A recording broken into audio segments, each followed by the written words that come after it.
Hello, everyone. Hello and welcome. Welcome. It is Foxhole Fridays, and we are doing part 2 of our two-part of Tunnels and Trolls, which is part of the season of exploring the first decade of RPGs. We're doing lots of old school gaming, but there's other games. There are other games in the old school besides you know which one. And so we're exploring different ones, and today we're doing Tunnels and Trolls. And Tunnels and Trolls was the second published RPG after Dungeons and Dragons. It was one of the first games, Flying Buffalo, that had a huge number of women that were involved in it.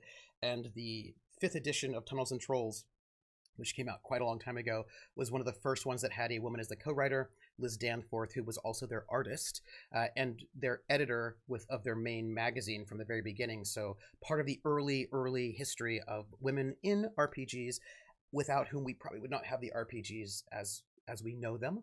And so I was very excited to do this. I was also excited because it's a very different kind of way of doing fantasy that opens up a sort of like a window into different ways in which even back then we thought about things. And so that was always very exciting to me. And I knew, since we're going to be doing a very deadly kind of old school dungeon crawl, but one that has a lot of narrative sort of oomph with it, that I wanted players who could do both of those things. And each one of these players are exactly those people, and I could not ask for anything better than the players I have right now for this particular game. And I would like them to introduce themselves. And I would like to go around backwards this time. And I would like to start off with Werewolf Feels. Could you introduce yourself and tell us, who you're playing? Of course. Hey, my name is Nordine Likadir. You can find me online at Werewolf Feels, and yes, you can call me Werewolf if you like. My pronouns are he, him, and I am playing Nakanik the Fairy, who's a rogue who speaks really up here and has 5 constitution now, not 4. So this is exciting. Constitution for each finger? Yes. In case people don't know, in Tunnels and Trolls, your constitution, they are your hit points as well. So, just noting it. I predict a very long life. You can fly. That could be important. I will just say, and then our next up is the Red Goddess, the Empress of the Skies, the captain of our pirate ship, skyship, Random Tuesday. I really gathered a lot of titles over the last You have half a decade, which is a long time. I feel old now. Hi, I'm Lauren, or Random Tuesday. I'll respond to either. I'm very excited to be here. I haven't played RPGs on the stream in a while, and this has been freaking delightful. So I am looking forward to, I decided not to up my constitution because I did set myself a challenge that I would lose this character, and I feel like that was antithetical to that challenge. So I'll be playing Rugula Thornbrush. She is a botanist. In this class, in this system, she is a rogue, which mostly just means she can do like a little bit of fighting and a little bit of magic, but she's not like particularly good at either one of them. But she is quite lucky, and maybe that will be a useful skill to have in the next few hours. And we don't know what spell you have because you've not busted it out yet. Oh, there it is. Nice. Love it. That's a good one. It seemed like a useful spell, and I deeply love how the spells in this system are named because it is so charming. Also, when you get high enough level as a wizard, not a rogue, you can actually create your own spells in this system. Good. How cool is that? I think that's very cool. Speaking of cool, the next up to introduce themselves is a person who is a great GM and who, when I first played with him, he was scary in the best possible way. And I was like, oh, scary. Nice. Both as a GM and as a player. And I was like, this is Ghost of Saltmarsh. And you're scaring me, and I like it. Whose character, I believe, is just like one more mission away from retirement. Grimjack. Hi, everybody. I'm Greg, Grimjack21502. I'll be playing Sir Bartlett the Grey tonight. He's a knight. He's a few days away from retirement. And whether from leaving the Force or leaving this plane of existence, this is his last mission. But you might forget that and might do one more. Like, we don't know. Might get the gang back together. This is his 17th last mission. Right. So he's Cher. Like, it's the Cher's farewell tour. Like, it's just, like, it just keeps going, just for another 20 years. And then, only you could compare this night to Cher, and I am so down with that. Kidding? That this is. Do you believe in life after love? I do. I do. Also, if Sir Bartlett could turn back time, right? I'm just saying. Love it. April Raygun, who always makes me think of April Ryan from the video game Dreamfall, which is such a great video game, right? So good. Also, who works for the old Hollywood studio system. She's actually like a producer for like Warner Brothers from the 1940s, and like if you go to like a diner, she will discover you and then she'll make you a star like Lana Turner or something. These are things that I know to be true. And also I'm actually an old-timey ghost. You just April. Hi everyone, I'm April. You can find me ever as April Raygun, and tonight I'm playing Aura, the wizard elf, whose only mission is to write down every story Sir Bartlett tells to publish that book one day. So Sir Bartlett must live. Yeah. I'm depending my whole career on it. That's fair. That's fair. I'm a wizard. I also decided to remove all of my constitution bump and take a bump in wizardry because who needs to survive this? Just Sir Bartlett. Yeah. I mean, I will say this. A lot of biographies do better once their subject is passed. This is a true statement. That is true, but I think it'd be better for at least the first round of the book tour for Sir Bartlett to be there. That's probably all. And if I could get the audiobook recorded by Sir Bartlett, Ooh. that would be really great. Yeah. It'll just be the first 2 pages over and over and over again. Right? So I'm so happy to have our players back. I gave them XP, but I wanted to tell them a couple of things, but I thought I should tell them live on camera because why not? So first off, the way XP works in this system is very interesting. You get XP for a couple of different things. You get XP for subduing, slaying monsters, but you don't get the most of your XP from that. I mean, you can. They did, I'd say maybe about a quarter to a third of the XP they got this last time around came from monsters. Well, they didn't fight too many. But the bulk of their, and I will track that, but the bulk of their XP comes from saving rolls. That's where you get most of your XP. So I'm going to ask them, when they make a saving roll, I'll remind them, to remember what their score is, and I'll tell them how much XP that's worth. The formula, if you want to know, is whatever you roll times the difficulty of that check. So if you do a level 1 saving roll and you roll a 26, you get 26 XP. Even when you fail the check? Even when you fail it. Okay. If you roll 20 and it's a level 5, that's a fail, but you get 100 XP for that one. So every time you make a saving check. So the problem with this that I'm hearing is that I should try things that are extremely difficult and probably deadly. As long as they're on the path. Because if I survive, I get a lot of XP. That is true. There is one caveat that, like, if you say, I try to punch the moon, no, that's just an impossible thing. But if you do very risky things that are very dangerous, then yes, you do learn a lot from that experience if you survive.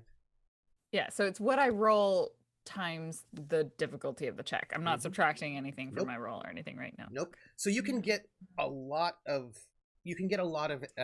AP, they call it, adventure points, just from like. And here's the thing: that means that you might be getting adventure points for doing botany, right? Like you can, because it's based on your saving rolls. It doesn't even have to be combat related, which I think is really cool. And then also people who cast spells, however much you spend on to fuel your spells, you also get that in XP as well. So that's pretty exciting. I'm pretty excited about that. And so does that mean as we're playing, if we get enough, we can just keep leveling as the game goes on tonight? If you want to, because this is our last time, the one shots. If you got it, if you, as they said in the army, if you got them, spend them, smoke them. If you got them, smoke them. But I thought you were going to say if you got it, flaunt it. And I'm like, I don't remember. That too. You don't flaunt it. Look at all my AP. Now, most of the time you'll be spending your AP on leveling up your attributes. Although you can spend AP to like up your talent if you want, or get another one. You can spend your AP. If you had 300 AP and you were a wizard specifically, once per level, you can spend that 300 AP to get specialized in a style of magic, which will give you bonuses against it. But just noting that. I've already spent it. It's fine. You're going to get more, probably, if you survive. There is one other thing I did want to share with you all, and also the audience. Last time you had a combat, smoke him if you got him. Thank you, Max. Smoke him if you got him. And Barantor. Last time we had a combat, but that was a sort of a combat with bumper wheels. Training wheels on. With little bumper, Yeah, no, it's fine. Training wheels, bowling alley bumpers. Just merge them together. Bumper wheels. Bumper wheels were in that last combat, and they won't be on the next ones, which means there's going to be a couple of small little changes, which will involve, especially for ranged people, making some saving rolls in order to actually make sure you hit. But also that means you get more experience points. And so that's good. And I wouldn't worry about it so much because those are dex based, so you're good.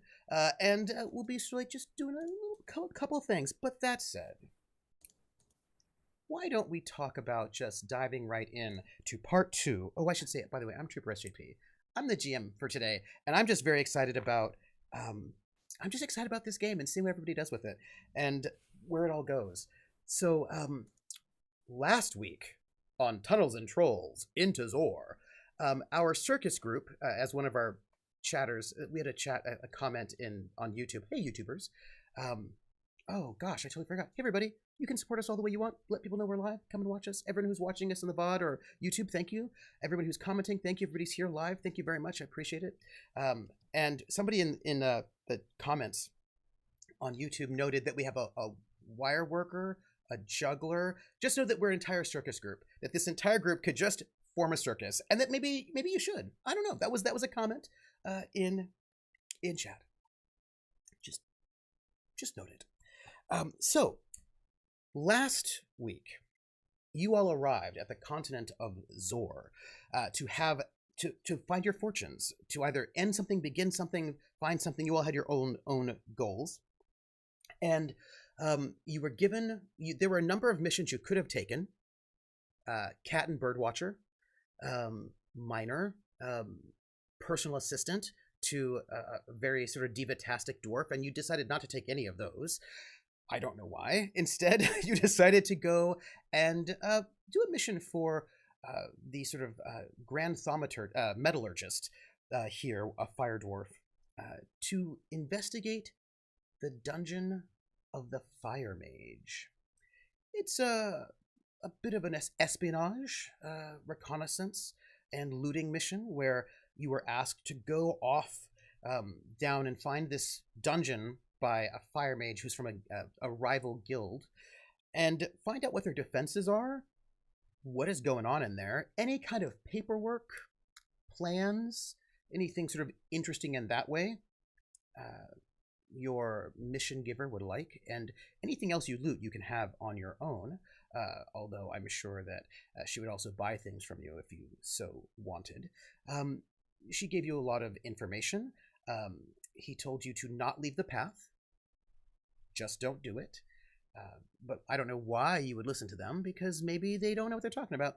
And also that they gave you a bag that you should not open until you get inside of the dungeon. And you made your way. You discovered late-stage capitalism within a fantasy world where people were trying to chop down a huge tree despite being attacked by giant spiders and mosquitoes. You also got attacked by those giant spiders and mosquitoes because you wouldn't leave the path. Fine. To be clear, correlation does not imply causation in this particular instance. That's fair. That's fair. I mean, but maybe if you'd left the path, everything would have been perfect. If those people hadn't left the path to go mess with the woods, those things would have never been out of the woods. Stay on the path. That's true. Kids. Because they did leave the path, and that's a good point. That's a good point. Yeah. And, we're going to find out some things about what's going on with this dwarf who has this dungeon, and you struck off, leaving this brilliant city that is protecting itself from deadly plants, as you do, by sort of setting up sort of special wards that basically does not allow plant life in, which was a bit distressing for a botanist.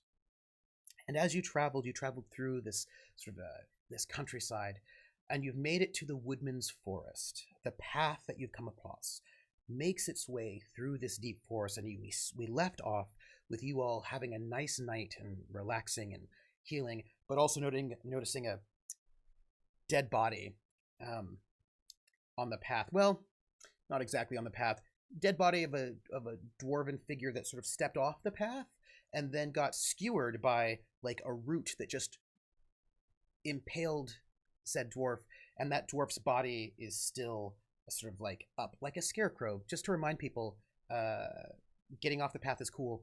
And I feel like that was the message, right? And there's a sense, Aura had a sense of really malevolent magic surrounding this armored body. And we are going to begin in the morning when you arise with the body, which is mostly, there's no flesh, as if that flesh has been just mulched off, as one might, for sustenance, and just like a skeleton, and its clothing and armor just staring at you as like a welcome through this forest. I leave it to you.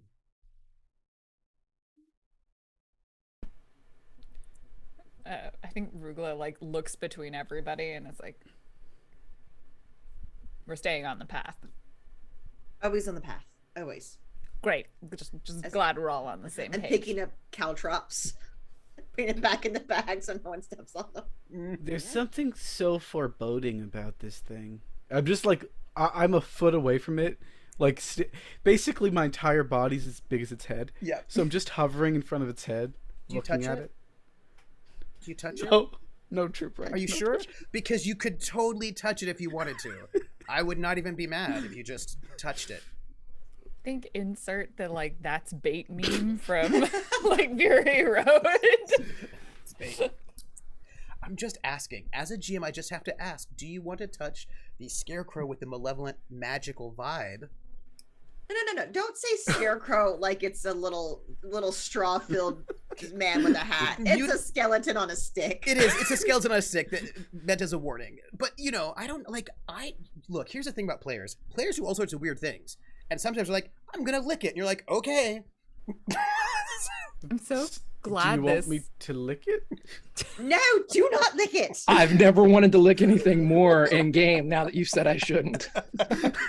No, Nakanek is not going to touch it, but he is like angling a bit to like peer through one of its eye sockets to see if there's anything hiding behind that skeletonous visage, or A strange, like a glow, like it's like a green glow. I would say sickly green, but it's not really. It's like kind of like a. It's got that. It's got the green of verdancy, like of like livingness, but it's been sort of like to describe what Aura says when she sees magic. It's got these kind of like little crackling edges of red, which is like that sort of feeling of destruction. That sort of like it's as if it were its brain or heartbeat. This sort of emanation, magical emanation from it. Ori, it's glowing. Oh, step back now. And I'm gonna cast detect magic, Yes. which is not a touch spell, so I did not touch it. If you wanted to, you could. Nope, and it's a 5-foot radius, so I can stay on the path. Fine. That's fine. Let me see. If I remember correctly, you were thinking of destruction as like having it's like a crackling sort of like ashes, right? Yeah. This spell is not animating the dead or anything like that. So that's good. It is, however, there is you know when something has like a buildup charge of static electricity around it, and if you touched it, you'd be zapped?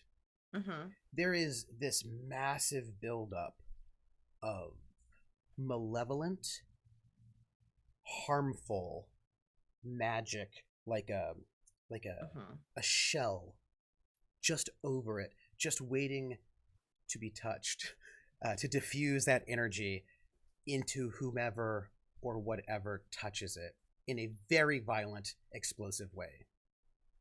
Yes, no one touch this. It will hurt you. Extremely lots. Oh, is it tuned to like a person? No, I'm pretty sure if you touch it, it's just going to zap you very hard for a lot of pain. Well, that's an easy fix. Damage. Everyone stand back or fly back or go Why back. Why don't we just walk pick past it? I pick up a small pebble and I toss it right at the skeleton. You toss it, and nothing happens. That pebble is not alive. You have to touch it. So I'm hearing this is malevolent, evil, and probably murderous. I'm with Aura. Let's just walk past it. Let's just wide berth, other side of the path, nowhere near this thing that will kill you. Because, to be frank, we're not the only people who wander down this path, and I do not want to leave a rigged trap in their way. If you follow the rules and you just stay on, a sign of a do not touch sign, a lovely little rope around it. Well, no, not around it, because then we have to get off the path, and there's not getting off the path. Trooper, can I find a bug? Yes, absolutely. Absolutely. I'm gonna find one that has like a malevolent disposition, father smelt of elderberries, that kind of thing. Oh, absolutely. But I also, just vibe check, this whole forest doesn't feel super great for you, so yeah. Yeah, and I'm gonna say, I'm assuming that you're a terrible person because this does make that easier. But if you're not a terrible person, then you should know that I'm sorry. And then I flick the bug at the skeleton. Well, you're a pixie, so it's probably not a flick. It's probably like a football punt. Excuse me. Alley-oop. I am a fairy. I'm so sorry. I am so sorry. Pixie. I'm so sorry. I am so sorry. That was your cousin. I am so sorry. That was terrible. Fairy, pardon me. A bit more of a shot put situation. I feel like this is a bit heavier. Yes. Would you roll for me a dex save? I can't imagine the insect is particularly compliant in this situation to the alley-oop. I Yeah. did pick one without wings. This is Smart. just a Smart. difficulty If one. it's a slug, just like So remind me, it's been a week. 2d6. 2d6 plus whatever my dex is, correct? Yes, and you're going to want a difficulty of 20. Oh, you get to re-roll because you did doubles. Okay, that's good. So a difficulty of 20, you say. Well, my dexterity is 19, and 19 plus 8 equals a 27. Now, do you not have a talent dealing with insects? Yes, I'm an insect trainer. Yes. So that's a 30, correct? Yes, it would be, wouldn't it? It would be. Please note that you have 30 XP. Write it down somewhere. Add it. I will. You toss it. This bug does not want to participate in these reindeer games. Tries to bite you, but as you toss it, it flings over towards this thing. Ooh, let me just roll, if you don't mind. I'm gonna just roll 4d6. 14 points of damage. The bug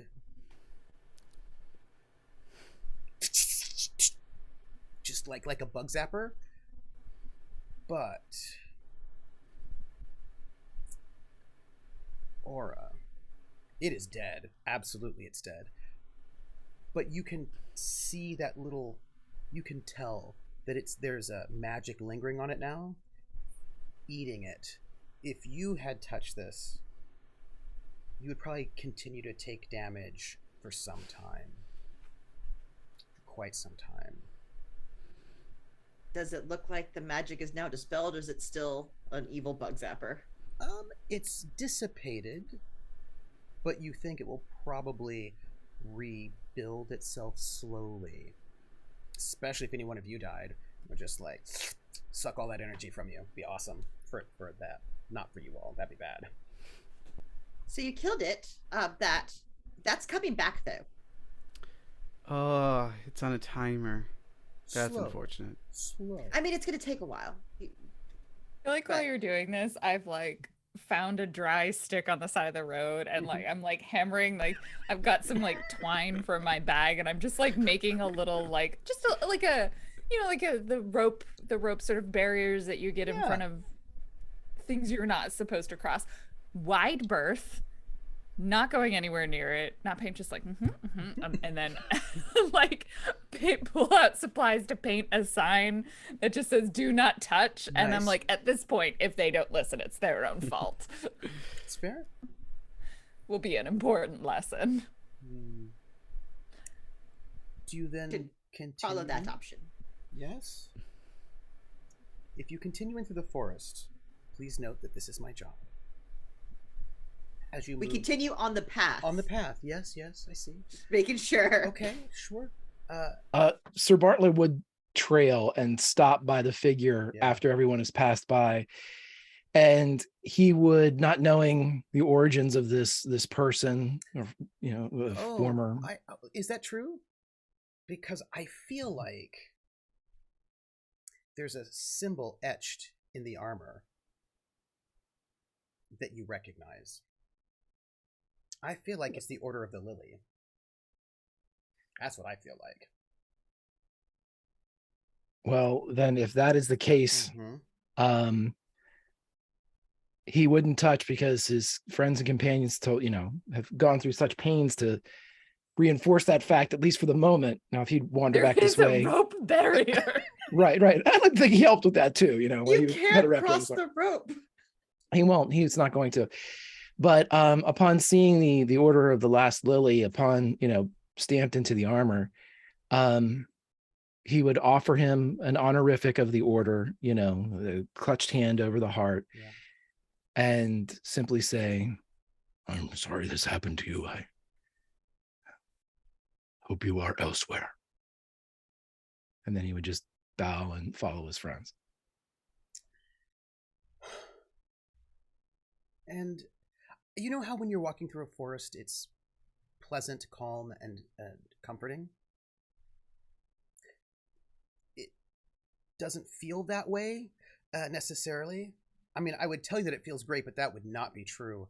There's just like a low-level feeling of tension as you move through. And especially for you, Aura, who is very attuned to magic, you just feel magic everywhere. Like you just like there's a sense of there's always some low-level like radiation of magic everywhere in this place, which is a little probably irritating. Do you know what I mean? Because there's no calm in that moment. I just for no reason, I would love it if everybody here would make a level 1 intelligence save, IQ save. That's just a difficulty of 20.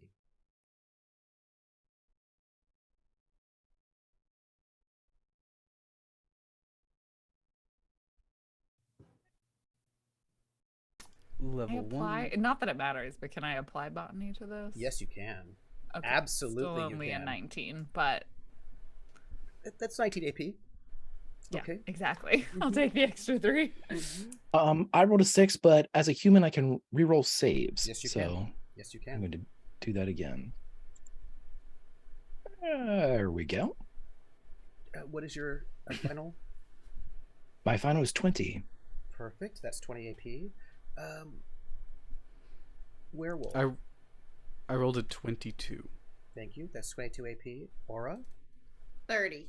30. That's 30. I have a 22 standing IQ. Yeah. That is 30. Everybody take your XP.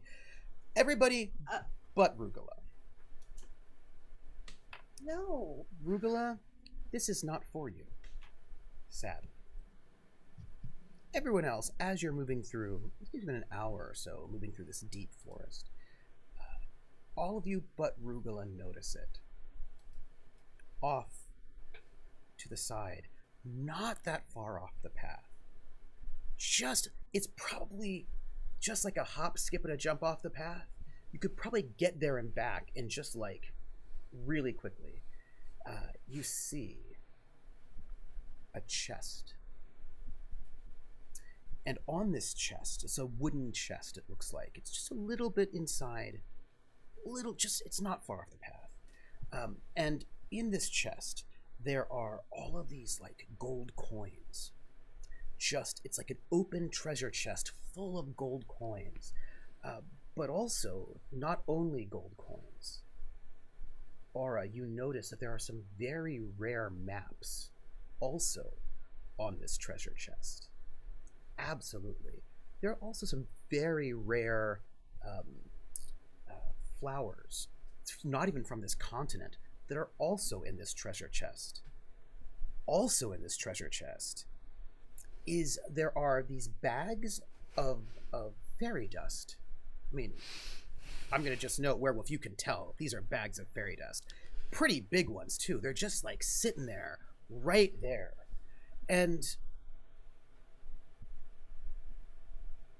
Bartlett, there is a small cameo, like a little painting of you when you were still Sir Bartlett the Black and some of your fellow members of the Order, just sitting there on this treasure chest, just right there by the tree line. You just have to get off the path just for like a couple of seconds to get it. But, dearest Rugula, you don't see it. You don't notice it. It's not been pointed out to you. You're just trucking along. I seem quite content with staying on the path. With that amount, I could go home. Does anyone else see the very obvious trap? What? Sir Bartlett would turn to his friend and say, I'm sure there'll be more fairy dust along the way. Perhaps not arranged so enticingly. Nakadik is like walking down the path. He's not flying. And he has like this small scarf in his hands that he's rigging rather nervously. And they're like looking to the rest of you. It would be nice to go home again.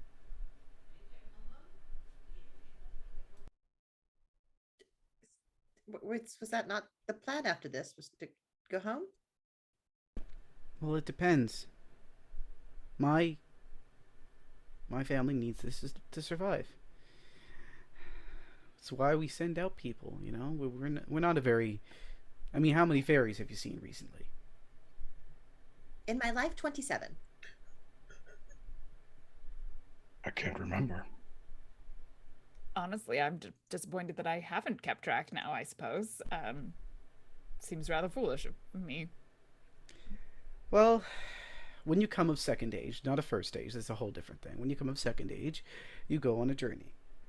Unfortunately, no one is coming of second age this time around, so I volunteered. Sometimes you realize how much you gave up, you know? Seems like an awful lot of pressure to place on a single individual. Well, we can only afford to lose a single individual at a time when there's so few of us. See, the thing is, a lot of people don't believe in fairies anymore.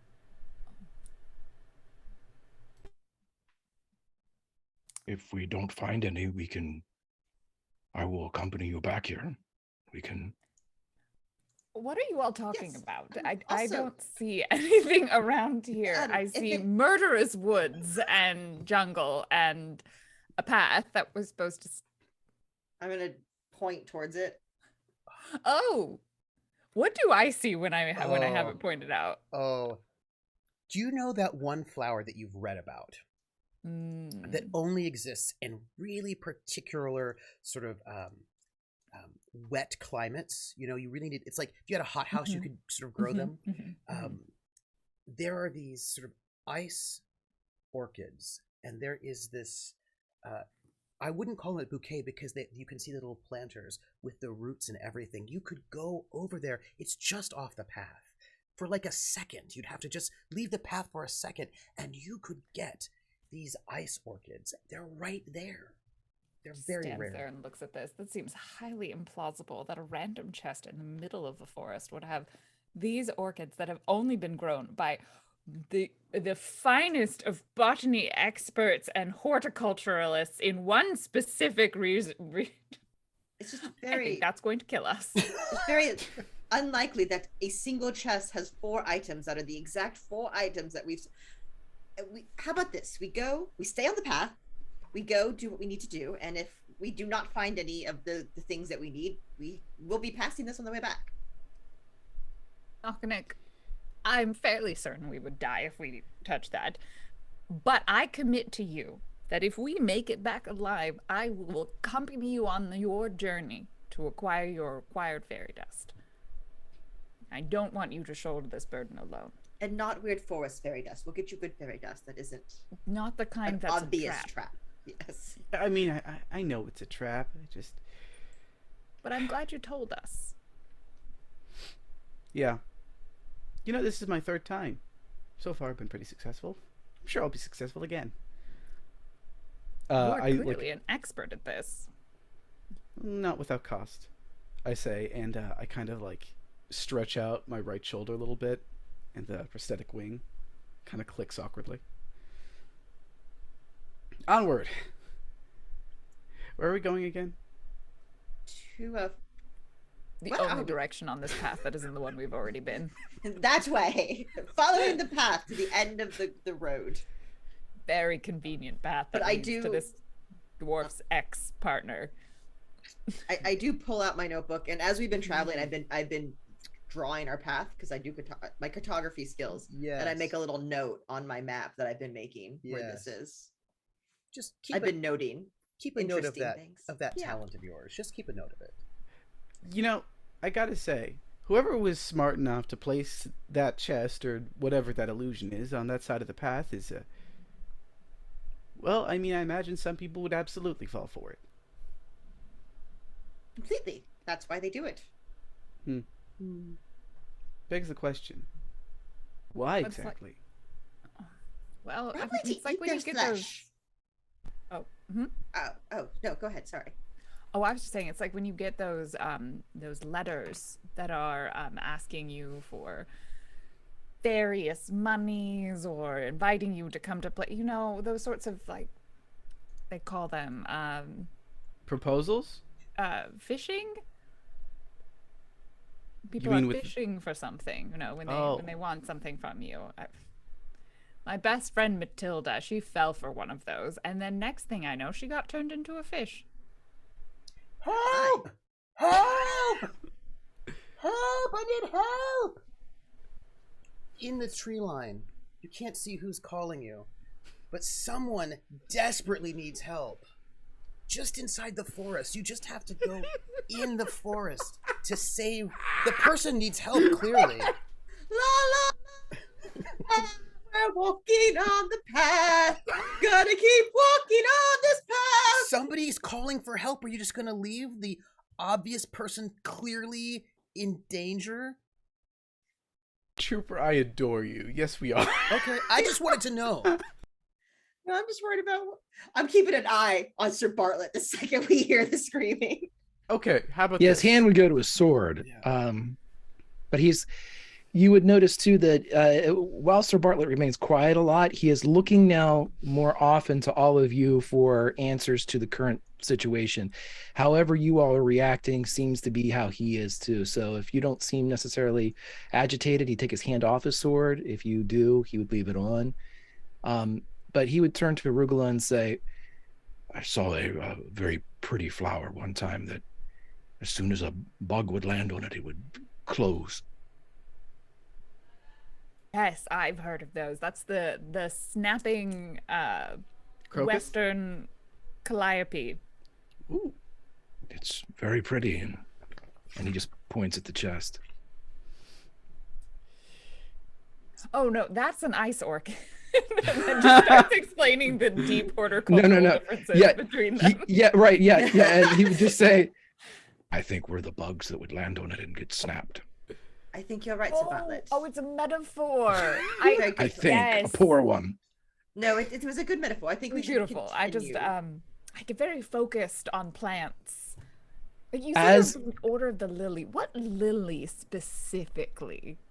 He would I know that she's much shorter, but he would put his hand around his friends and just slowly start to walk. Mm-hmm. Help me! I need help!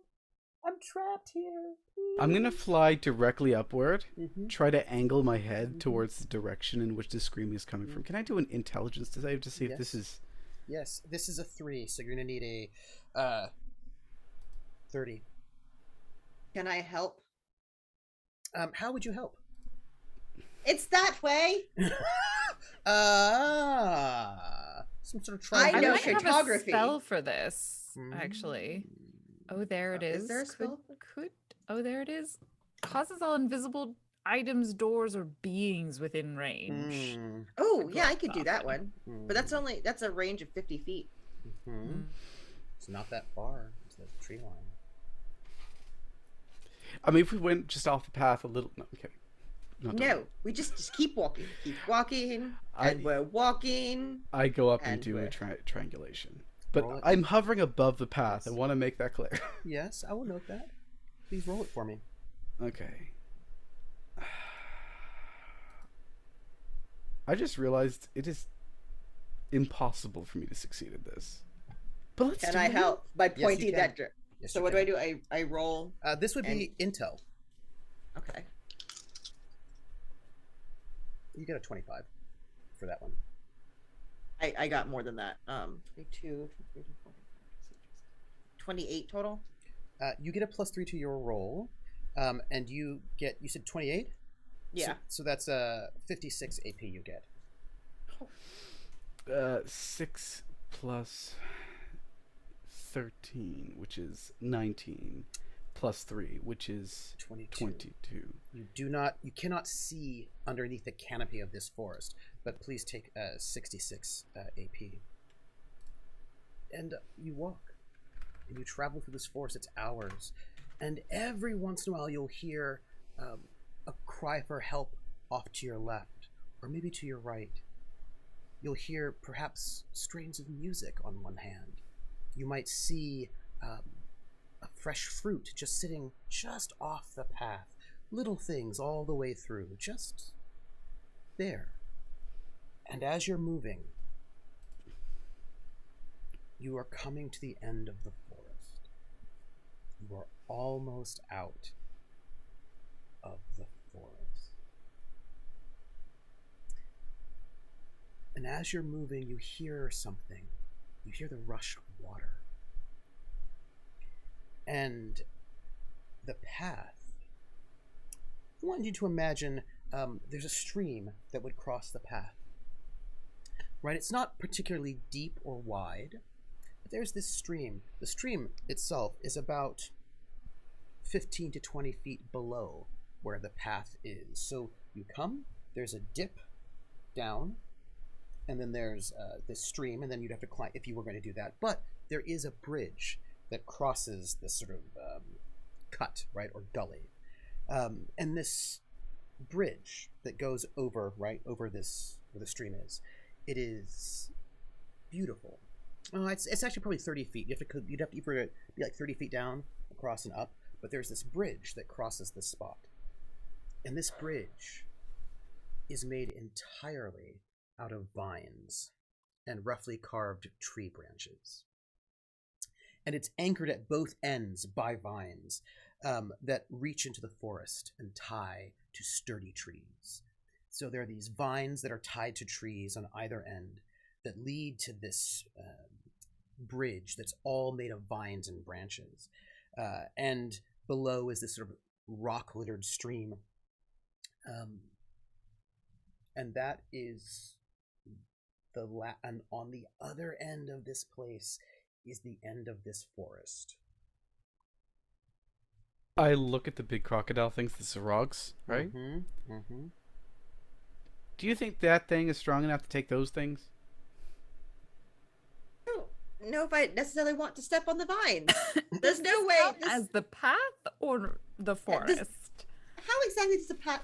Yeah, does the path go directly, like, into the vines? Is it slightly off? Does the path? Do we watch the path dip?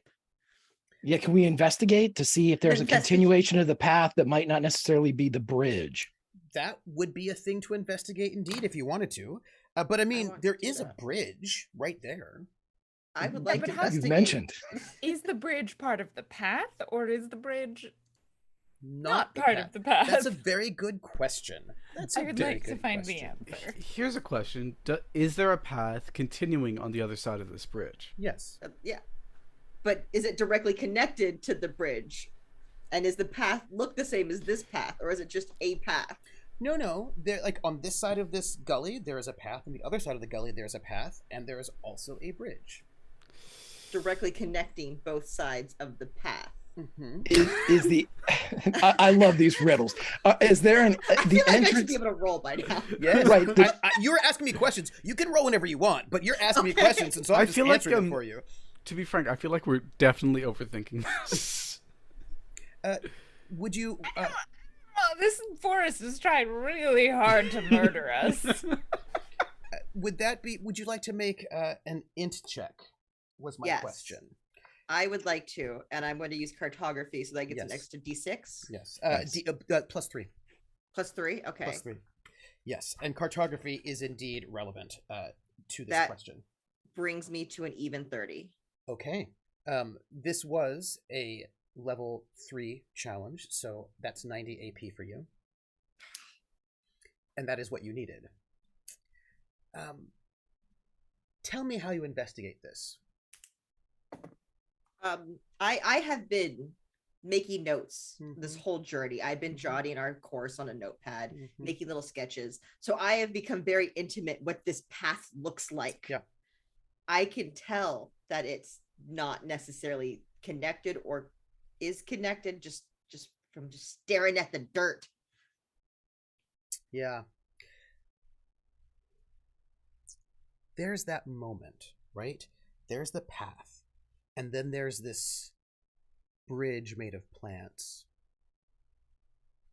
that is going to bring you from this part of the path to that part of the path. And as you peer at the joining moment, you just notice a little bit of coloration down the gully. This bridge is not the path. The path goes down. It's a long climb, right, through the water, and it's just like that. You can see like little remnants of what this path would be, right, down underneath at the bed of this stream and going back up.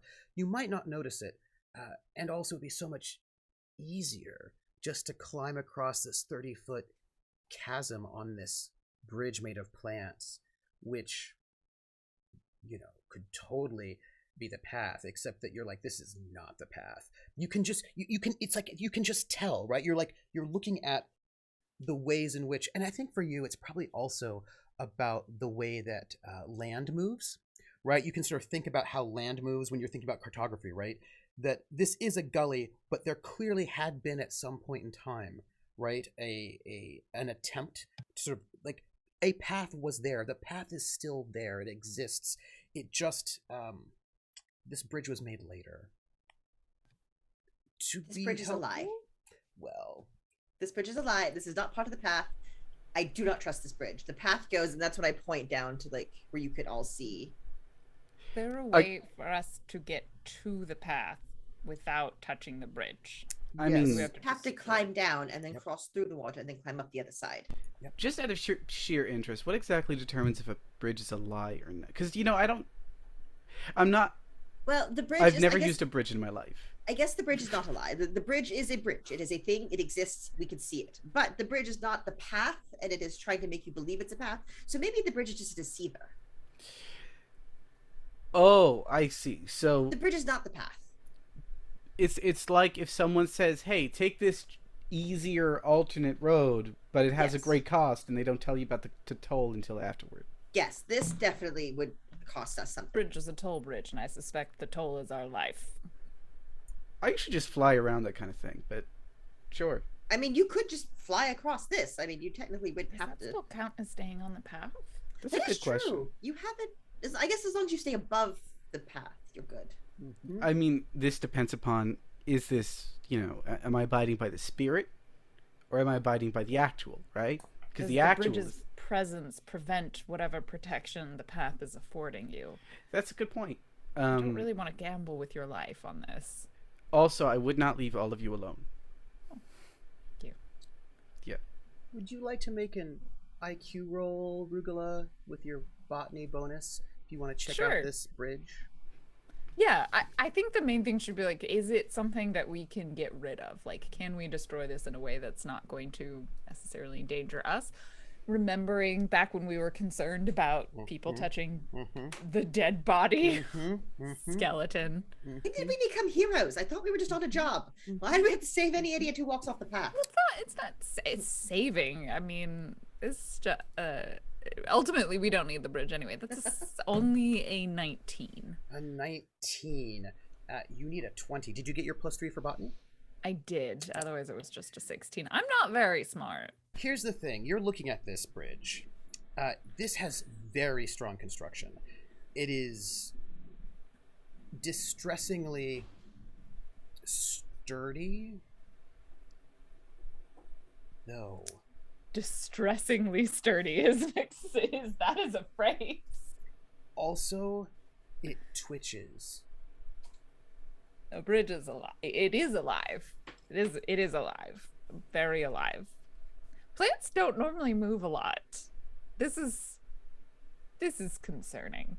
I just noticed that it doesn't seem to be moving the right direction at all. I mean, there's a little bit of a breeze, and it seems to be... It's sort of throbbing. There's like a pulsation to it. Just avoid touching the bridge at all costs. Right. And then I guess I'll throw up a detect magic. Is there any extra? Yeah.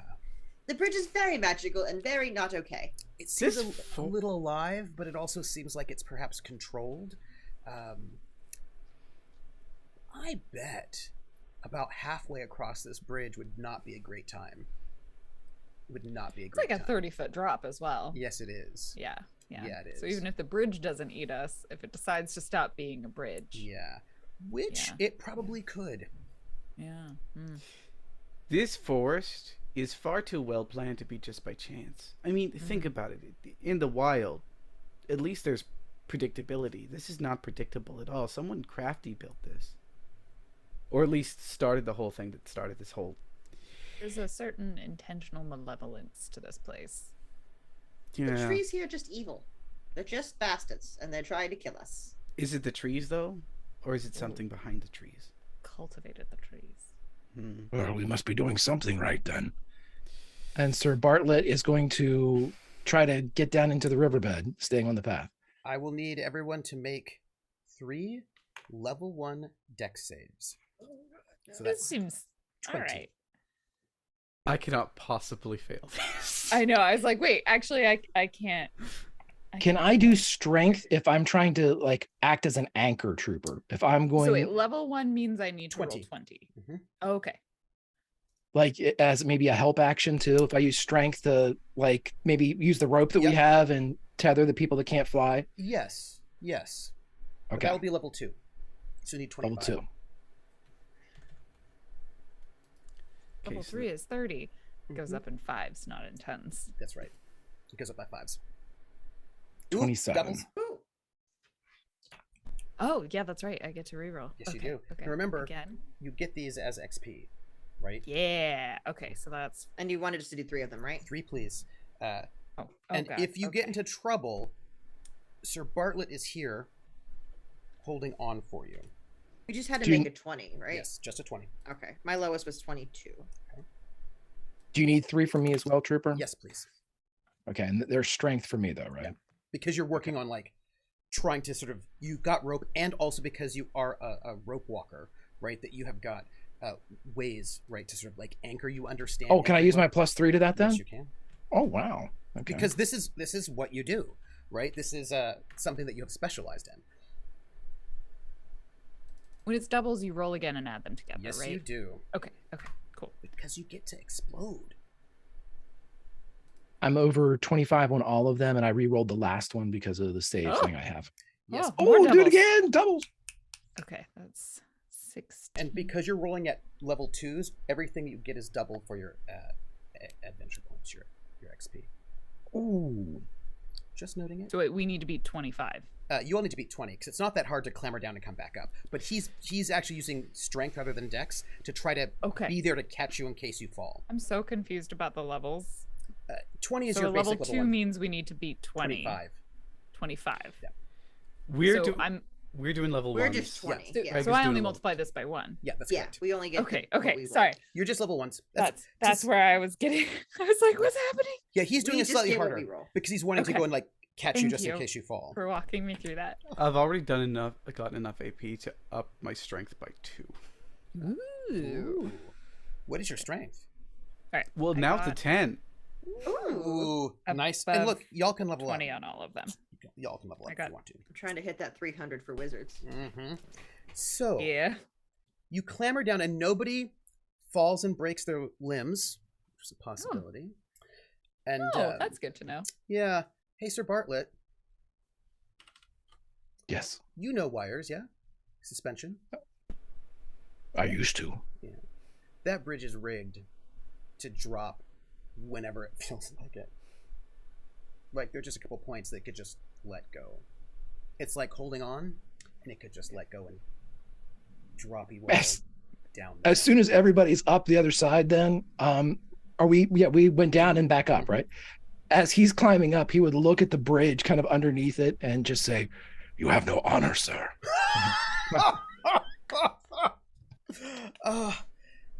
So you moved through your force, and I did not get you off the pass. I did ask, but you didn't do it. That's fine. I'm not mad. But you make your way. You continue on through this path, and I will give you all your map. Wait. Oh Please. no. What about the Zorogs? They were not going to touch that. They were not going to touch that bridge. But they're like big crocodile creatures, right, with long legs. They are happy to sort of clamber down and then clamber back up. They are happy to do so. That doesn't bother them I in the forgot least. about our beasts. Mm-hmm. Could we have just ridden them down? Would that just... That would have been a bit awkward, right? Because Oh, okay. they have to like their movement was a little bit jerky. It'd be like trying to ride a mountain goat while it's like Yeah. jumping around on a cliff face. Mm-hmm. Mm-hmm. Once we settle back onto these creatures, I just pull out some knitting and just start crafting a scarf. How big? I don't know if I have enough yarn for anything bigger than me, but I'll try. Maybe you'll get like a knitted handkerchief instead. Possible, yes. It's a long journey. It's a long journey. You're traveling. It's not. And once you get out of the forest, you can see the volcano, Mount Zingzak Zarel, which is this massive, active volcano, a live volcano, and you can see it smoking in the distance as you come towards it. And there is really nothing between you and your goal, except. No. Except there is one thing. You have to travel through, if you note on your map, the ruined city. Yes. That is the one thing you have to travel through before you can get to the dungeon. As you're traveling, it's getting late. It's getting later now. You're moving this way, and you come upon the rise of the rocky plateau.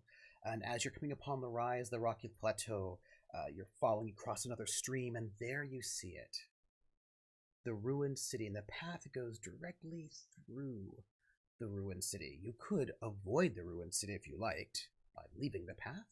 That is always an option that I will offer you if you are so inclined. The ruined city, in case you were interested, what you see is like a big stone wall, right? It's a very kind of ancient-looking city. And it's made out of alternating chunks of red and yellow lava boulders, cemented together with yellow mortar. So it's a kind of a very colorful sort of space. And it's sort of like a rectangle. It's not very big, right? It seems like more like you know how like very, very old, if you want to sort of get like slightly, but like early medieval sort of places are actually really quite small. So it's that kind of smallness to it, right? It probably was not a very big space at all. And there are these towers on the corners. There are a couple of them actually, and they are 8-sided quartz towers, and they glint in the sort of sun as the sun is setting, with these beautiful reds sort of hitting this quartz. And many of these towers are sort of broken in parts and places, and all the tops of these towers are shattered. But it is there, this place, and the path goes right into like an archway into the city walls, sort of into this city that is waiting for you. And bits of most of the wall is still intact. There are a couple bits that have like sort of fallen apart here and there. You see no signs of smoke, of fire, or anything like that. Doesn't seem to be there any life in that space. And the doorways are like huge doors. They're 20 feet tall and 10 feet wide, and some of them are hanging off a little bit of their sort of to the side. But the city is before you if you wanted to go into the city, or you could leave the path. Well, I, for one, am going to continue on the path, and as I pass one of the walls, I'm going to lightly touch a little hand upon it and say, I wonder what stories you hold, friend. Or what stories you did. It's warm. As a matter of fact, this whole place is pretty warm. And as you make your way in, there are almost no buildings inside of these walls. There are remnants of buildings, like on the edges, close to the wall, but the very center of this ruined city is one massive crater, as if something huge, large, struck this city from above. And in the center of this crater is magma. It is hot. It's bubbling. And the whole entire place is just about 100 yards from this huge crater. It's all blasted to rubble. Something bad happened in this place. The towers themselves have doors that would lead into these towers if you wanted to investigate those places if you wanted. But as you sort of farther away, there's like less damage the further you get from this crater that's in the center of this town. But there seems to be, and then you finally get closer to the walls. There are a couple still houses still up, but the thatched roofs are all clearly gone. They all seem like skeletons of homes and houses, and there's no sign of life except there are these pools of mercury. Looks like mercury.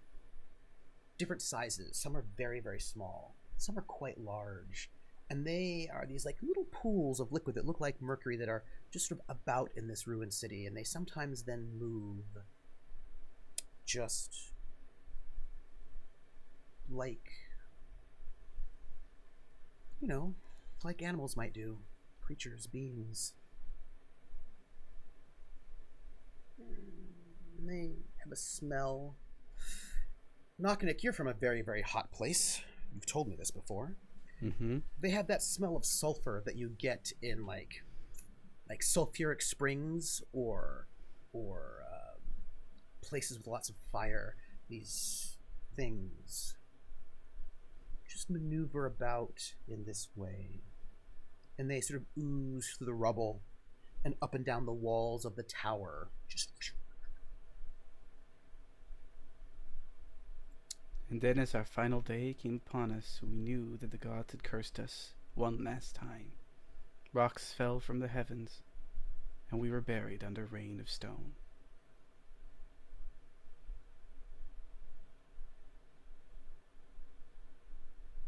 I wonder what happened here.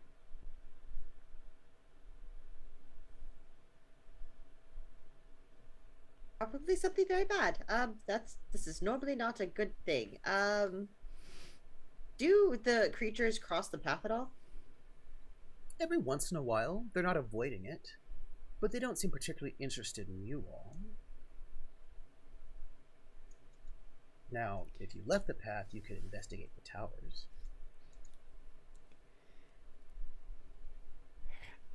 I'll be honest, this is one of the few times where I would willingly leave the path if the rest of you wanted to as well. There's something about this place that just begs to be told.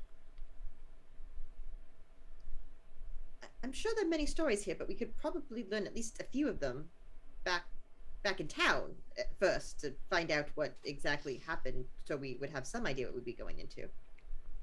It's all so quiet. Context does sound useful, given I don't know what that is, and like points at these puddles of mercury. Could be friendly. Could try and eat our faces like the rest of the forest did. Step off the path. Certainly, if that like points at one that's like crawling across the path. Maybe we go up and talk to it. I pull out a small bag that's labeled snacks and pull out a sesame seed and place it on the path near one of these creatures. So you get close to the creature in order to place the snack, yes? Mm-hmm. Tell me, what do you have on your person? I have cloth armor. Let's start with that. I've got these brass knuckles, these knuckle dusters. A small pack made out of thin leather. Okay. A bag held up in a braid of hair with what seems like a metal needle to hold it in place. I've got leather gloves, several straps of various different kinds, some made with braided cord, a packet of seeds and snacks, some yarn, but like it's fairy yarn, so it looks more like thread, like embroidery floss. Yeah. And boots with pink soles. You drop this next to it. You, with your person, get close to this thing and drop it. And the thing just sort of like flows near you, and then just sort of flows on. Just sort of leaving you unmolested. Well, it doesn't like sesame seeds. Luckily, it doesn't seem to be attacking on sight, at least as long as we're on the path. Or at least as long as we don't aim to hurt it. I don't think that they're malevolent. But I don't think they're fully aware either. They have some sort of sentience, you could tell, but you're not quite certain how sapient it is, right? It seemed to like have a sort of sensing, it sort of sensed what was going on with you, but it didn't. Then it just sort of moved off. You're not quite certain its level of intelligence. It senses things, but it didn't feel to you like you didn't have eyes to look at you. Like it didn't really feel like it was that sapient. Can Sir Bartlett try the same thing with the equivalent of a copper piece? Absolutely. Could you roll luck, please? Oh no. This is a Sure. skill check 1. Oh, I forgot. Prosthetic wing made with metal wiring and Glass. stained glass. Yeah. Yeah. Mm-hmm. Yes, please. I'd like a luck roll from Sir Bartlett, if you don't mind. Oh. I get to roll it again. Okay. So that is going to be a 29. Okay, that's very good that you rolled that. Please take that 29 in adventure points. You come forward. I'm sorry, I just need to ask. What are you carrying on you? Mm-hmm. The aforementioned rations, and he's got some of that finely woven steel cable that would be reminiscent of a trapeze wire. Full plate mail, a big metal sword. Yeah. Basically like the Tin Woodsman from Yep. Wizard of Oz. Right. Cool. So you drop this little copper piece down, and a little small one of these oozes. It's a zloog, if you wanted to know. Moves forward, and seems distracted by the coin. Moves up towards it, and then starts touching it and dissolving it, consuming the metal. And it seems to you are very tasty. You smell like metal. But this little ooze, zloog, consumes this little copper piece and seems full. This little tiny baby, little zloog, eats that copper piece and does not dissolve you. This one doesn't. Well then. Is there a chance that he would have seen these before? Something similar? Maybe this came from a memory lost, regained, and now probably lost again. Roll for me. This I feel like should be. Give me luck. You have your choice, luck or IQ. Either one. No, I think I'm with you with the luck. Yeah. It's going to be a 17. So, well, I can re-roll it. Yes, you can. Re-roll. You can because you are human. Oh, and I doubled it. 29 again. 29. This was a 25. So take 30. Double that, right? So here's the thing. You don't know these, but wait, no, actually, your memory comes back to you.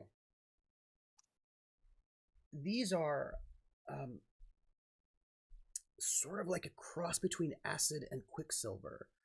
They are alive, but they are not. They eat, and they eat metal, and they are attracted to metal. Why they're here is a little bit weird. They probably shouldn't be. This is not like their normal habitat necessarily.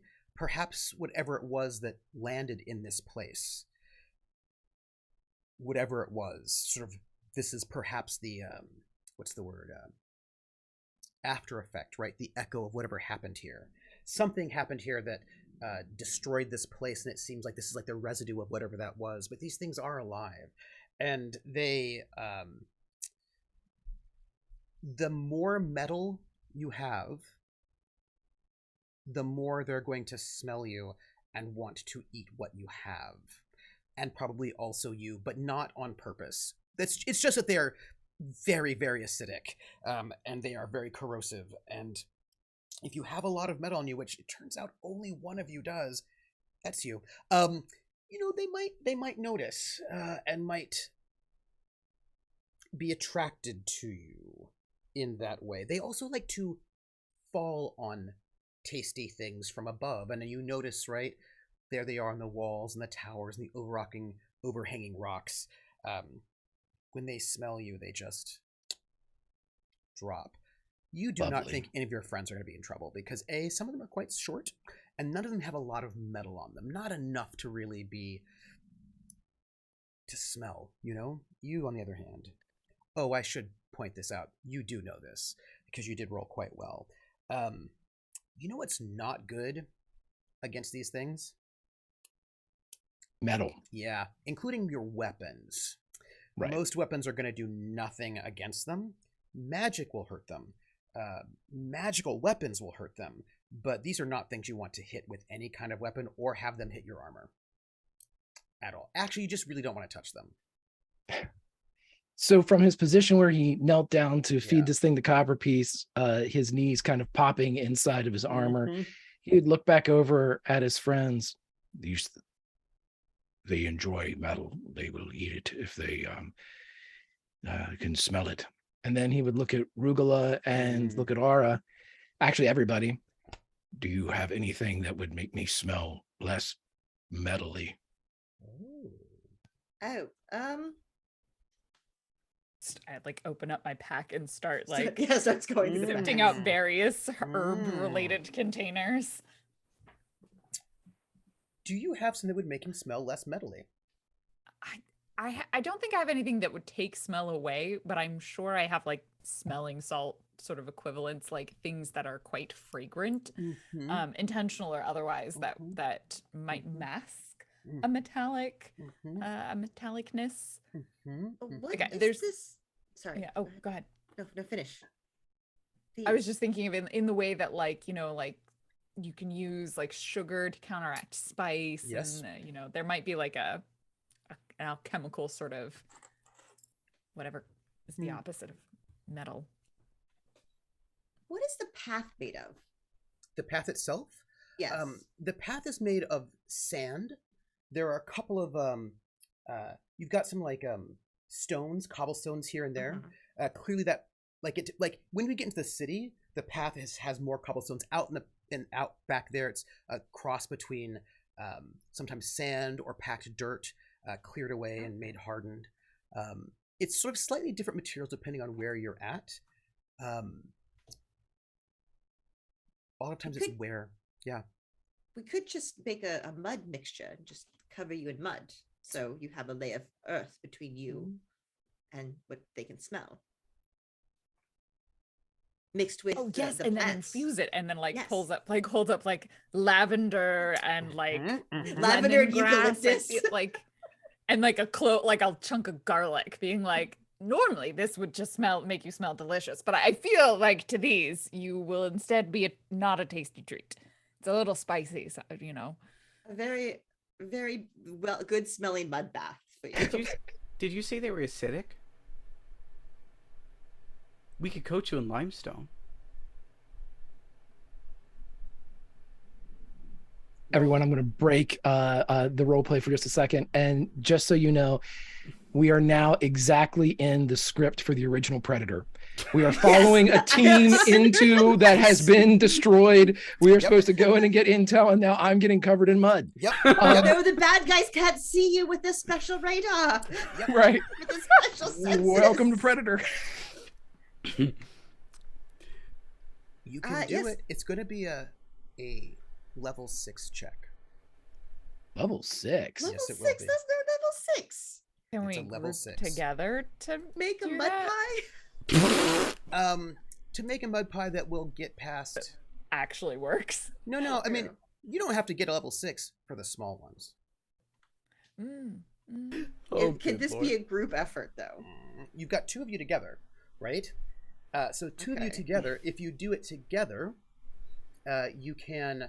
one of you can roll and then give that bonus to the other. As a And this bonus. is gonna be How IQ. fast are the alligators? They're not that fast. I know. I feel like it may not be mathematically possible without a lot of exploding dice, but it's worth a try. We just put your armor on one of the alligators and send the alligator forward ahead of us. At I top was speed. thinking of just putting my armor on one of the alligators. But if we do that, then they will eat the armor, and therefore Sir Bartlett will have no armor, And then which would leave us in a dangerous position. It's in a attack. 45. This is true. we could put the armor in a bag. So then at least Oh. if this fails, like worst case scenario, you've lost your armor and not your life. That's true. We could then just cover the bag in mud. So it'd be much easier to cover a bag in mud than to make a walking mud man. That'd be a difficulty You of 3. like float or levitate objects? Like could we, if we get it above the things that like to drop on things, then they can't drop on it. Sadly, I was not able to purchase spells before we left on our original mission, so I'm just stuck with these very low level spells that can't really do much. Also, you can't buy new spells until Can you actually get them. Carry Sir Bartlett's armor Mhm. very high in the sky.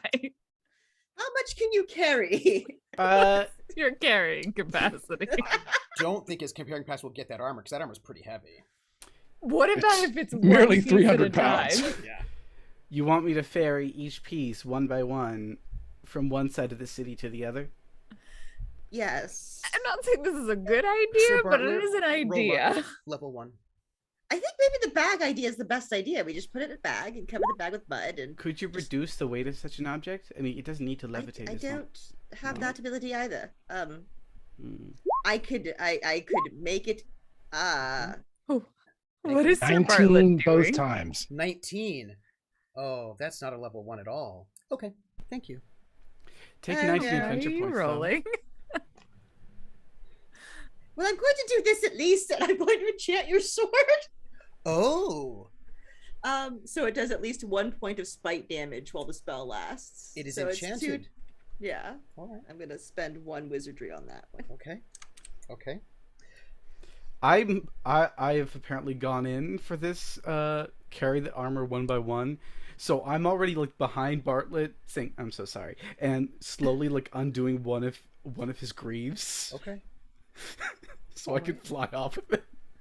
I'm preparing a bag Yes, and Okay. I'm that can pouring fit water into mud. I'm making a mud Yeah. in the middle of the road. Sir We Bartlett, want to make this clear that we're all trying our very best. So when something really happens trying. next, it doesn't matter. Sir Bartlett, you hear it, and you see it. The path will leave the city, and at the right in front of the south gate, you see it, and it smells you, or more likely your armor. There is one of these zlugs, and it is 20 feet wide, and it sniffs that metal, and it is slowly beginning to sort of try to locate where that metal's coming from, and you can see it beginning to sort of agitate. He would put his grieve back on, not because he's not down with the plan, but because he doesn't want any of his friends to have metal on them if this thing I feel hits. like it might be too late with that grieve, So because I feel like Knocknick has it and is flying. Mm-hmm. just to be honest, I am wearing a metal front and back plate. But not a full set. Okay. I Just wanna make noting sure. it. And I'm noting that one as well. Yeah. He would yell to Knocknick then. He'd be like, friend! Knocknick, you can fly over it, right? You can fly over that thing and get to the other side. Yeah, in fact, I like fly above it. I look down. Oh, should I drop it? And then I drop it for a second, then quickly catch it again. You know what? I have another idea that might be better. Don't scare me like that. Yeah, what if we pelt it with caltrops? We just throw metal in a direction and make it chase the metal. Can you just toss Like the little breadcrumbs. caltrop? Yes, just toss them away from us, and we'll book it very quickly. Do you keep disarmoring our good Bartlett? No, I'm going to go with the idea of just mudding up and garlicking up. And If you disrobe, it's an easier roll. Because it's as they noted, it's much easier to garlic and mud up that bag than it is. okay, I mean, I thought this thing was like advancing on us. So if that's well, it was, but then that piece of greave was taken away from you, and it got a little confused. I yell from the sky halfway across the city. By the way, if there's anything really important that you want to make sure survives this, you should probably take it off and keep it to the side now so I can take it. I'm pretty sure this greave is not like a lucky. Is this your lucky greave? Do you have a lucky greave? I don't know. It might be. It is now. Quick, put the rest of your put the armor in the bag. Stop walking away. Okay, so 10 minutes later, he's in his union suit. Mm-hmm. And we have our good friend Knocknick flying each piece across. I'm doing my best. Okay. We're putting the rest in a bag. And then I need a roll. I'm gonna need a roll at a level 3 from both of you two, if you don't mind. Oh, from both. Mm-hmm. That's Knocknick and Ore? Or No, from Aura and Rugula. Rula. Okay. Okay. You're flying. What you're is fine. this a roll with?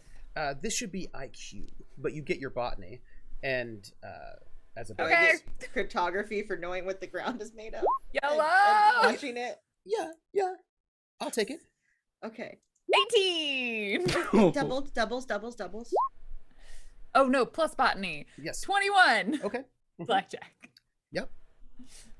34. 34. That's good enough to cover you two together. You mud up the rest of this bag, and I suppose you're going to have to walk past this thing. Yeah, he's definitely carrying the bag. Okay. You move down this path. Knocknick, you are on the other side, above the wall, Mm-hmm. perhaps, which is fair. And you come closer, passing by this magma crater that is hot, and you can smell the sulfur, you can feel the heat coming off of it. And as you approach this massive, giant zloob, it is 20 feet tall, and it quivers in hunger and anticipation. And it sniffs and it smells. By the way, don't forget to take your AP for those rolls, times 3. That was times 3. Okay. Oh, times 3. Okay. Because those were level 3 rolls. And as you come close to this, you must pass right by it, inches away from you. This thing that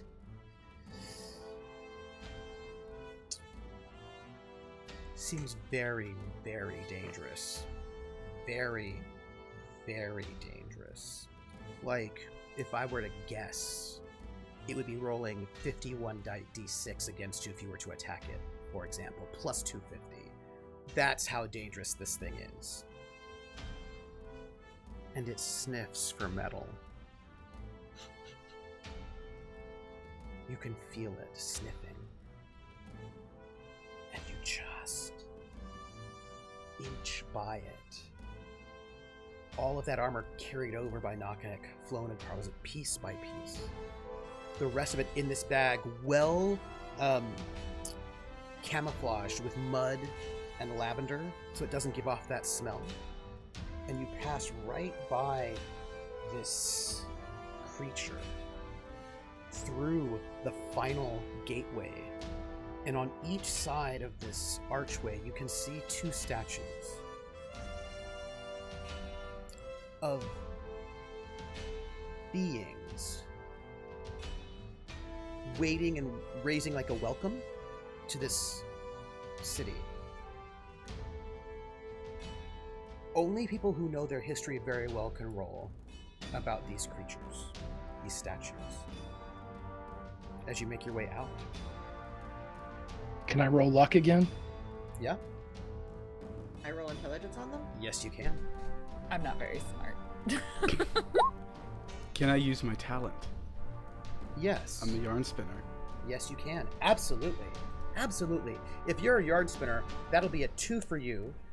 Luck will be a 3 for Sir Bartlett, and IQ will be a 2.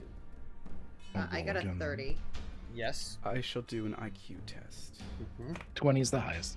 Okay.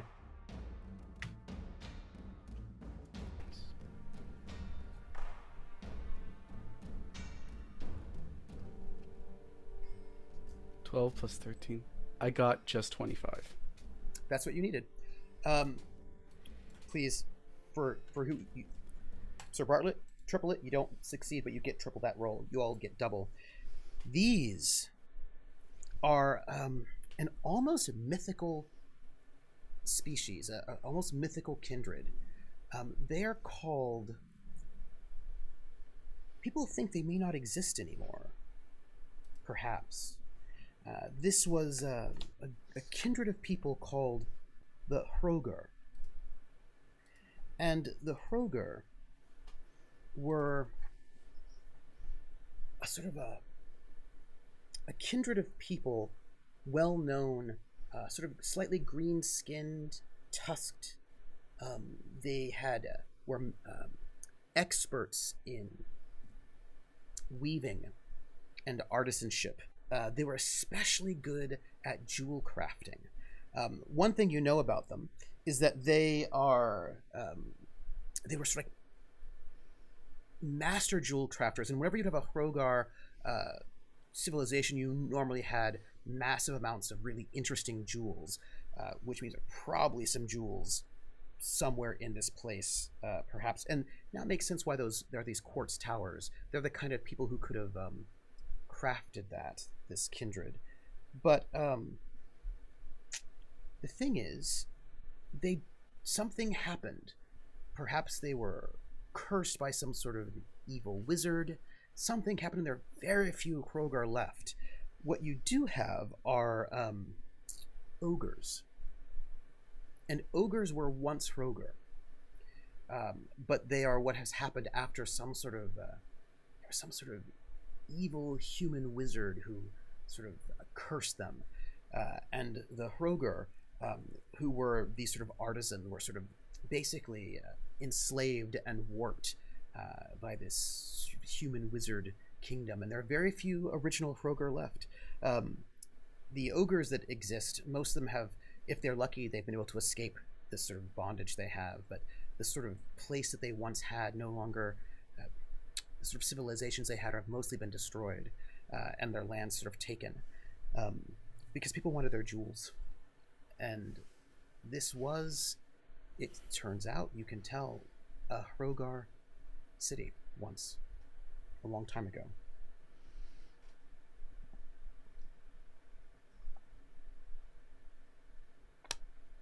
Once through, Sir Bartlett would kind of look at the statues and their kind of not false welcome, but haunting welcome now. And he would go to each one of his companions who had assisted him in getting through where he would surely have been killed. And again, the same type of honorific he gave the fallen member of the Order of the Last Lily, he would just hand over his heart as he collects, the pile of armor that had been ferried across. And he just thanks each one of them in turn for what they've done for him. Oh, no need. By the way, come here, and pulls out sunscreen and reapplies it. I will note the sunscreen. You've got a little yes. Oh, right. Thank you. Starts unpacking the bag and starts helping you get the armor back on. The honor is ours. Let's get you back in this before we get anything more dangerous. What kind of scars did you have when we see you without your armor? What do you look like? Oh no. Again, he is very even for his advanced years, he's still sports. He's still very muscular. He has, he's narrowing. His wrists and forearms have gotten thin, but they're still wiry and strong. He would be covered in scars, especially along his left side. This is the side that ends with the large shield that comes off of his pauldron and the one blind eye. Just below the armor, there's scars from burning, perhaps acid of some kind, but it seems to be localized on his left side, and his right side just has, white line scars from various cuts and wounds that have been sewn up. But that's whatever had befallen him on that side seems to still hold sway across his body. He couldn't tell you how he got him, though. And you re-armor him, yeah? Question for you. Have you ever told Aura how you got them? Yes.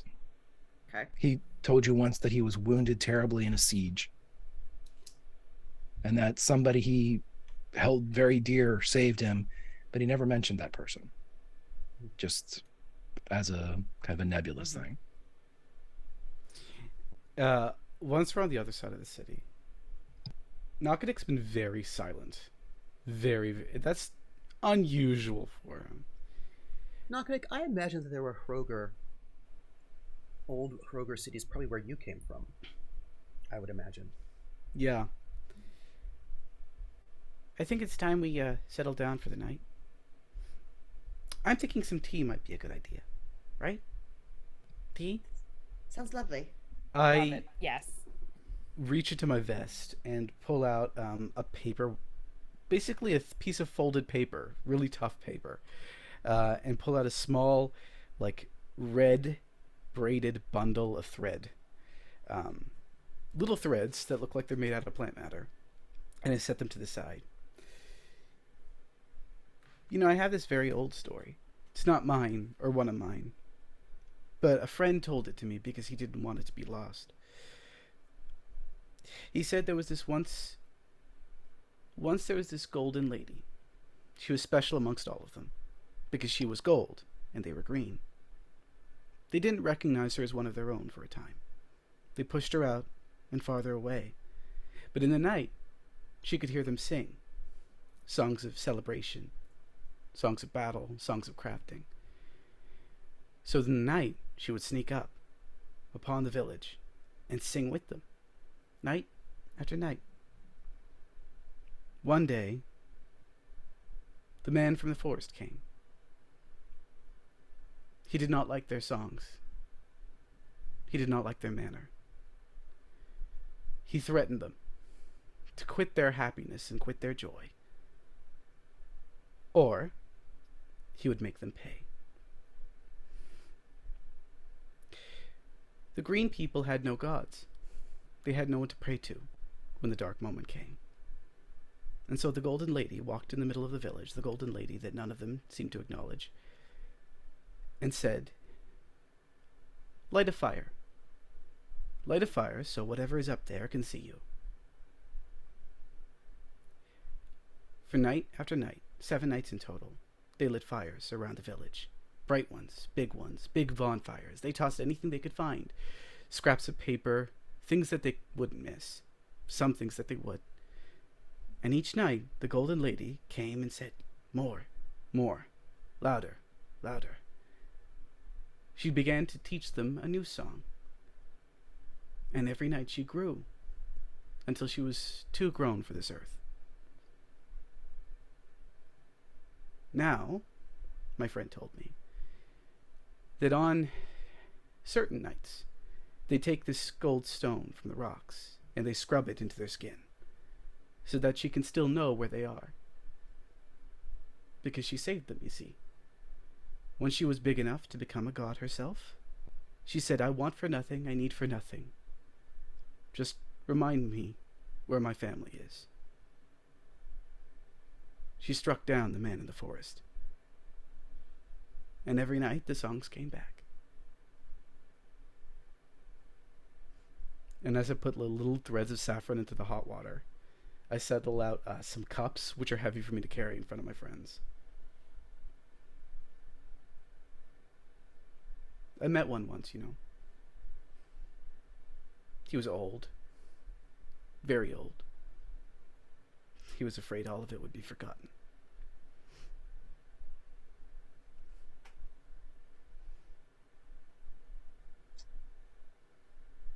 Rugula. As the story unfolds, you feel something at your finger.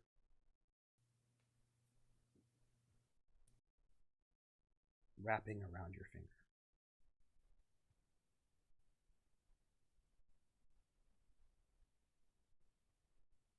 I assume you look. Yes. I will look at whatever is happening. There's a small plant, Oh no. like a little mandrake sapling, about so big. It has just curled up seem to be listening to the story and curled around your small finger. Just sitting there, listening to the story that Nakanik was telling. Perhaps drawn by your smell.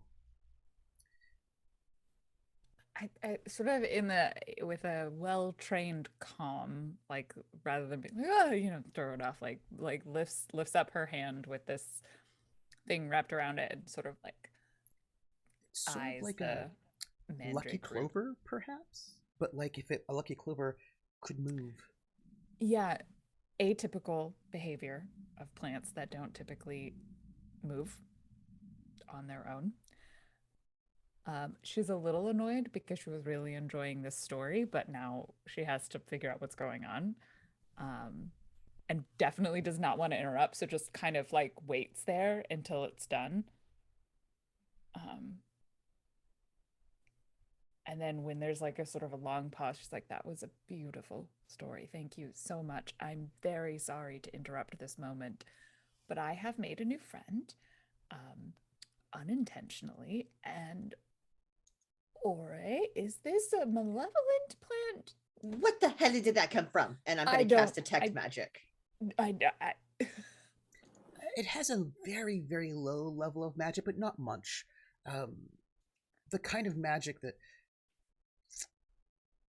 very light, not much at all, just like a small hint of mint to it, a light wafting smell. It is a being of this place. Do I get anything malevolent or just neutral? Very neutral. like not the same as the plants that we encountered in the jungle. No. Okay, good.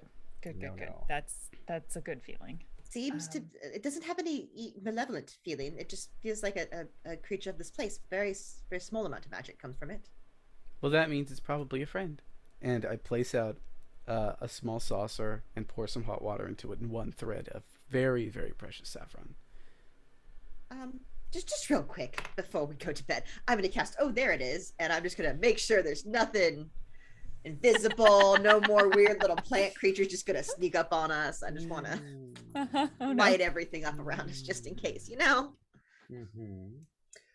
So, you are on the other side of the city, and when you sort of look and you cast out your vision, there are little plants here and there, small little ones that can move hereabout, like patches of clover, but not so many of them.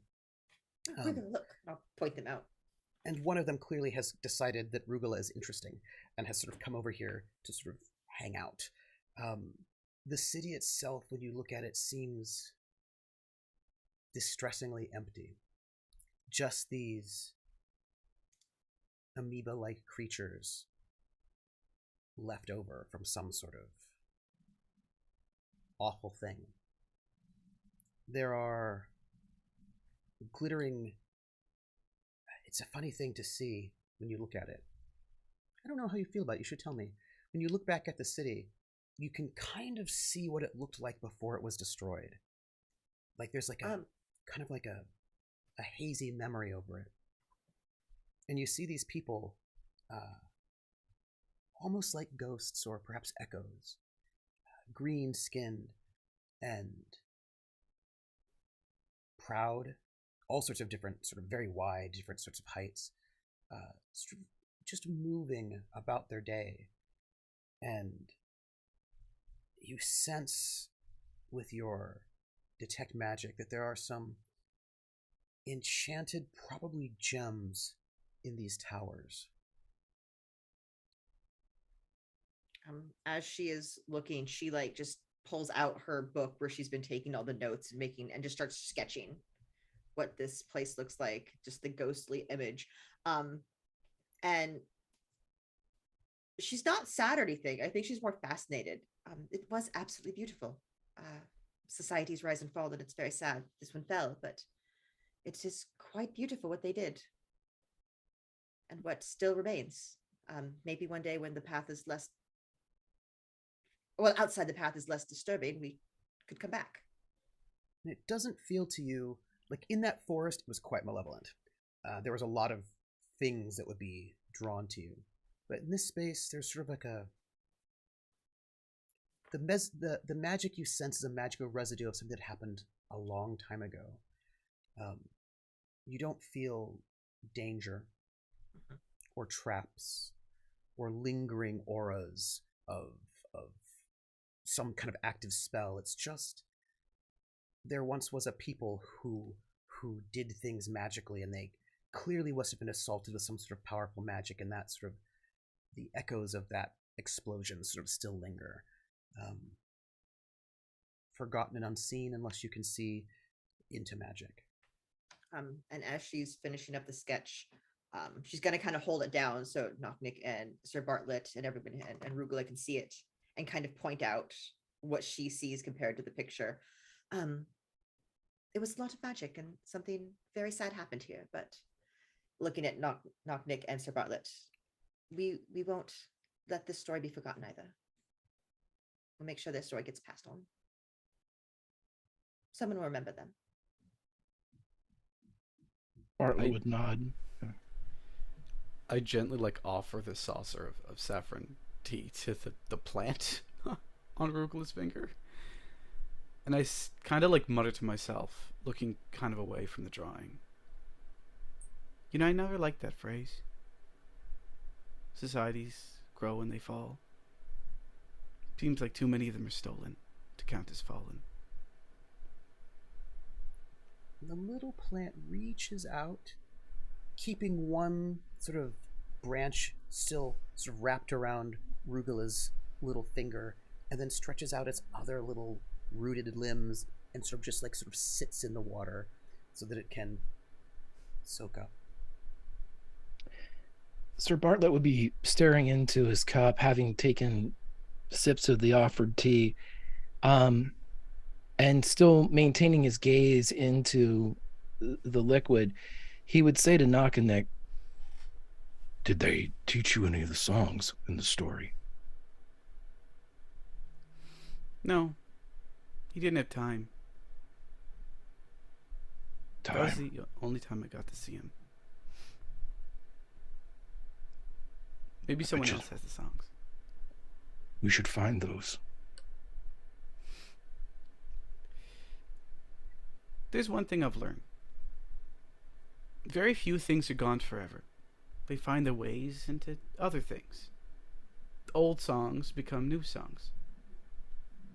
And those songs are used maybe for different purposes, but with the same kind of heart. I like to think that, well, if not people like me, who've been gifted these stories, there's others out there who have retained these stories, built new ones. Their culture may look completely different than it used to. But that doesn't mean it's gone. Not really. It's just different. The town might have archives. I'm sure there are recorded histories of this place. It depends. We should at least try to look. And see, we're going back to the town eventually. Of course. An extra stop wouldn't hurt. And we can But learn you maybe can't some of the change songs. what happened. No, but we can learn from it. We could. We could sing. And we could sing. So Bartlett, why don't you entertain us with a song while we set up? I am no bard. And he would look at Fine, I love Knocknick that. before he would look at anybody else. The old songs are new, you say, and I would hate to think that one that I have used has been taken and repurposed. I would like to hear it as they sang it to the Golden One with full throat in the woods. And there's a tear that rolls from Bartlett's. Time and things stolen. If we can find your fairy dust, maybe we could then look for the song. Maybe.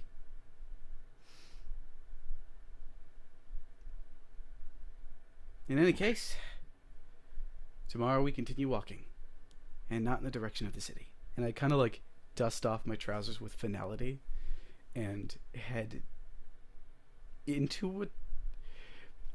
I don't even think I carry a sleeping bag. I think I just take a small blanket out of my pack and just fold it over myself. And with the great volcano before you and the fire dungeon awaiting, we will take our break. And when we return, they will enter into Mount Zingzak Zarael, into the fire dungeon. We made it. We didn't get off the path. We did it, y'all. You didn't get off the So path. responsible. You didn't We do followed the first rule. I offered. You didn't take me up on it. And we're going to take a 10-minute break. And when we come back, our heroes are going to go into a volcano. Which I think will be fine, right? We'll be fine. Yeah. Yeah, we'll be fine. We'll be back in 10, everybody. And, give love to those who you care about and remember the stories. We'll be back.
welcome back, everyone. Welcome back to the second half of our adventure into Zorr, where our heroes, the best group of circus folks you'll ever meet, are doing a... Hey, that's what they said at the YouTube comment. YouTube has never been wrong. They've never been wrong. Rugula has made a new friend. Aura has... It would seem so. Has sort of crafted some knowledge, right? Has gathered some knowledge about some civilizations that have been ransacked in certain ways. Sir Bartlett was able to get through with the help of his friends. Something that would have been real bad if he had been fully armored. As a big, huge, tall human, to walk through that would have been real bad. But together they worked through it, and our tail weaver, Nakanick, told us a story of a people and their songs. And as the sun rises in the morning, our heroes make their way to Mount Zingzak Zarail, where the fire dungeon awaits them.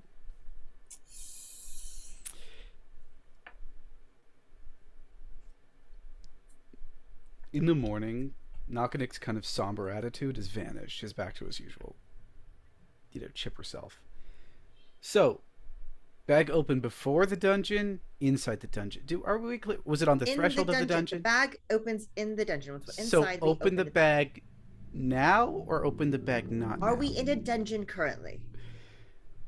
Well, I mean, if you think about it, life can really be a metaphor for being trapped inside of a dungeon. I like metaphors. Me too. Should we continue on the path? You continue on the path, and you see this giant volcanic mountain with a little bit of magma off the top and smoke rising before you, and you're not murdered. You have kept, by the way, your Strox alive, which is pretty impressive, because there are many moments where they could have all died. Just gonna note it. But you make your way this way, and it's not that long, actually. Just a couple of hours from dawn as you travel this way, and there's not much, little sort of creatures here and there, and the little plant thing has sort of crawled up onto your shoulder, Rugula. It's just kind of sitting there, like maybe crawled up into your hat, to a big sun hat, and it sort of just crawls up in there. It's very lovely, but I will very intentionally leave it in this area when I leave, because invasive species are bad, and it feels like sentient invasive species might be worse. I mean, it's it's a lovely companion right now. She's told it this. She's been like, you're very charming, but just so you know, this is your home, and you're not allowed to come with me. Little petals are just... I've sketched it many times. I've probably made it feel very good about itself. Did you give it a name? Like, you're such a lovely little mandrake. No, you can't name them. Are you sure? You could. Yes. It's like if you rename like a foster animal, yeah. then you're going to be a foster fail. I'm just asking if you did. She's done it once before, and it was a bad idea. Now she has like 13 of these whatever cacti that she acquired on a trip. As you We're make about your to go way... into a very dangerous dungeon. You should probably not come inside with us. Speaking of which, that's a good idea. I'm so glad you said that, because you just gave me the opening that I needed.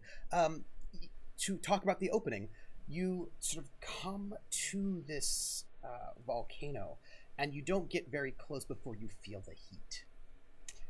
Really hot. And the entrance to this volcano is a lava tube that goes deep into this volcanic mountain. And as you stand before this lava tube, you can just see the waves of heat washing over you. This is like ×2 Nakanick's home life hot. This is a lava tube into a volcano. It is hot. It is not hot. It is very hot. It is super hot. It is distressingly burn off your eyebrows hot, and you're not even like in there yet. Already. We have those potions, right? Yes, I you was do. about to say. Otherwise, I'm a TV dinner. So Yes, that would be correct. Well, don't be silly. You're not in a tray. You're more roasted. Like a chicken. sure. Especially with that armor. I I suppose don't you think it get would. some like crispy skin. I don't think it'd be good either way, though. Oh no, it'd be really bad. Potion up, everybody. You each have 3 of these potions. Of these Viron potions. Do we have any idea how long they last? Yeah, that's what I Yeah. was about to. What a great question, huh? Didn't I figure that out last detect time? magic.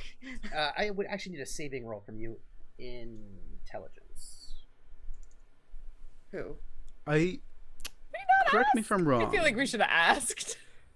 Didn't I learn what these potions were and maybe know Yes. their effect dosage?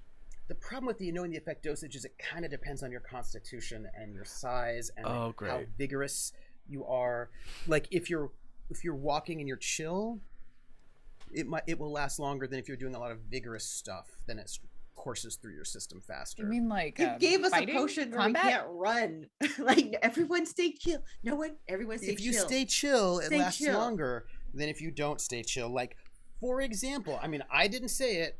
Random Tuesday said it. Combat, for example, is a lot of adrenaline pulsing through your system, and that is gonna. This Shorten. flies in the face of every Jason Statham movie I've ever seen. Just saying. So, just saying. I mean, I second that. By the laws of Jason Statham, the potion should last X amount of hours. You drink it? You drink these potions? I think I'm gonna wait until I feel like I have to. If we don't have to take it yet, I'm gonna wait. Do you leave your little mandrake plant outside of the lava tube?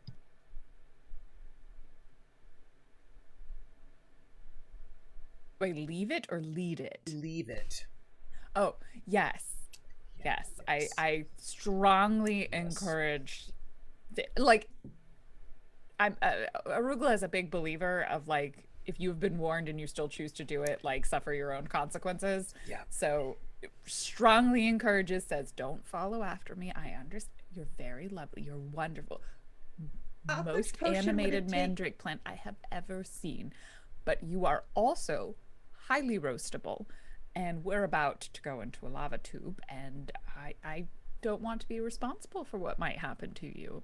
So carry along now. Go back to your friends. Could we give the Mandrake the potion? Just like a drop. I mean, we could. We have no Last idea all about the night. side effects. Everything's possible, really. I'm If just- the mandrake dies, I'm going to feel very bad. This is not where a mandrake child belongs. Okay, well then, yeah, we should probably send it home. Little If mandrake it's a is like, child, definitely send it home. kind of waits. No idea if it's a child, but it didn't seem particularly mature as far as mandrakes go. So, I kind of whisper behind one of its petals, like it's an ear. We are coming back this way later on, so we will see each other again.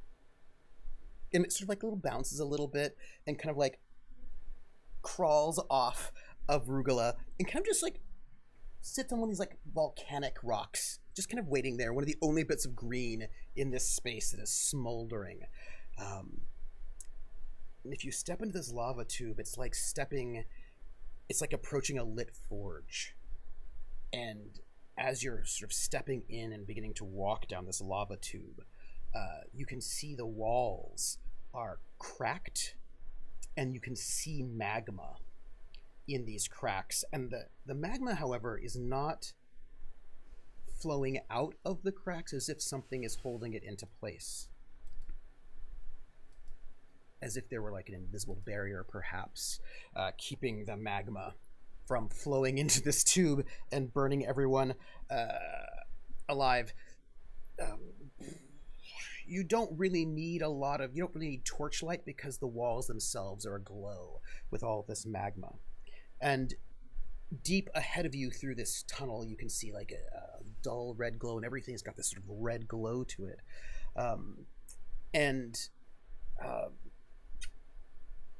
You begin to walk into the mountain. And Aura, you notice there's a... You start tasting magic. And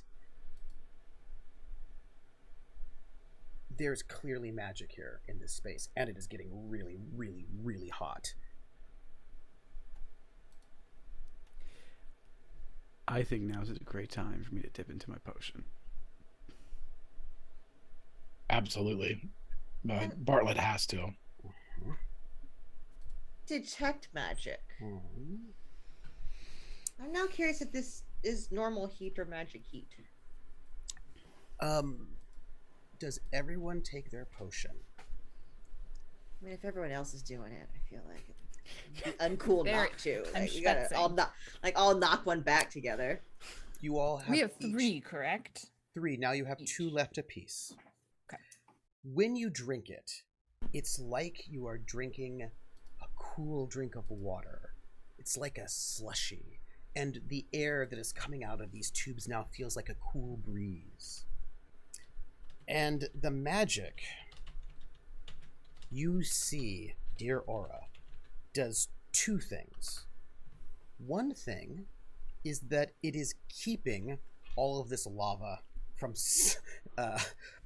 collapsing in. It is clearly some sort of barrier that is keeping the lava at bay.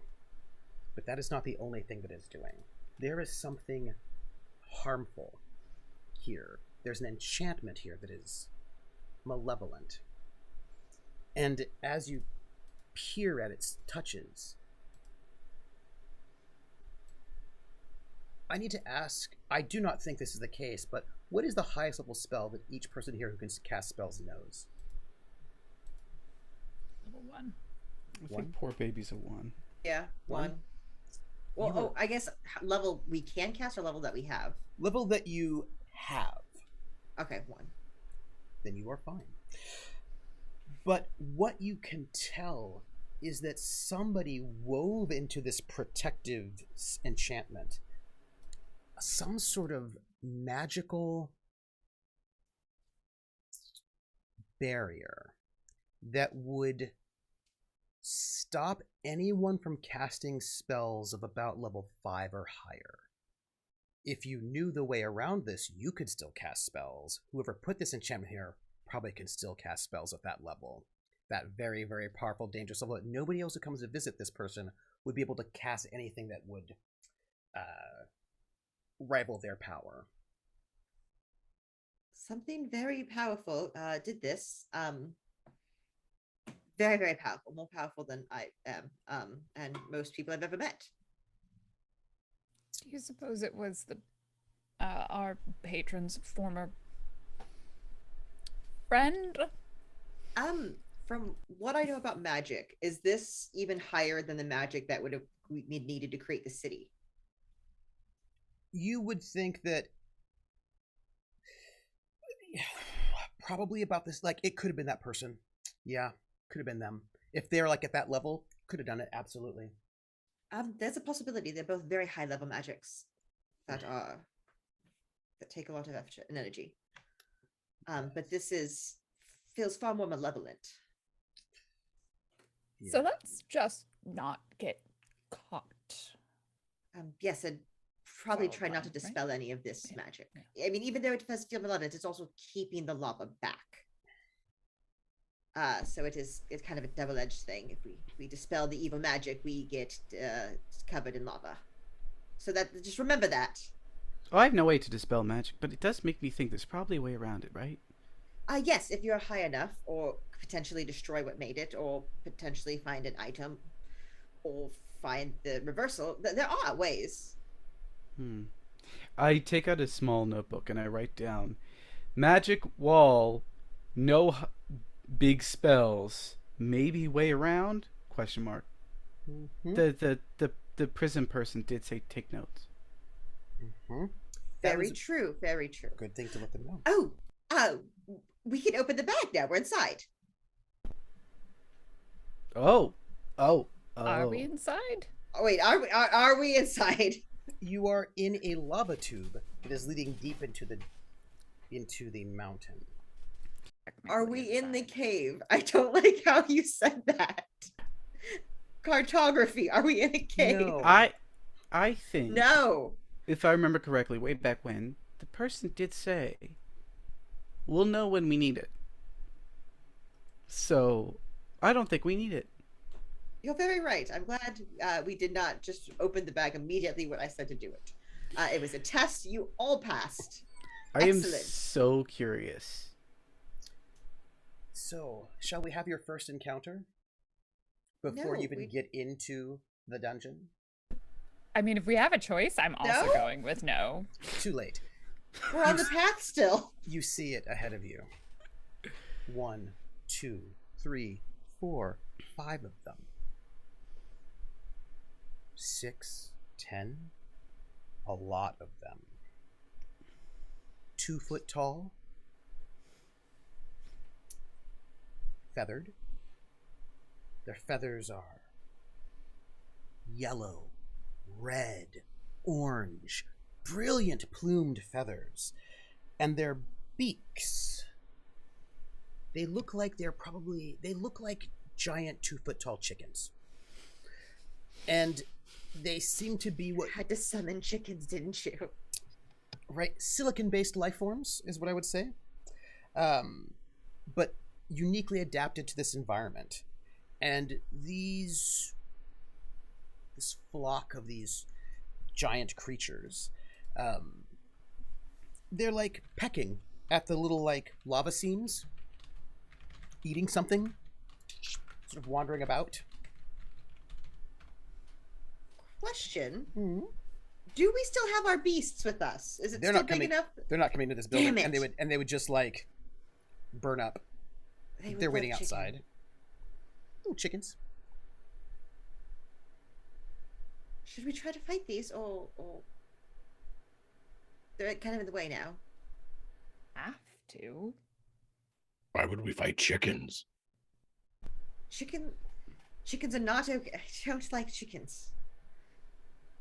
This is real April coming through. Real April has been attacked by multiple chickens in real life, and it is a problem, and I hate chickens. So this is bleeding over. Chickens are evil. The reality bleed, right? And they're just like wandering about, pecking at something, hunting for something, pecking at things in these sort of lava seams. And you can tell as they sort of like peck at the lava, they clearly are fine with lava. Does not seem to harm them.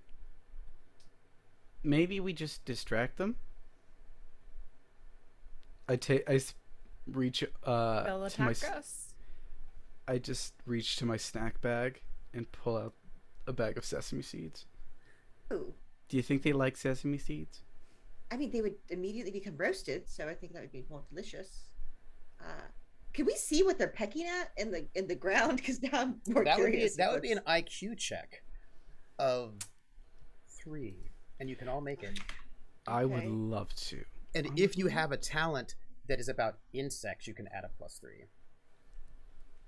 So you're looking at a 30.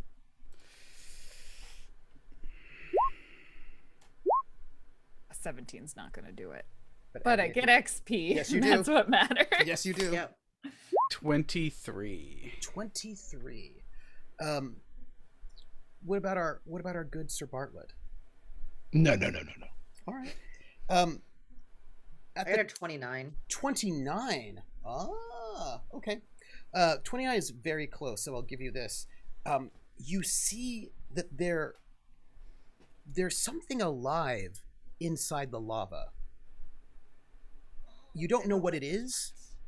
You can't see it, like you can't make it out through this lava. But you can see there's something small, probably some sort of insect.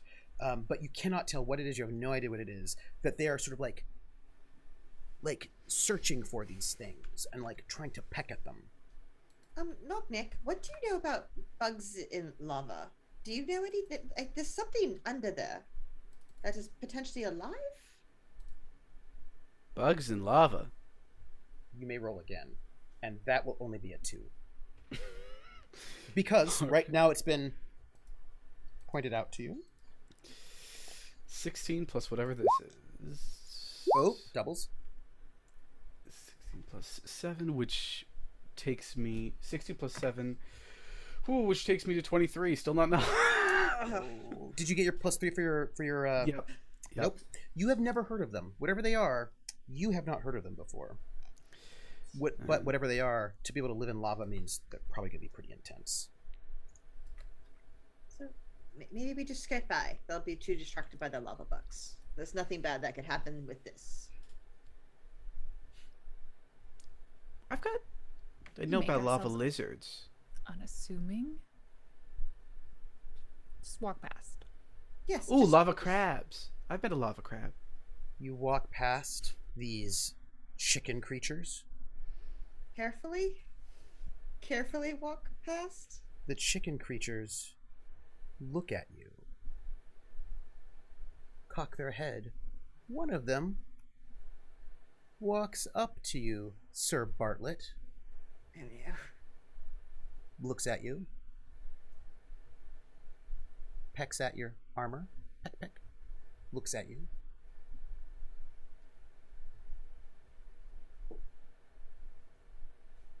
I have no quarrel with you.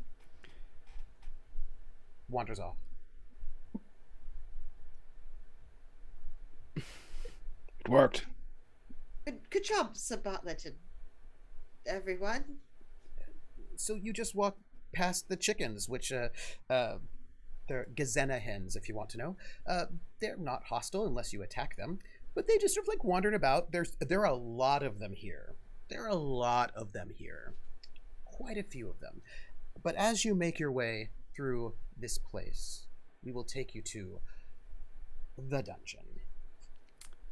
Before we cross over, can I take out a couple sesame seeds and scatter them across the exit? See what happens? Absolutely. The creatures are little Gazena hens. Some of them sort of like flap their feathers, which are beautiful, by the way. These feathers are long and somewhat stony. Like they've got a bit of kind of a silicone stoniness to them, and they are quite long. Like you could probably, if you had one of their feathers, probably like 2-3 feet, maybe 4. Brilliantly beautiful. A little stiff. They flap their wings, very beautiful. And they sort of head over and they sort of like peck at them. Right, you can see it, and you can tell that they've got they clearly have got a lot of like basically fire protection about them. They're not going to be bothered by a lot of the stuff that is in this place. And they sort of eat them up, and they sort of like just kind of look at you. One of them sort of like just pecks, like sort of tries to peck toward you, just to see what you're about. I reach into my pack. I pull out another small bag. This one's just empty. Fill it up with some seeds and just leave it open for them. Oh. And leave it neat, I give a deep bow. And they kind of like, they follow you a little bit. They sort of peck at it. And I would say to you, these things are clearly, what's the word? Adapted to this environment. So they're probably native here. But there are a lot of them, which means they might be being cultivated for some reason. Right? That somebody is encouraging these Gazena hens to stick around. Yes. With that, my friends, you make your way into the entrance of our dungeon. And let me bring us to our map phrase so that our audience can see this. You make your way into this dungeon, and what you have is this lava tube comes into something that's clearly sort of crafted. And you've got this sort of, you're into these lower slopes of this, here we are full on dungeon, of this smoldering volcano, and you get this cavernous opening. And it's the end of this lava tube that extends like back into this mountain. And it is alive with this sort of like heat to it.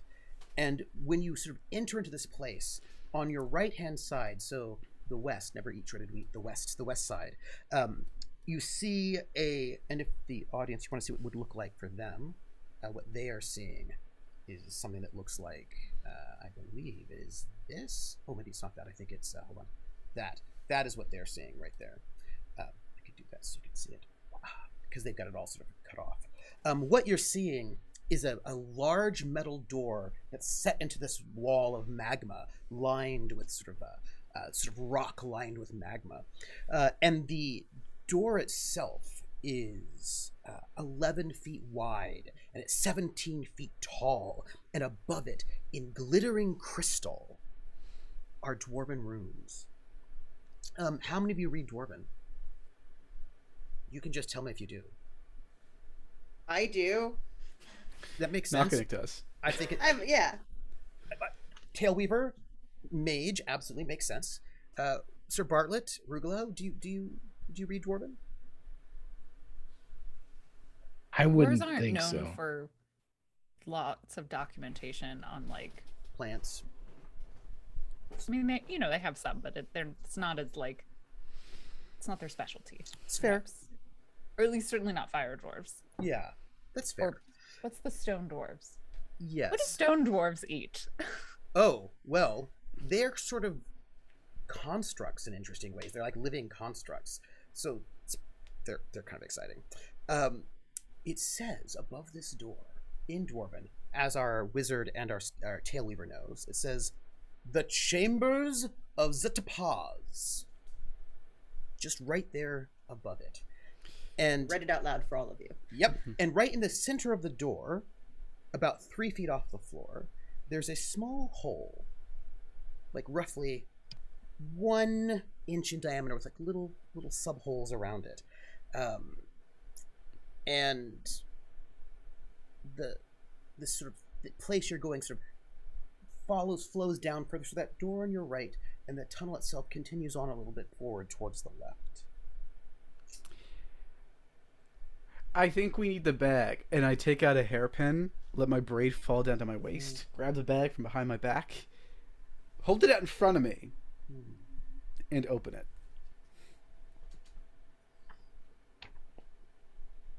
Inside, there are 4 red gems.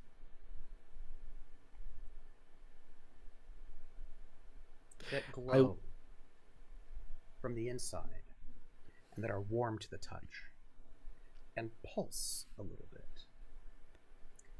And there's a note. I wasn't expecting this. I take out the note. I'm sorry, I said that they were red. That's wrong of me. They're more crimson, you know? Like a deep red crimson sort of thing. And the note says, "Bring back as many of these as you can find, and I will pay you a very good sum for each. These gems are the hearts of all of the volcanic life forms that live inside volcanoes. Larger gems come from the bodies of larger creatures, like lava trolls, but even the smallest of insect creatures contain a tiny fire gem heart, and thus have value. Good luck, and remember your time there is short, Zubar." And these gems beat like a heart, as if they're almost alive. I glance towards the birds at the entrance. Mm-hmm. So, we're being paid per heart. Excuse me now. Yes. Okay. So, you know how sometimes you're like, oh, hey, let's go on a mission, and someone says, oh, I've got a mission for you. Go to this village, and then it turns out that it was like massacre the village and bring back their heads. It's kind of the same thing, except instead of heads, it's hearts. Massacring what now? Information. Anything that can live inside of a volcano contains a fire gem as a heart, and we're being paid per fire gem. So to kill the chickens. But to be They're my clear, friends. we were asked for information. This is a bonus. This is the information. Or is this in addition to the information? This is an addition, I'm assuming, but I also assume the reason we were not supposed to open these until we got here is so we wouldn't chicken out. I look at the birds again. So we wouldn't cower it out.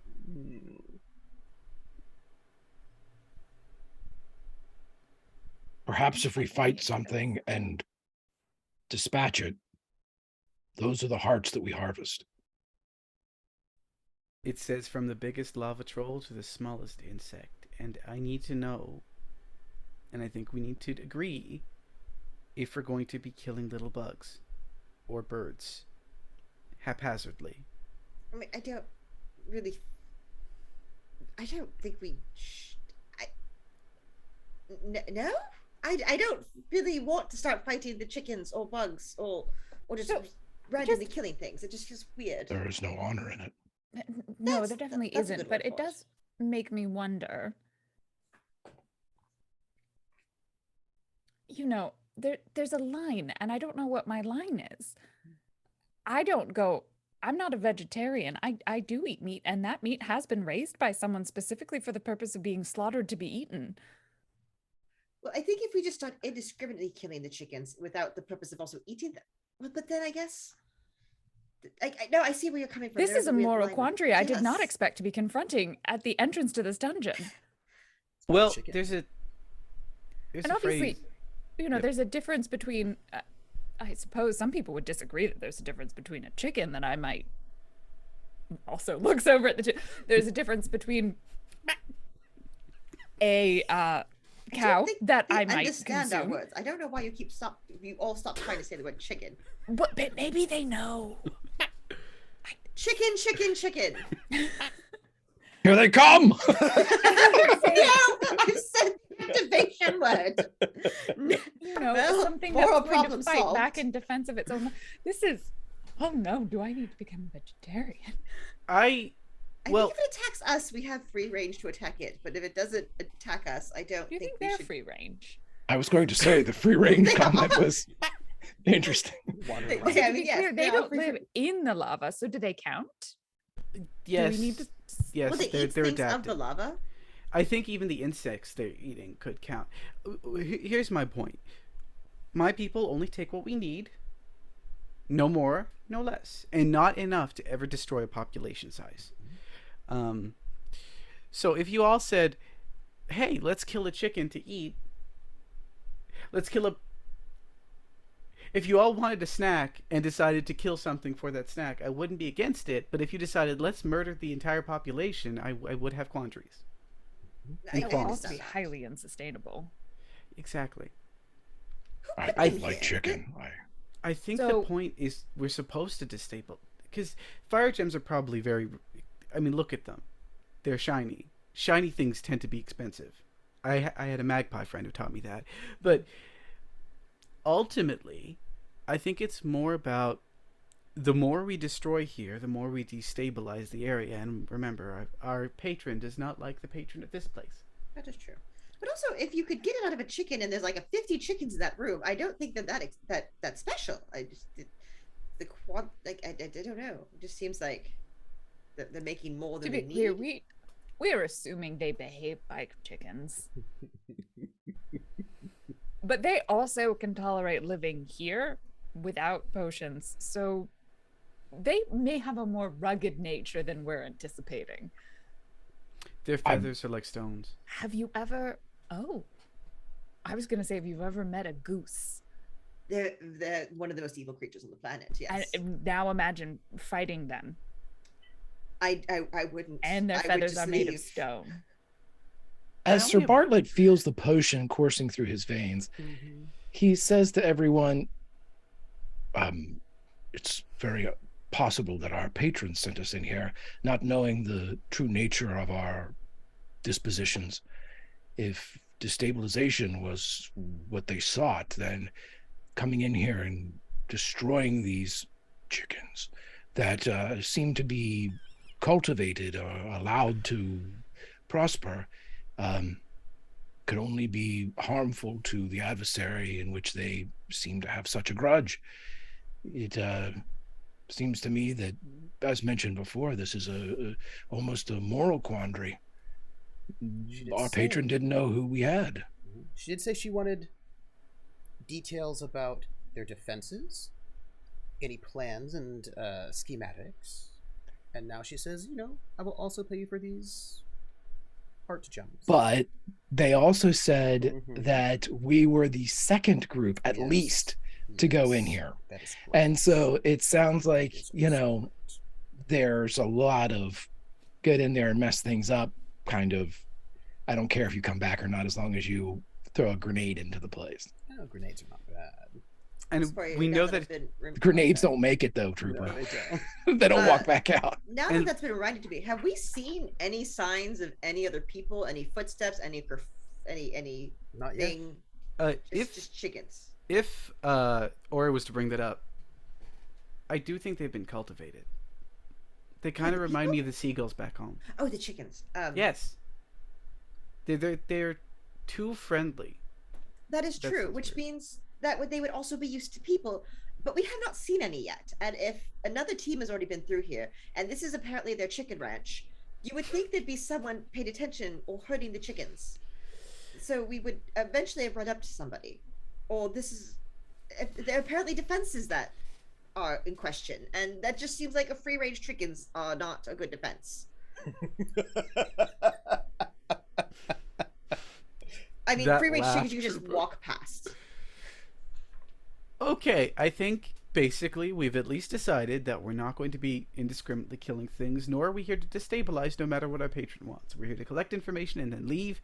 If our patron wants to destabilize things, that is on them. What if the people Agreed. who sit in here joined the society? What if these people are not that bad? Then we recalculate once we reach to that point. Okay. I mean, to my knowledge, if that is the case, they'll probably greet us and say, "Hello, do you want to join up with us instead? We have biscuits or something." oh, I do love biscuits. I find they get stuck in my teeth. A good chicken biscuit is lovely. Here they come. So I wouldn't know what you're gonna do, because as longer you wait, the less time you have. Here's a quick question: who has the key to this place? Because we were given a key. That is Aura who has it. I have the key, and I totally did not forget that I have it as I pulled the key out of my pocket. Should we go through the door, I guess, then? This To be clear, it's not a key. It's a lockpick. I don't think we have permission to be here. It opens up all the doors. It is a key. It's an Type of enchanted I key. key. we got the skeleton key, yeah. it's the a skeleton key. master key. Yeah, It's a master key. Yep. So is I It's a forgot. our item is to a key as Dr. Seuss is to medicine.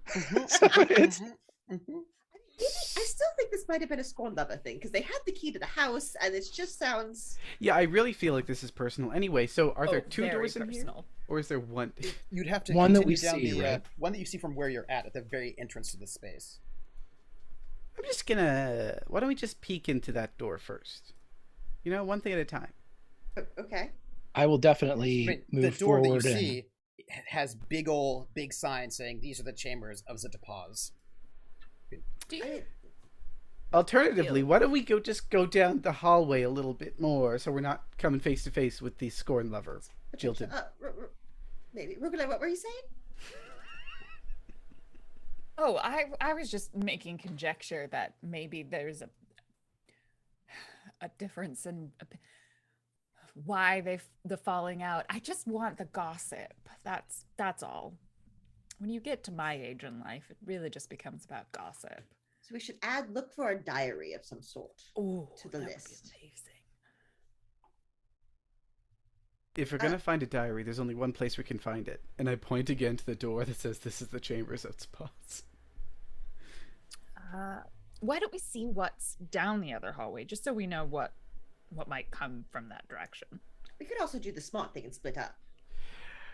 It's always the smart thing to do is split up in a dungeon, definitely. if memory serves me, that's exactly what we're supposed to do. Cover more ground that way. 1 second. There's a basically it's a keyhole right in the middle of this door. Yep. Is it an actual keyhole? Does it go all the way through? No, it's got like a cylindrical opening that you would, if you had the special key, you could put in. If you didn't have it, you'd have to pick that lock. It's like a prong tumbler. Yeah. Like a okay. But I cannot peep through the keyhole. Is there a crack underneath the door?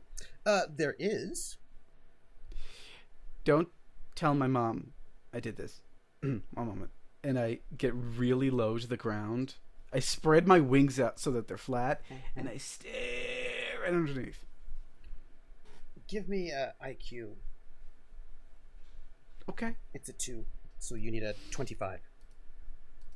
That's gonna be hard for me, but let's try it. Do it. You never know until you Because you're try like it. trying to peer underneath this like little.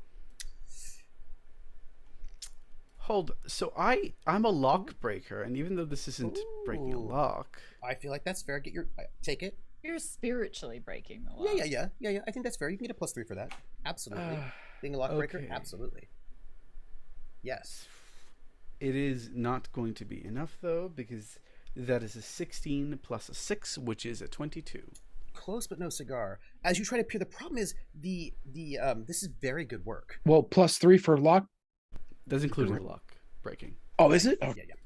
My intelligence is 13 plus yeah. 3. There's a lot of like you can peer, but the it's very well recessed. Like this whole door is like very like the craftsmanship is very good, which does not give a lot of space for much to move through. And whatever is on the other side is quite the room itself. Whatever is on the other side seems to be sort of dark. You can kind of get that red glow, but you can't see much of anything of detail. Well, at least it's not a rug. Mm. Those things are annoying. So I have no idea what's under there. I do know that there's glowing, indicating there's probably some sort of fire or something along the like. Or the whole place is glowing, to be honest. I say that, Gesture. I think for like a split second, or alternatively, we are in a volcano and everything is glowing. Please excuse that remark. And the stonework is excellent. I mean, really well chiseled. That's it. That's good. There is a door at the end of that tunnel that you were sort of creeping about as well. There are 2 doors. Is there anything written over that door?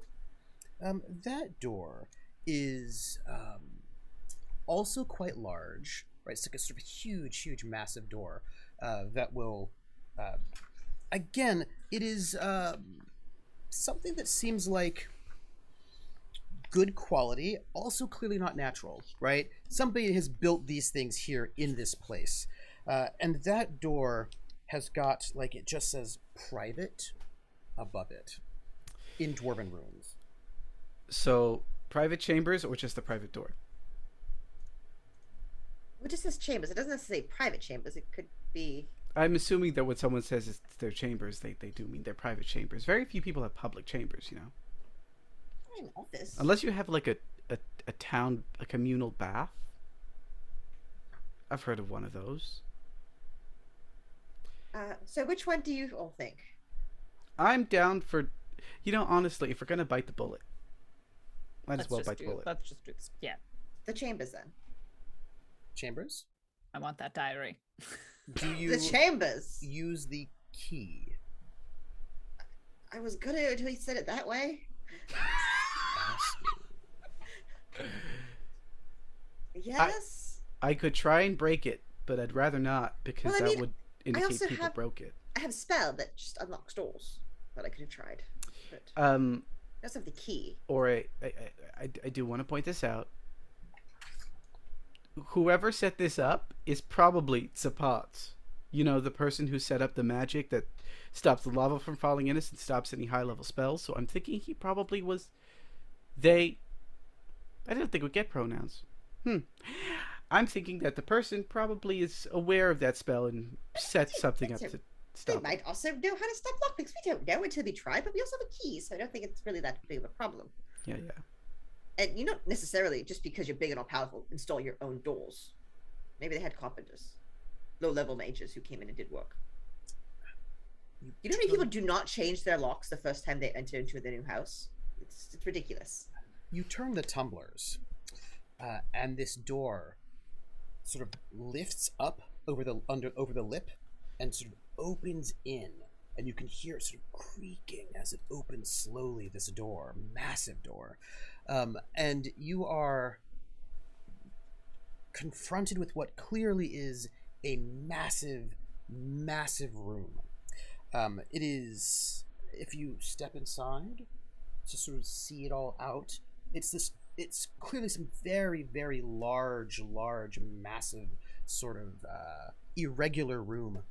And it is maybe roughly like 110 feet long by 70 foot wide. And the ceiling is domed and it's 40 feet overhead. Now, the first thing you see when you come in, there's this curtain of lava that is pouring from the ceiling and into a crevice. So there may indeed be something behind that curtain of lava, but you'd have to get through that curtain of lava that is just cascading down from the ground. In the southwest, right, you can see like an archway. There's a chamber down there. And at the far end of this room, there's this humanoid holding a gigantic spear. And it has a pair of bright red eyes. And its eyes fix on you, this creature, this humanoid. And the humanoid is like 7 foot tall and 10 feet wide. Yes. And with this big, huge, giant spear with an obsidian head. And it sees you, this thing. And it says, and it seems to be made perhaps out of rock, perhaps? And it says, "You are not he. You may not pass. You are not he. You may not pass." Well, The other door. pronouns are he. Yeah, pronounce it. We should just back. Do you think we should just back out slowly, go to the other door? Sure. It's Sorry? some kind of guard. Some sort of guard. Some sort of probably magically animated guard. Some exceedingly high level magically animated guard. Well, the magic would be high level, you know. As I back out of this room slowly, I'm gonna lean over to Rugula. It didn't attack us immediately, so should we provoke it? Like, if we get too close, it'll stop the fight. But now I feel like if we stop the fight and kill something, it's just bad. Like, You're muted. you're Lord. muted. Did? Now you're not. You were. Oh, okay. I must have hit the button twice by accident. It's all good. Just do you want to fight it? I don't. Like, holds up like a blowpipe and a dagger, being like, I don't think I'm equipped I to don't fight want it. to fight it, but I feel like if we did get too close to it, it would start a fight. And now it's the whole talk about. Oh, you're thinking about the harvesting of Yes, harvesting. because it lives here. It would have a thing. Well, okay. Hold up. I flutter in front of Sir Bartlett. You know what I'm going to say. I do. He does? Do you feel like you could take a hit from that thing? I haven't felt it. I don't think so. We could just go to the other door. We don't need to try to provoke this thing at this moment. But if we're going to learn all the secrets are probably in there. We do have to get past it. Maybe Maybe we there's a can back door. convince it? We could convince it that we are he. Do you have any illusion magic, perhaps, Sorry? I don't. Sorry about that. I not to my knowledge. Rugula, just so we're not left out. Do you have any illusion magic? I have one spell. It's for finding things. Oh, Can you but find a you diary? know, one that we Mostly can also maybe invisible find a things. costume. Maybe we find their cloak, the hat. They have a special hat they like to wear that we could. Maybe there's a portrait of them, so we could at least know what they look like. To so we be could- fair, I think it's probably made by said person and thus reacts to said person based upon like magical essence or who made the spell. Or I feel like if we want to Just get in go and away. explore, You think we I can could sneak maybe past? just make it walk away. To be clear, do we also need to get past a lava curtain? Well, if that's only on the side, you could just go deep. Like, there's that lava curtain off to the side. There might be something cool behind the lava curtain. Right. And there's a whole And then rest there's of the the- place. The golem. there's an there's the- archway. Yeah. Golem and everything that's behind it. Yeah. We check the other door first, just in case there's like another. Maybe it door. doubles around behind them, and we Yeah. don't have to get around them. I'm not willing to trust that, but I don't mind checking the door. Would you like to open the door? Yeah. Or is that if that's okay with everyone else? Let's just open the other door. Let's know everything that We're up running out of against. time anyways before we have to take another dose of that potion. Yeah. No, just stay calm. Let Calm, me move cool, and that for you. collected. There you go. There you go. It's the pits. You move into this room, and let me tell you what you find, because this room is not empty. You open the door. Now, it's a good thing you use the key, which means that you open the door fairly quickly, rather than the amount of time it would take to pick the lock, which would take a longer amount of time. And as you open the door and it swings open, you see a group of Inferno Dwarves. Who are not friends with the fire dwarves from the town you came from. And they're sitting there. There's also a table. There's a big table there with a keg and a bunch of playing cards, some chairs. They seem to have been sitting playing poker, perhaps, or bridge. It's unclear. Whist. They seem to be guards. Mercenaries of some sort, perhaps, and they were hanging out, just enjoying their life until you open the door, and they are currently standing, they're armored, and they have weapons, and they are looking at you somewhat hostilely. But they don't quite know what's happening, you don't know what's happening, you're now looking at each other, is what I would say. Yeah, they're playing some poker. And I'm just gonna argue, like, they don't have to be, like, they could just go back to living their life. That would be totally fine with You us. have to talk about that one. They're wearing mail and leather armor, very good repair. Also, there are a metric buttload of these hens everywhere in this room, just all over the place. There are like a lot of them everywhere, all underfoot, and they're all just like picking at these pitch and fissures through the protective barriers. And, they've got their hands on their weapons out. They're looking at you to see what's happened, what's going down right now. Yeah. Mm-hmm. In a room full of chickens. I feel like that's going to end very badly, and the chickens are going to get involved, and they're going to attack. I'm going to come in front of the group and raise one arm. There once was a man across the sea. Fire, fire, he called from me. There once was a man across from the sea. Fire, fire, he called to me.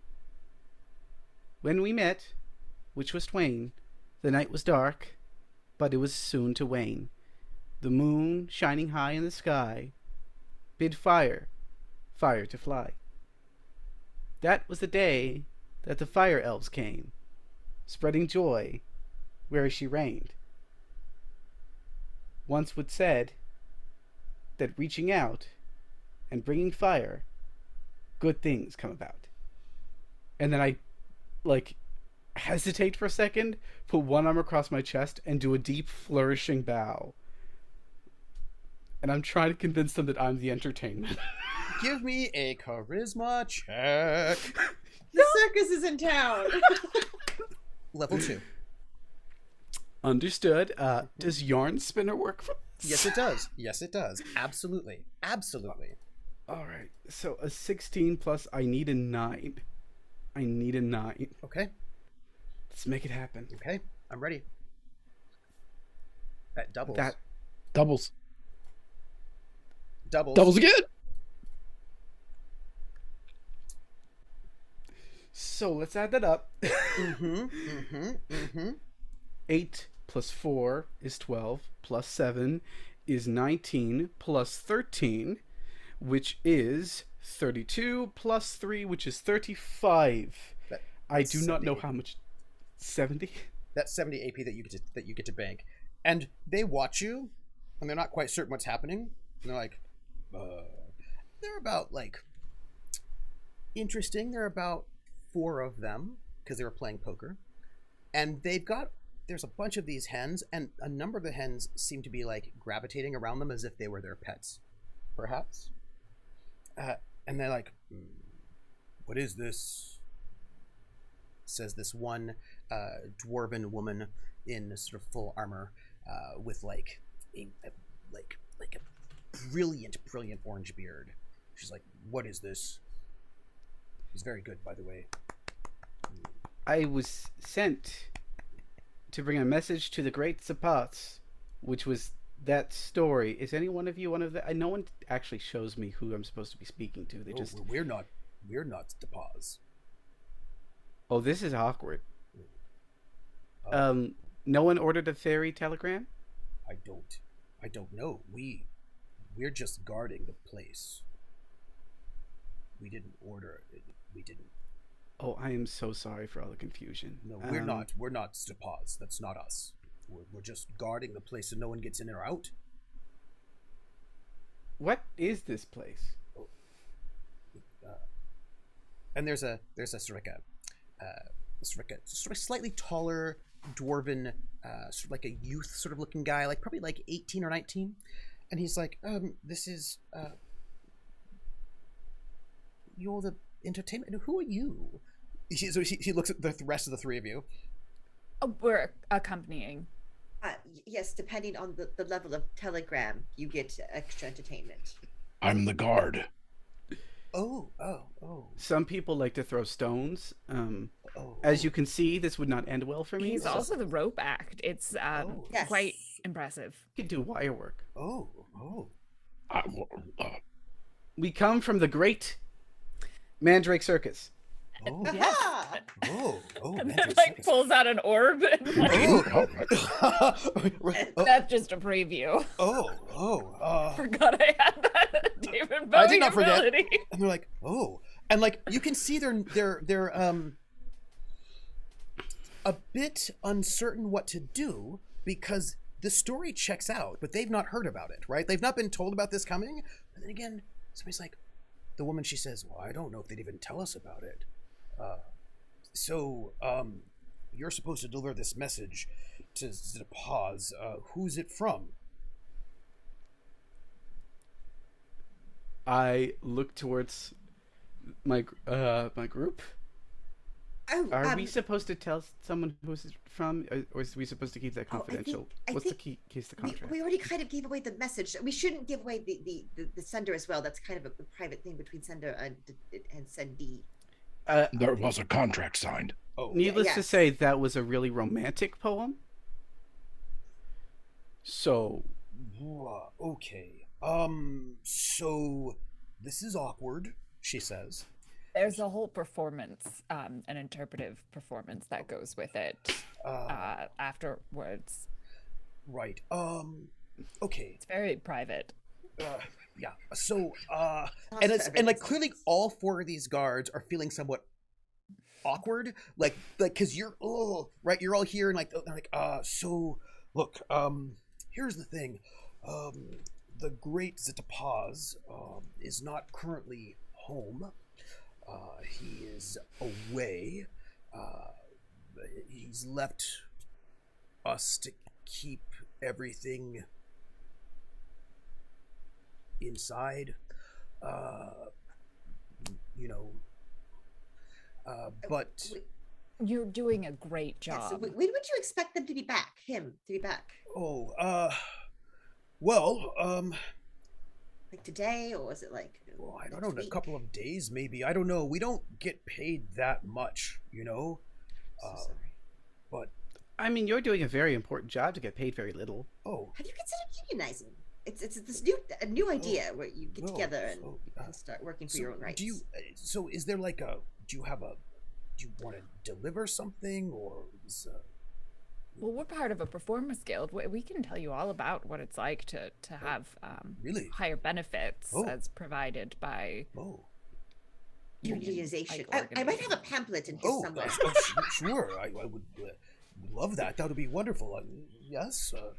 How to It's unionize your life-changing, guilds. it really Here is. you go. And they take it and they're like, okay, well, so it was nice to meet you. And some of them just kind of sit back down at the table and start like dealing out the cards again. And like the lead, this woman, she's sort of standing there a little bit awkwardly. Like she's not quite certain.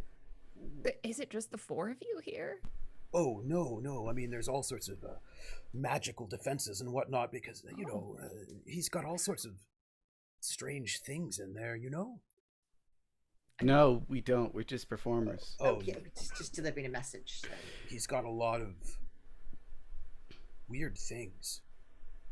Does he treat you well? Oh, sorry. He pays us. Oh, no, go ahead. Yes, But but does that he does. treat you well? Like, do you enjoy being here? You know what? This seems like it was a very awkward situation for all of us. I have some very good tea in my pack. I brought it with me. Why don't we all sit down and have a drink together? Well, that sounds lovely. Hold on. And they like try to pull up some extra chairs, and they bring in some extra chairs so you can kind of sit at the table with them. Come. Have a seat. I'm sure it's been a long travel for you. You're welcome to sit here and hang out with us as much as you'd like. Love to know more about what it's like working here. Well, we try to avoid all of the sort of strange magical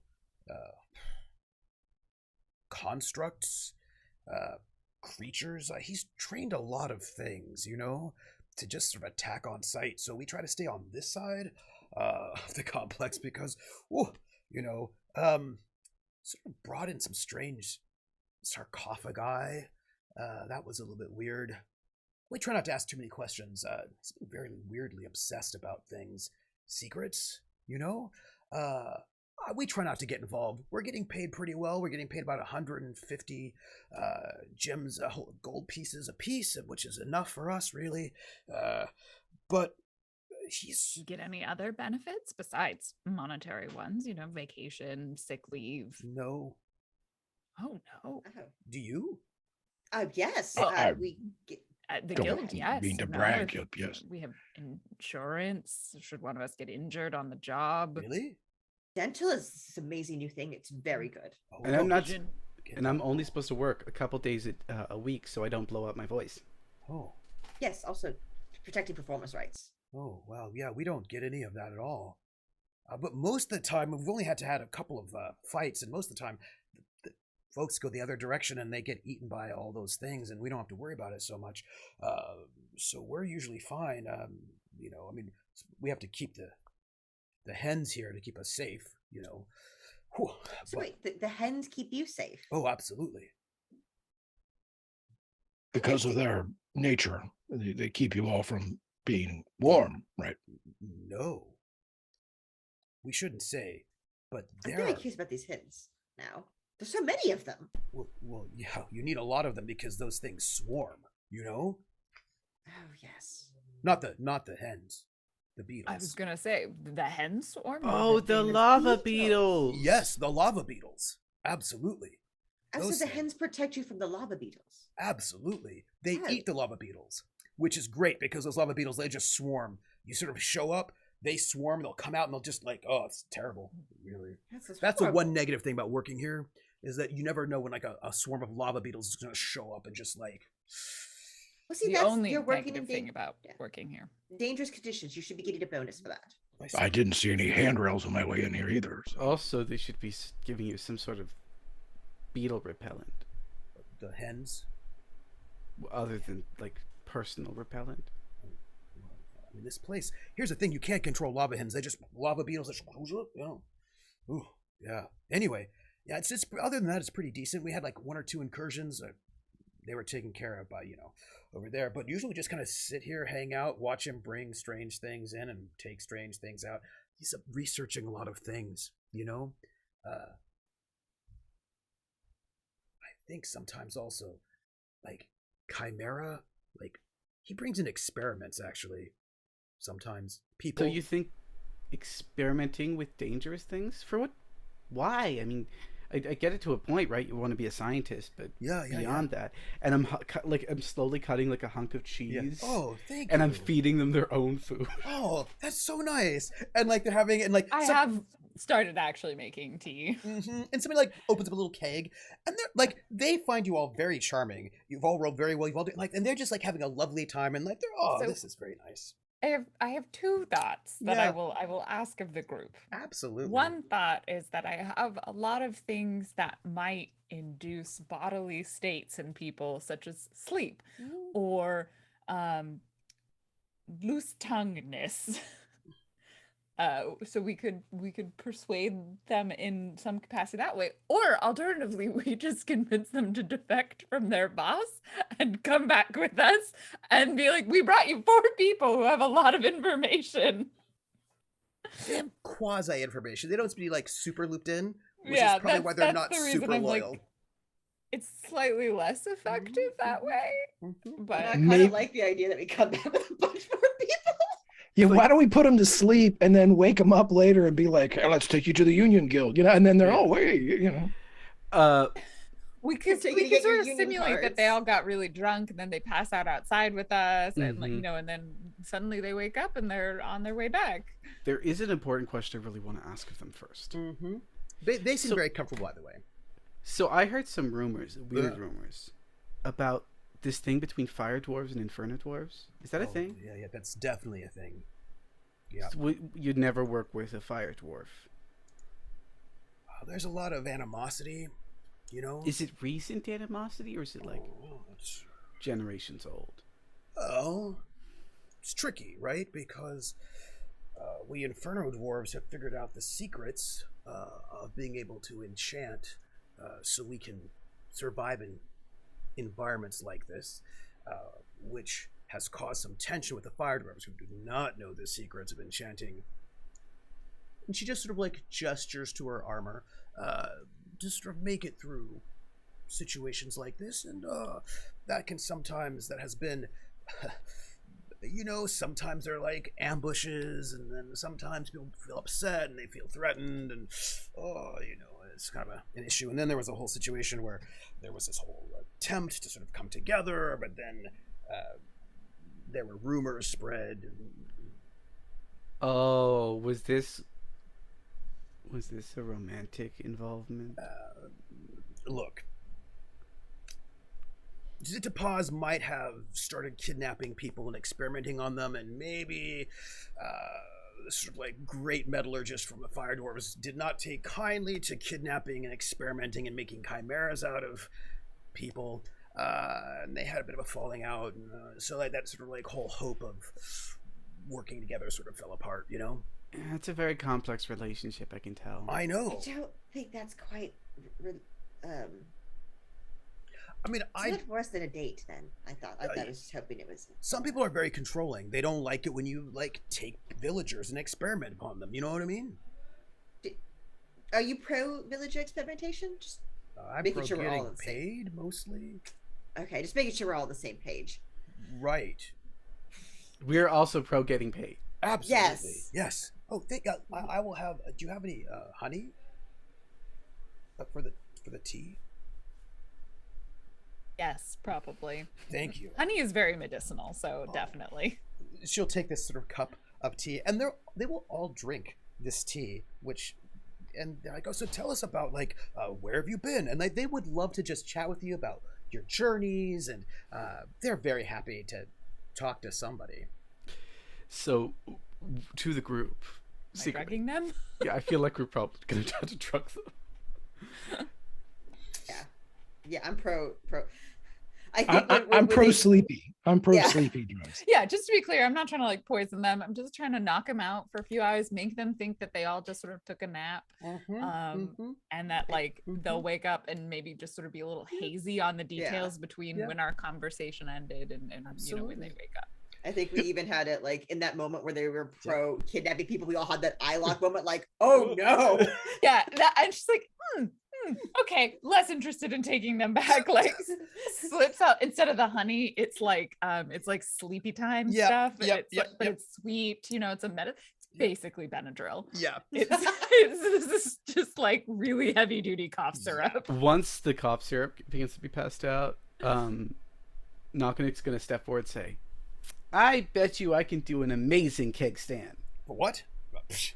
It's when you stand on the keg and drink from. I don't know how it works, but I think I'm supposed to stand and drink from it at the same time. So I have a ladle. All right. I don't think. Who wants to best me in the game of cups? Look, here's the thing. I would feel guilty because you cannot hold your liquor like we can hold our liquor. Oh, that is a bold assumption, my friend. It's true. I mean, we are just much taller than you. Fairies have incredibly fast metabolism. Fortunately, you'd be surprised how much milk I take don't- away.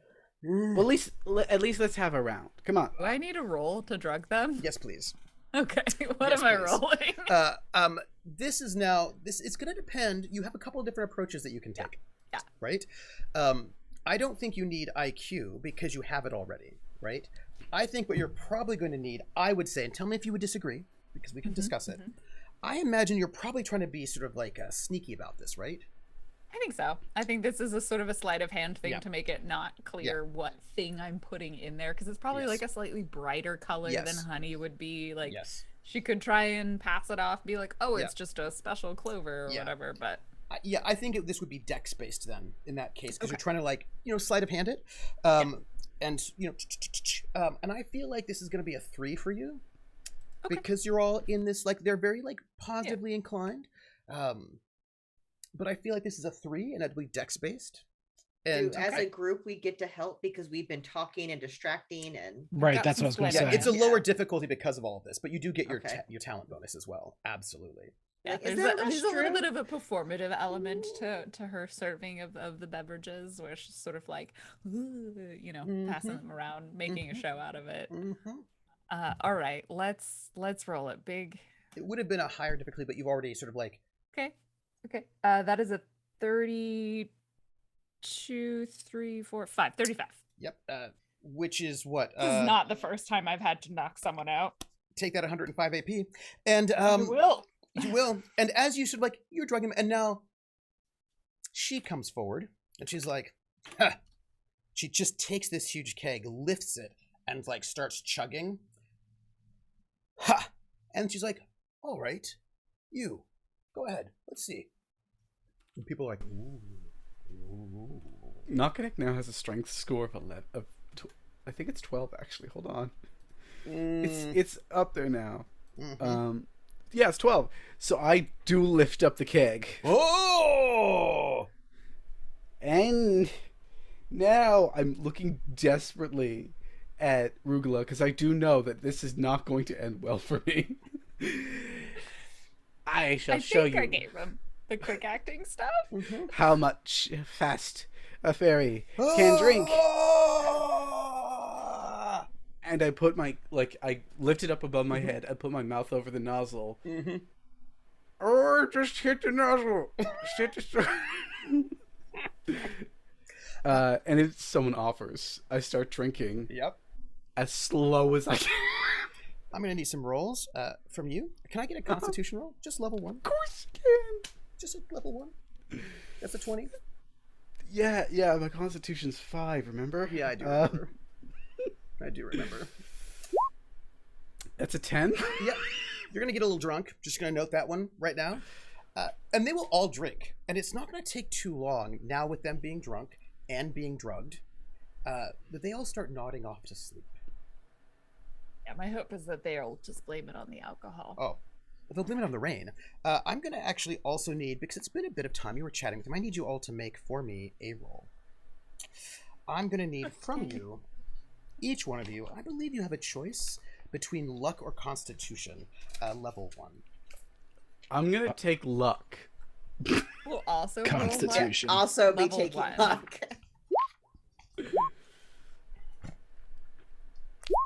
Oh, wait, let me first add the 10. Sorry, it's Okay. just constitution, because this is about your physique. I'm so sorry. Constitution. Okay, Level 1. I'm gonna keep my roll Please do. because that makes it exactly 20. Okay. Okay. You said it's level 1, Yep, right? it is indeed. Okay. 8 plus... Can I level my reroll. constitution real quick? 8 plus 12, so that's a 20. Hold on. Ooh, doubles. 26. 31. 31. Does anybody fail it? That's fairy. Yes. Okay. I'm going to just make that note that you fail 1 constitution check. I did level up my constitution though. Not bad. Okay, thank you. They're asleep. What do? You feel a little hot, Aura. Just a little. You're fine, but you just feel a little hot. Just a little warm. Well, yeah, briefly thought maybe they were pleasant individuals, but they are asleep now. So What's fun over fact, there? Fairies don't like to drink very much. Oh. Oh, here, have some of this. And It's like horrible bitter herb. Like chew on it. It'll yeah. settle your stomach. You'll be at a Shogun. -1 to your IQ for a little bit. Okay. I'm gonna write that down so I don't forget. Just for a little bit. Till this wears we- off. Should we investigate this place quickly? And Yeah, we should. Sir Bartlett again. looks around to see if there's any type of food that is being kept around this area to keep the hens kind of, are they feeding them to keep them, so many of them here, No, or they eat the lava beetles. the hens, I think we're fine. I was just going to see if we could bring a couple of them with us. Probably could. Oh, You could just encourage them. They like eating lava beetles. Let's go, chickens. All right. Chicky. So if you I will note that there is a sort of like a fissure of lava, right? That sort of and on the other side of this fissure of lava, there's like this. You can see like a pool of sort of smoking water, and then that's down to like the eastern sort of way out, and then to the western way down south. There's another corridor with a big like a huge like lava flow that goes across, that is like quite wide. I could take a look over the water if y'all would like. Sure. Just be careful. If anything pops out from that fissure, just kill it. Please. I think I've Okay. suffered enough.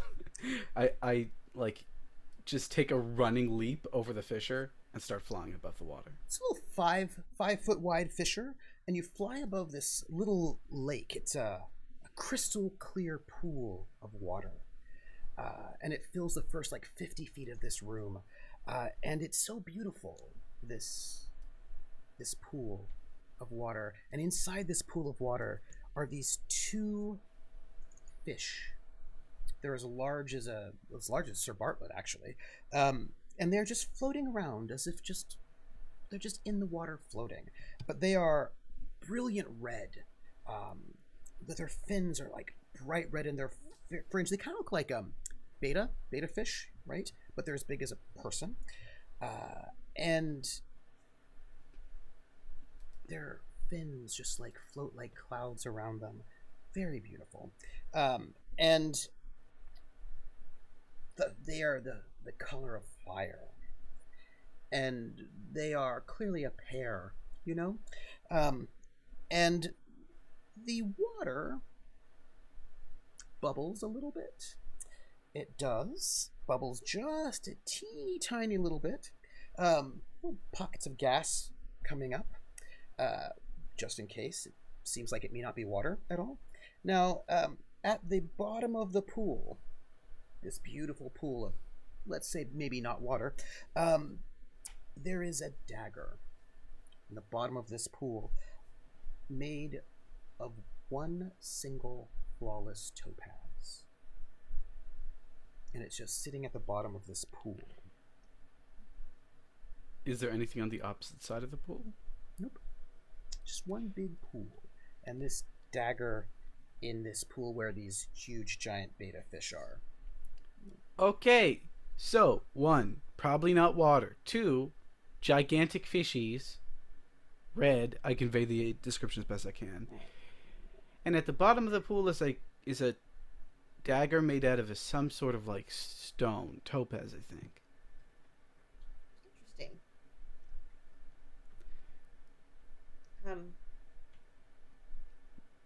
I don't think we need to go get it, do we? I think we just leave it. We've been doing I a mean, very if good we job have of time later, yes. I mean, do we have any rope? Because I don't think any of us want to swim in it. Well, you just said it might not be water. And I don't. Hold on, let me just. I reach into my pocket. I pull out like some. Label.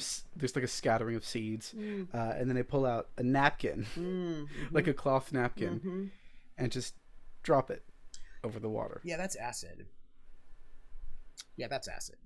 I think they hear the hiss of the napkin dissolving before I can even say it's.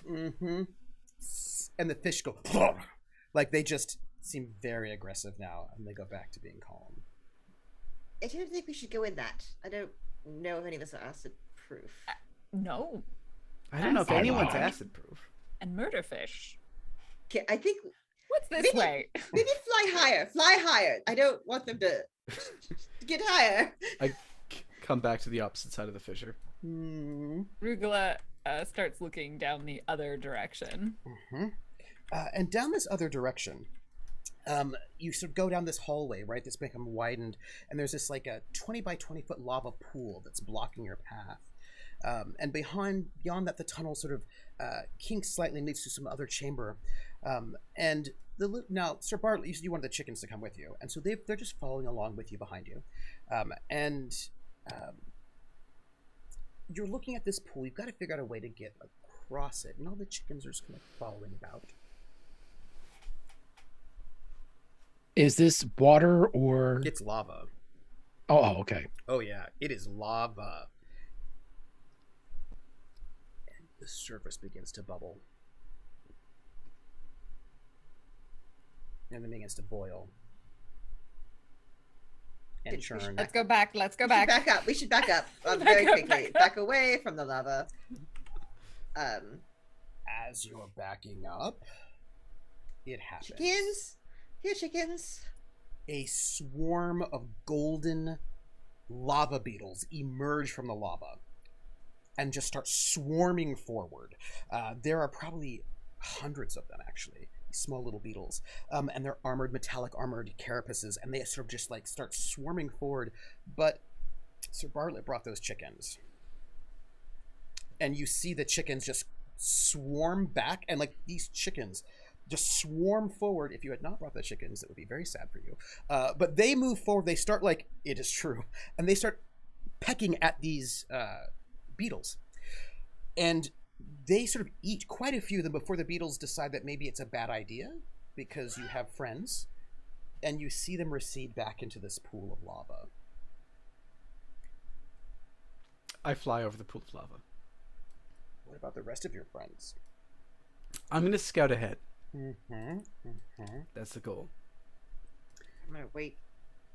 You move forward, and there's a really large chamber ahead of you. And very tall ceilings, very large, and in it you see a pair of very small, but for them, relatively speaking, lava trolls, which are actually quite tall. And they looks like they were made out of the walls themselves, carved and animated. And they are seamed and lined with that same kind of lava sort of fire within them. And they're every time they move, like you can see steam coming out of their joints. And each one is armed with like a 7-foot tall obsidian tipped spear. And these trolls seem to be standing on guard. I quickly flutter back. I would rather take apart the golem, to be honest. Whatever that stone guard was is probably nothing compared to those trolls. Yeah. Why don't at this point we just leave? We have information. Anything we bring back is more than they've had before. I don't really want to get there's chimera downstairs. I don't really know if I want to go down there. I'm okay with fighting the stone thing and exploring the private chambers and then leaving. I think that's the most we can do, and I do not think we'll still have gone above and beyond, you know? It seems reasonable, except for the part where I suspect I can't do anything against a stone creature. What do you mean? Rocks tend to be immune to plants. I will Poison. note that this side has all of the guards on it.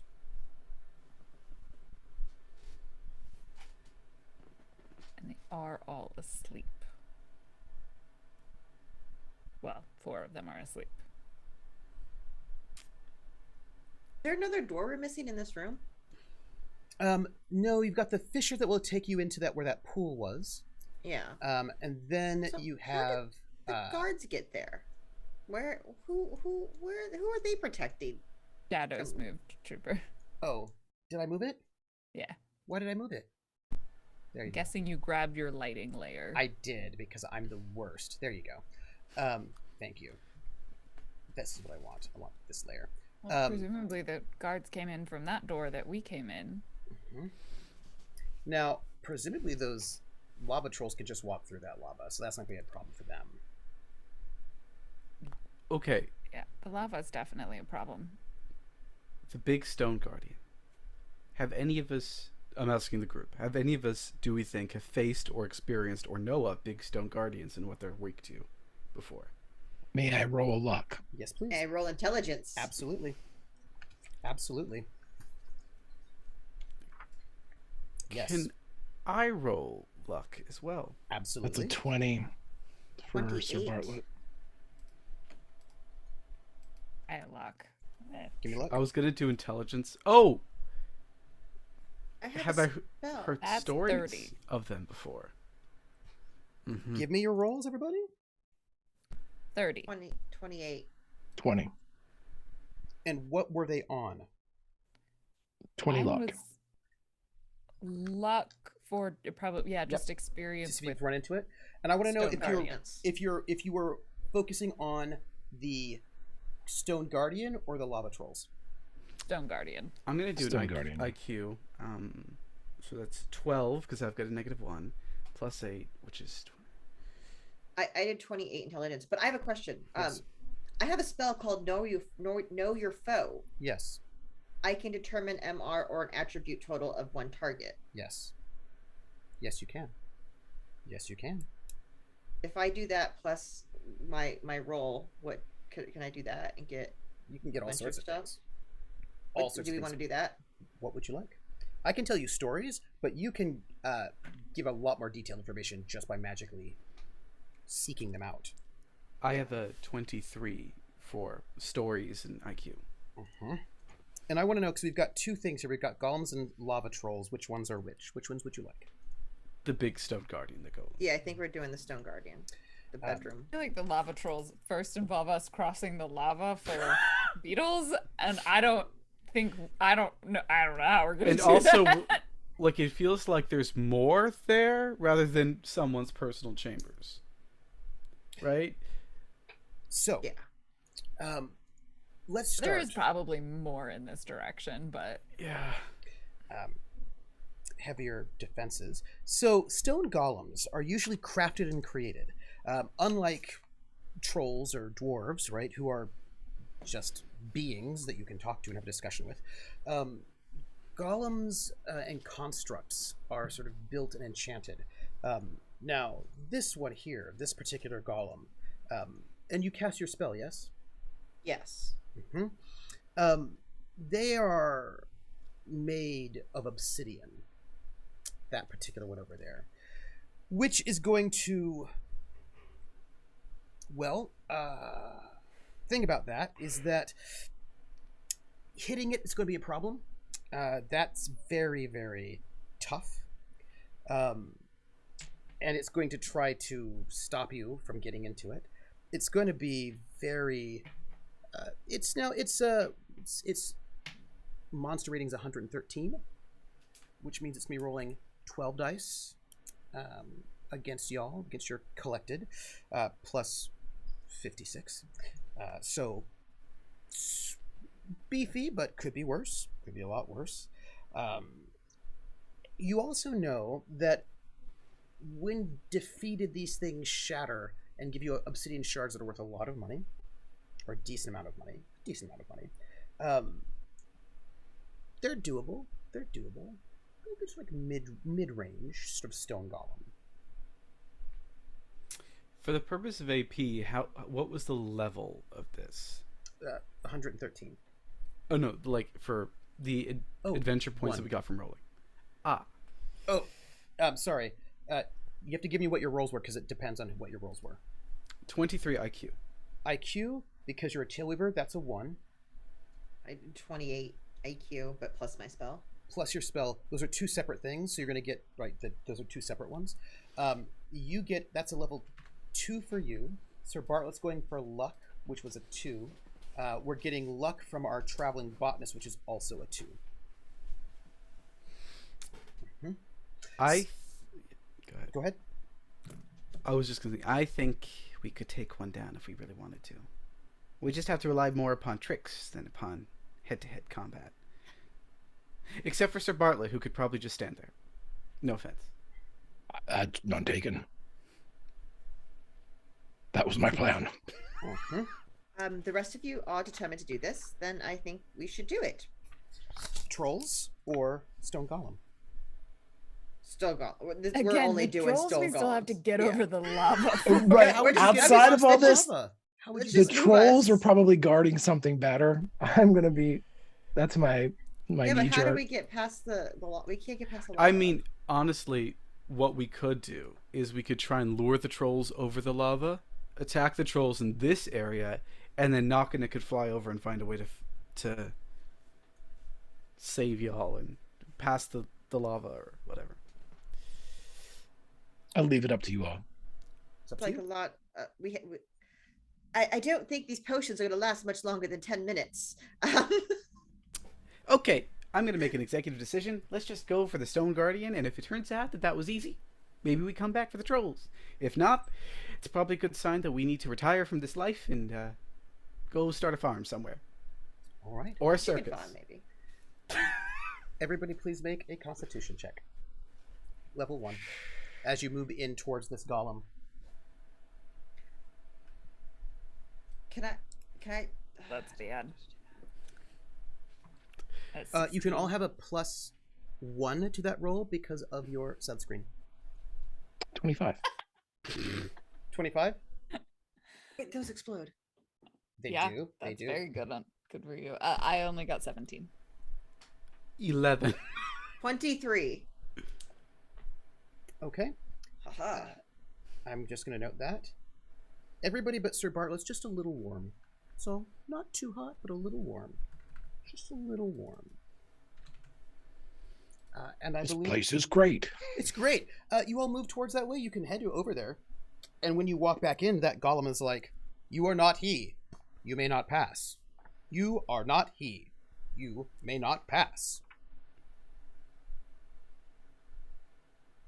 All right. Well, and Sir Bartlett pulls his sword out. And it's like, "You are not he. You may not pass." Before, real quick though, before we go in that room, I'm going to touch your blade again and give you the magic blade. Very nice. Love So it. it's no matter what, going to do do a 1 spike, but it is now a magic weapon. Very nice. Awesome. Thank you. Very nice. And I think we need to have our this one because this one is too exciting. It's standing there waiting, expecting you to leave. Huge, wide, tall body made of this obsidian rock. I put on my little brass knuckles. Let's just try walking past it first. Let me provoke it. And Sir Bartlett's entire strategy here is old man night shield between he and his friends. So, I mean, this is, he's going to pivot like defensive basketball slide drills and everything. Do whatever he can to keep himself between this thing and them. So he'll do that. It sees that you are coming closer. And it says, "You are not he. You shall not pass. You are not he. You shall not pass." And it starts moving towards you with this massive spear. And we're going to start our first round of combat. And as it seems like it's getting ready to attack, Sir Bartlett would pull out his newly enchanted blade and point it and salute. And he would say, I am Sir Bartlett the Grey, and these are my friends. and he charges as well. Our first round of combat, my friends. Magic users declare first. Take that, you fiend. Level 2. All right. My magic is 1 spell, so Actually- I don't think daggers or blowpipes work on this. It might. So I'll try. We'll try blowing a blow dart. All right. Um, Okay. And our melee people? Just to confirm the theory that Yes. whether or not it works. That is fair. And our melee people. We have 2 of you. What are you going to do? Can I? Go ahead. No, I'm just going to swing away. That's it. I want to try and break its spear tip. Its weapon. Ah, all right. Absolutely. Yes. Yes. I see you. I see you. Okay. So, roll. Not you. Not you. Knocknick.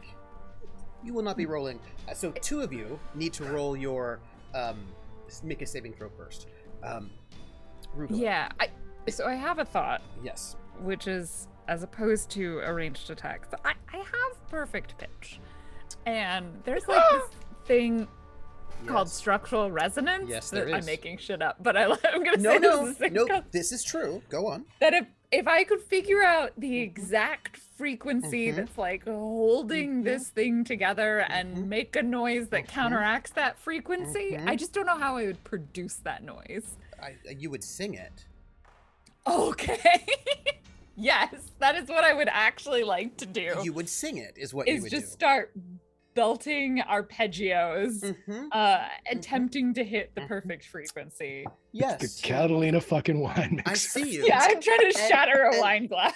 Rugula does know what kind of stone it is. Yes, you If do. And I know, helps. yeah, it's obsidian. Yes, you do. Yeah. You'll this be is my making goal. a saving throw as well then. You'll be Okay, making a great. saving throw, and Knocknick will be making a saving throw? Yes. Yes, indeed. All right, then. I'm Okay. gonna... what are your talents? You have perfect pitch, so that will give you +3. All right, I need you to roll. I need you to roll your saving throw, Rugula. Is this luck? Can we say this is luck? I feel like I'm just trying to hit the right Yeah. note.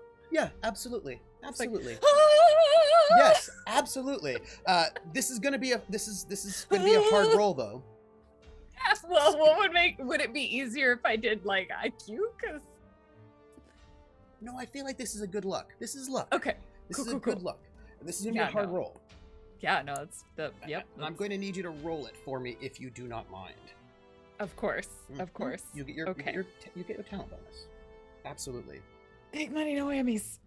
Oh, that's really average. 6, what you got? Well, 30. Straight 30. So I got 27 on the roll plus That's a 3. level 3. Hold that. This will not do damage to it. Just hold it for the moment. Okay. Knocknick, I need you to make your save roll. What save roll were we thinking? Were we thinking strength, Yes, luck, please. strength? Yes, please. Okay. Because you're wanting to break it.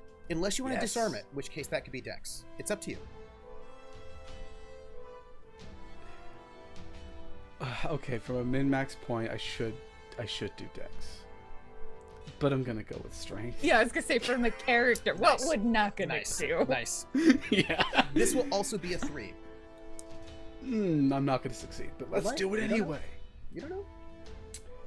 Explode, explode, oh. Explode. It's just a 21. Ooh, okay. Now, you don't need to roll if I am correct, my dear magic user. Is that correct? Yep, I just deal 44 points of damage. Okay. Because you're powering it up to level 2. Yes. And if you would, Sir Bartlett, if you would roll your damage. What do you have?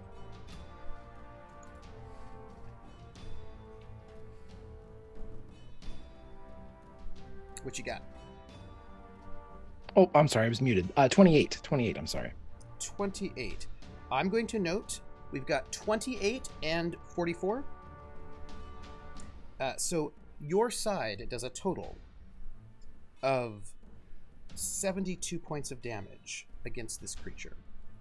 This creature gets to roll, theoretically, 12d6 plus 56. That is theoretically what it does. Do you add the +1 spike damage from the magic sword? That means 1 damage is always going to get through no matter who. Yeah, rolls it's going to that get out. through making even sure. if we lose her. Yeah. So Look, I'm just trying. I'm trying here. Oh, absolutely. Yeah. And it's actually 2 because you did roll a 1, right? that's that right. work? Sixes. 6s. Rolled a 6. It's still Yep. 2. It'll be 2 no That's matter what. if it outrolls you. But let's talk about what happens before you describe to me all of this. 1, you try to disarm it. You are not successful, which means it keeps all of its adds. That plus 56, it gets to keep. However, You are singing. Some might call it singing. You hit the vibration, which stuns it. So it does not get to roll its attack this round at all, because you are hitting the frequency that makes it vibrate. Oh my god, that worked! Keep singing! So, you do 72 points of damage to it, and it cannot roll a defense against you. I would like you all to describe what this looks like as I start taking some numbers off of it. Rugla had been like thinking as they were walking over, and she just like kept looking at the dagger, and she's like, none of these were and then she like, I don't know, pulls out some quick notes she made at one point, and like saw like a sketch of like musical arpeggios, and then like some notes about like structural resonance that she'd encountered, and like singing to plants was a thing that if you could find the plant resonance, and then she's like, and I think at first she was just screaming like a fierceness screaming as you like go into battle, and then it became like a singing note, and then it never turned into her actually fighting. And so you are screaming this note that is piercing, and you can see its stone sort of start vibrating. And what about the rest of you all? How does this all work for the rest of you all? For Nakanik, it's really simple. I tuck back in one of my brass knuckles. I fly and grab it like a flagpole. Yes. I climb up it as quick as Yes. I can, and I do like a punch on the side over and over, but nothing seems to work. Well, it's not attacking right now, right? But you're like up on its weapon. What about the rest of you two? I think as soon as I see Sir Bartlett run in, I'm like, damn it, no! I just like throw my wand, and you see the familiar bolt of like just horrible magic come out of it. Sir Bartlett. As all of this happens, You're up front, right? You're right. the line. As a simultaneous with the charge, he would see Nakanik come in and begin to like heavy bag work the spear tip, and sees the bolt come over his shoulder, knowing full well, though he doesn't truly remember, having fought with wizards before, he knows that what he needs to do and how they can work around him. And before the note goes off in his mind, he thinks, what a fine company, as he sees all of them. But when he hears the note go off, his weakened eye, his eye that is cloudy, a tear rolls down, and he doesn't hear the one note. He hears what he thinks is the song that was the subject of the story. And he just raises his sword to that song and brings it down across the creature. And chunks of the obsidian start crackling and falling off. Round 2. What do you do? Second verse, same as first, a little bit louder and a little bit worse. Question for how the MP works. Yes. Or MR. Does that go down? When you do damage to it? Yes. Yes. How because much? their MR is also their hit points. So we did 72 points of damage, Yes, and it was you did. 113. That is correct. Sorry, I need to figure this out really quickly. The answer is 41. 22. It also means it rolls fewer dice, correct? It keeps this. It still rolls 12d6, but its Okay. adds are now only Much 20. smaller. So it no longer does plus 56. It just does plus 20. That seems like way less. It is way less. That's It's still a sizable chunk to get smashed with, though. April is It'll going to be say fine. something. Yeah, really April's got an important. idea. She's like, hold on a second.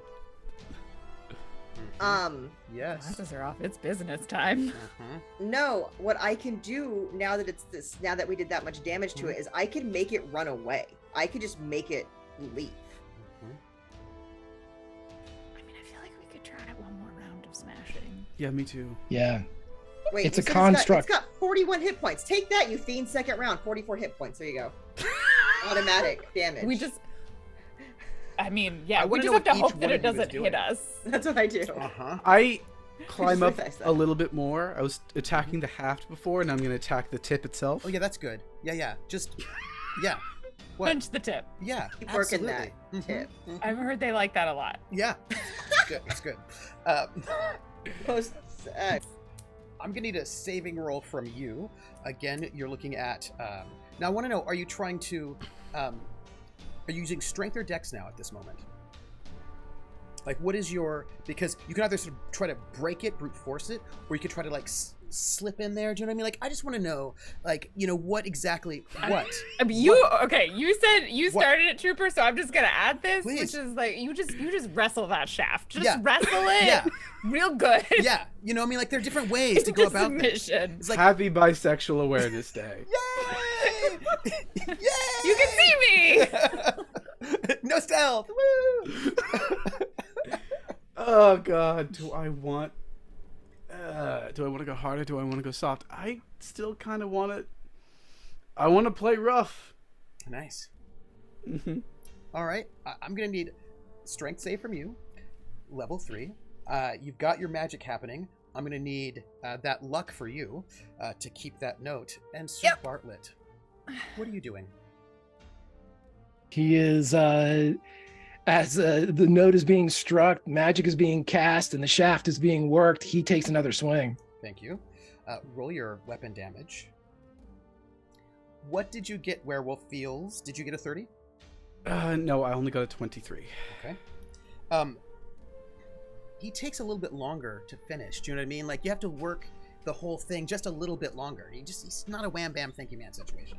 You just can't like get the shaft off of the golem just that quickly. I'm having trouble getting it off. Yeah. Getting but him off. You just yeah. have to work a little bit, just a little bit longer. Yeah. Of course.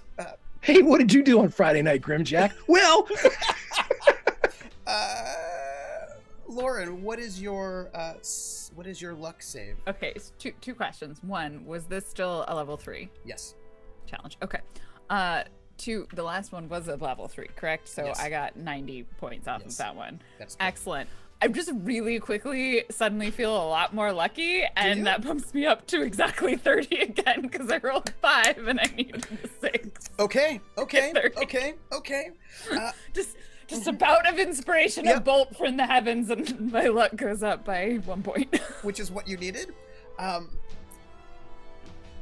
It seems to be about ready to lunge. Right? It is about ready. It's on the edge of being able to sort of move out of this space. However, you hold it still. I want to know how it is that you finish this creature off before it explodes into the head of the creature explodes. The whole body will stay. Explodes into a rain of expensive obsidian shards. I want to know how you all do this as a group. Rugula is singing the aria of her life. Stand there, mouth open, attempting to breathe circularly, face going a little red. Everyone else? I think that Sir Bartlett's just going to swing. He's going to do 27. Thank you. When he goes through. Yep. But I think just to keep with the theme, again, it's Friday night here at Foxhole. Yeah, absolutely. I think that noticing that he's got that obsidian tipped spear, and the tip, regardless of how big it may be, is nothing compared to the enchanted sword of Sir Bartlett. Absolutely. And he would simply swing and say, in this case, size definitely matters, as he brings it down. Knock-a-nick? That is the second game in a row I've had a size matters joke flung at me. You are lucky. Knock-a-nick's just like punching the spear. Yeah. But nothing's... It's just bending over slightly. And then you know what? Knock-a-nick like places both feet on the shaft and says, "Oh, that's it." And I leap off Yep. and immediately turn around in the air. So just like a millisecond after the head explodes, I punch through the shaft. And Aura. Vindicated. I think as Sir Bartlett is doing this wind up and saying their really cool line, I hit the magic that the sword is also attuned to my magic currently. So the magic just helps you push just a little bit harder, just gets you that a little bit deeper, a little bit just help penetrate the it. Final thrust. That really... final just little bit of penetrative thrust into this golem. Just teamwork makes the dream work. Double team. Yes. And as this thing explodes, that just the head, right? The body itself sort of like settles of this creature. And you can see these sort of obsidian shards like fling off, and a couple of them sort of hit some of the lava bits and stay completely, of course, because obsidian does not burn under lava. And this creature falls. And you could, if you wanted to, collect about, where's my die? You could collect 40 obsidian shards that are razor sharp, quite rare. And you are, in this room, victorious. We all light a cigarette. It's like, well, I feel accomplished. It's been a busy day. Is it warm in here, or is it just me? No, it's definitely warm in here. Oh, we should take the potions! The potions! That's what it's for! Constitution roll, please. If I drink the potion now, do I have to make the Constitution roll? Nope. Okay, I drink my second potion now. I knock back as soon as Ori does that. Just like, oh! I'm gonna risk it. Why not? Risk it for the biscuit, my Look, friend. you should always hydrate after a very arduous activity. Hydration. 12. 24. The most sultry 12 I've ever heard. Sir Bartlett's still feeling pretty good. It's getting kind of hot for you. It's getting kind of hot, Knock Nick. It's been very. It was a whole thing, you know. So You're still fine, but you know you've exerted yourself. I will note this body of this golem is quite tall and bridge-like. A bridge-like? Big and wide. Just saying.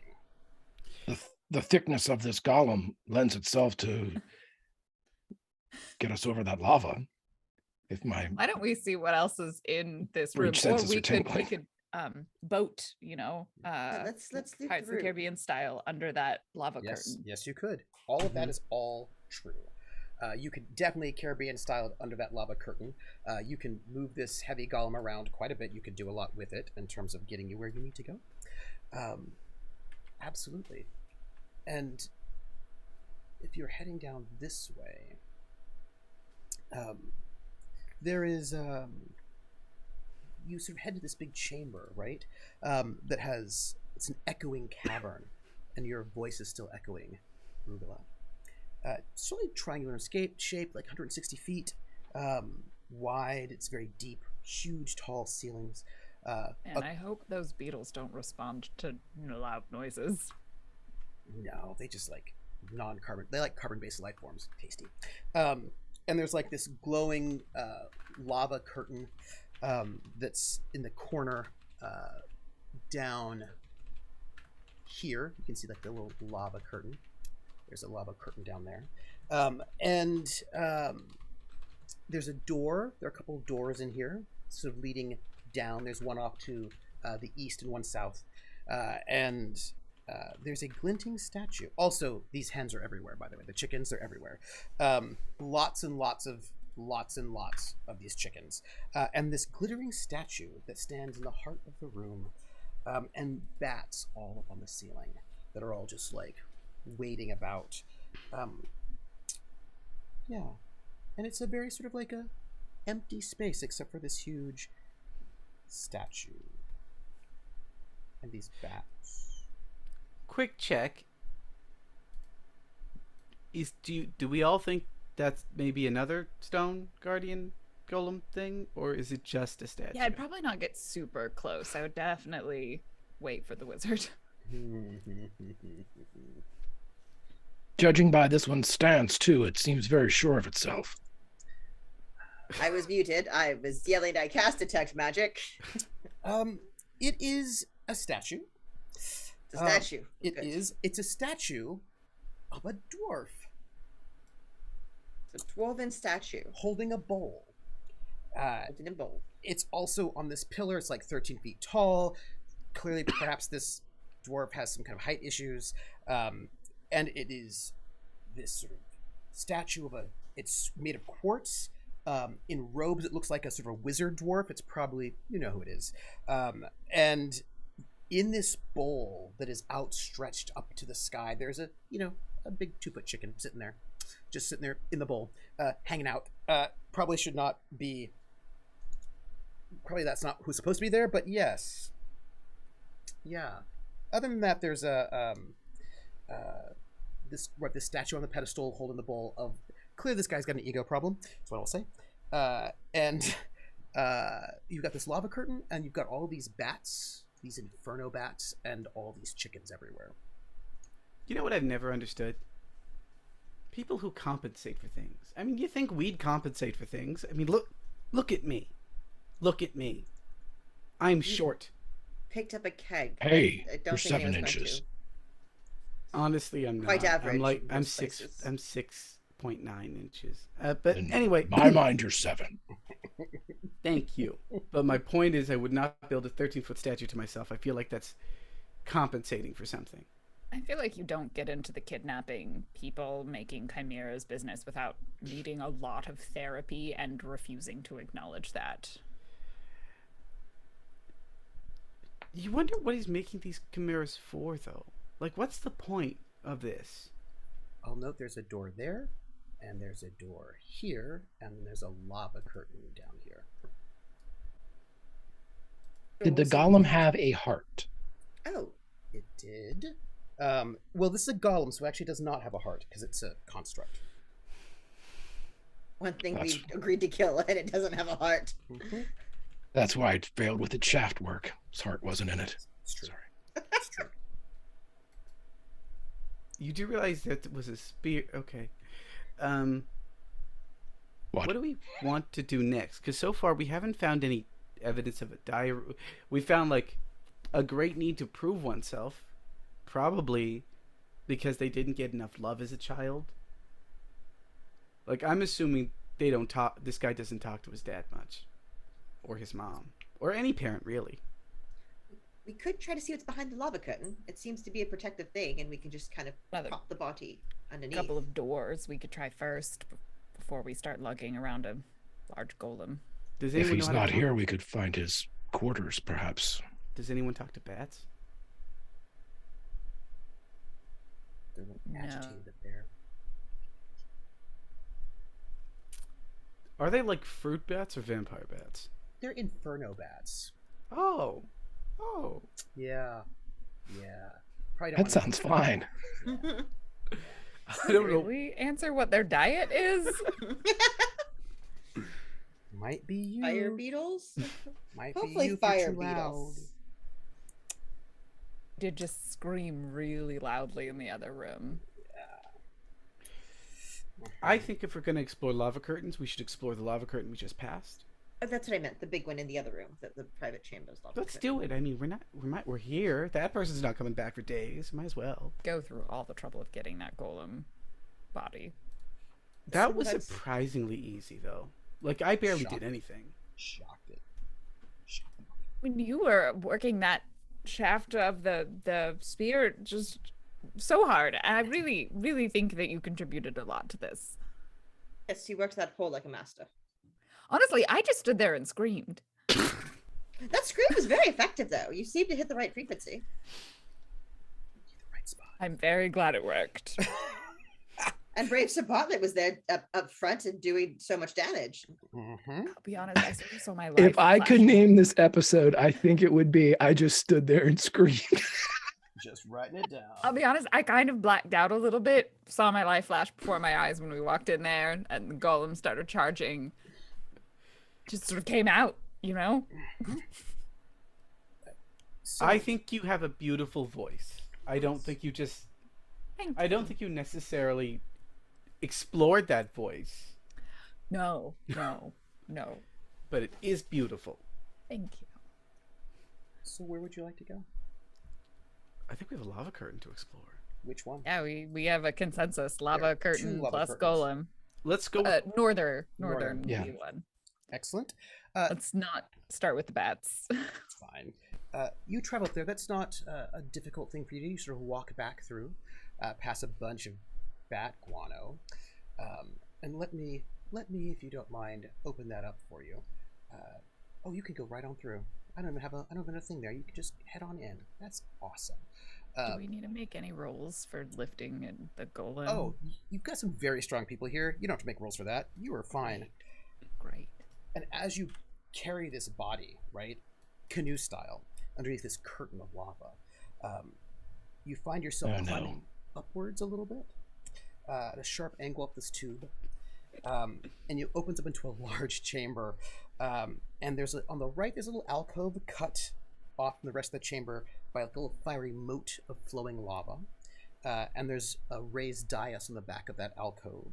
And there is a humanoid body sort of lying, probably dead, on a dais in the back there. And then in the main chamber, there's this large mound, that glows a dull red, as if that blob itself were made out of lava, perhaps. And then as you enter into the room, its eyes open.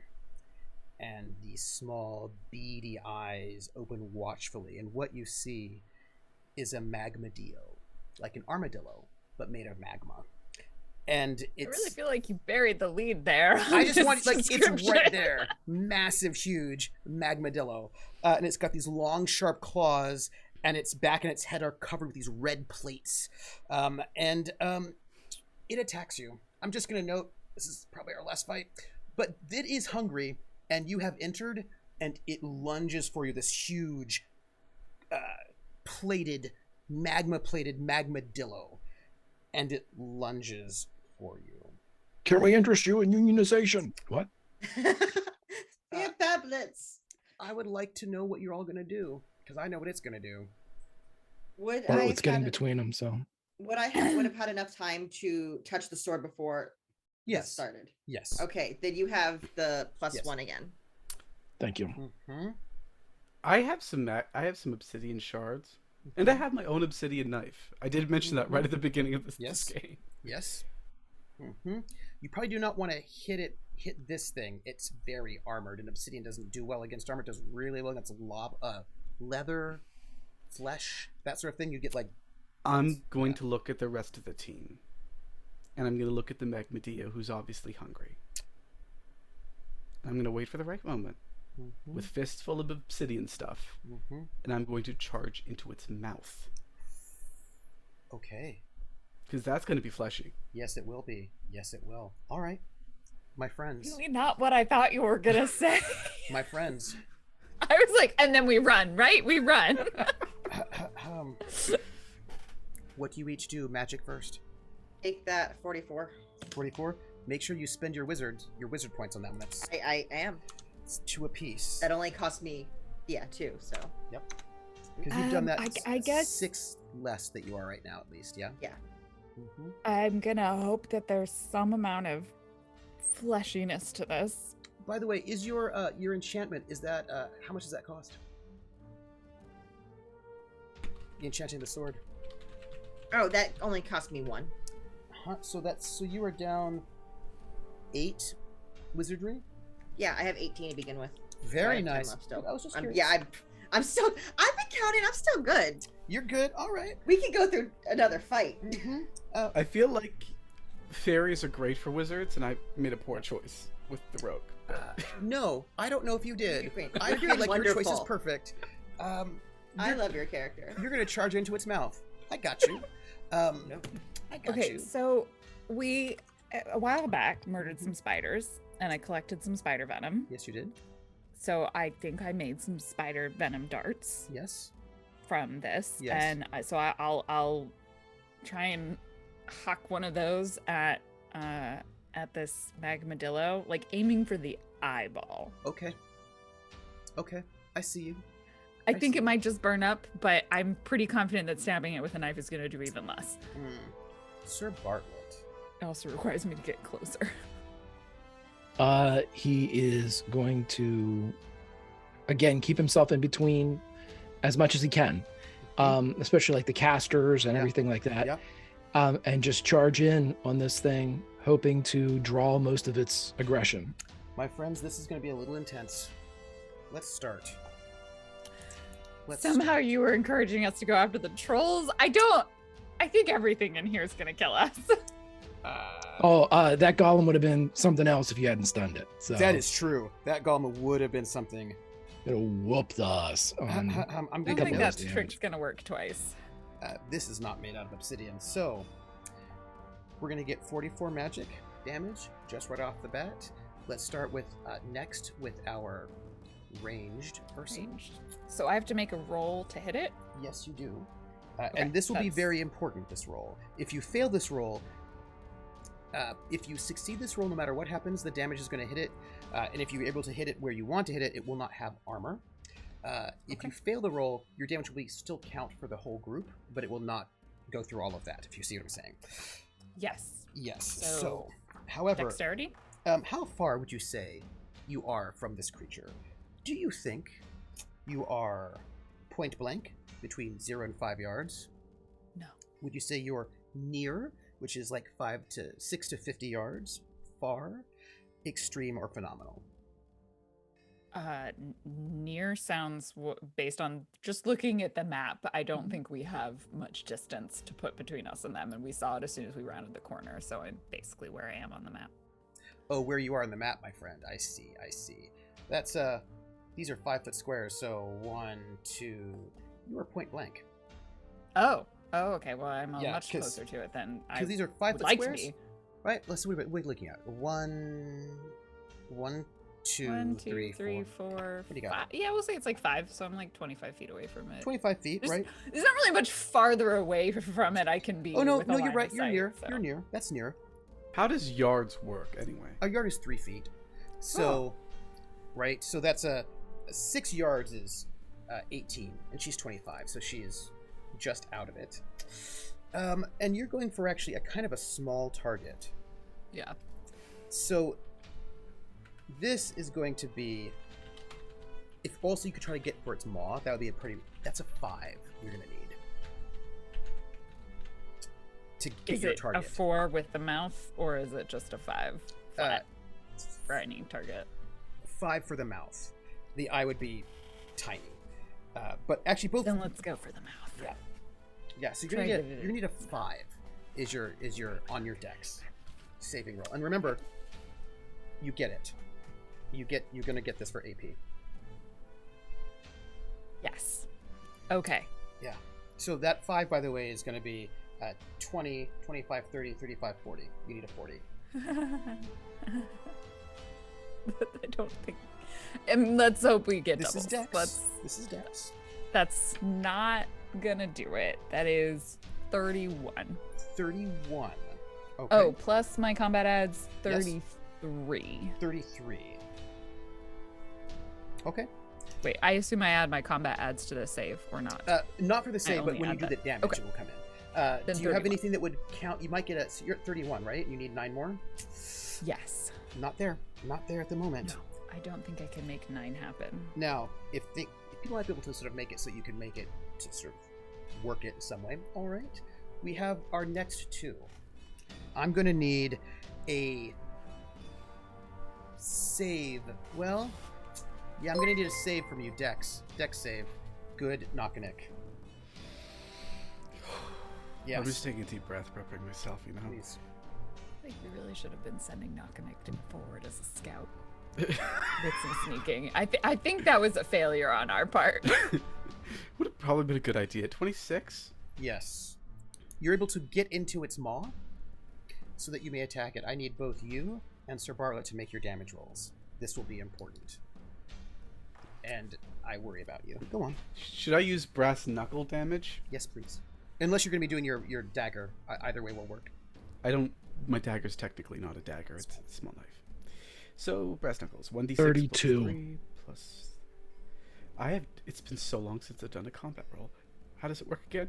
So you roll your combat damage, whatever your brass knuckles are, and then add your combat adds to it. 31 for your damage, is that right? Oh, that's your roll. And I do add my strength as well, right? Yeah.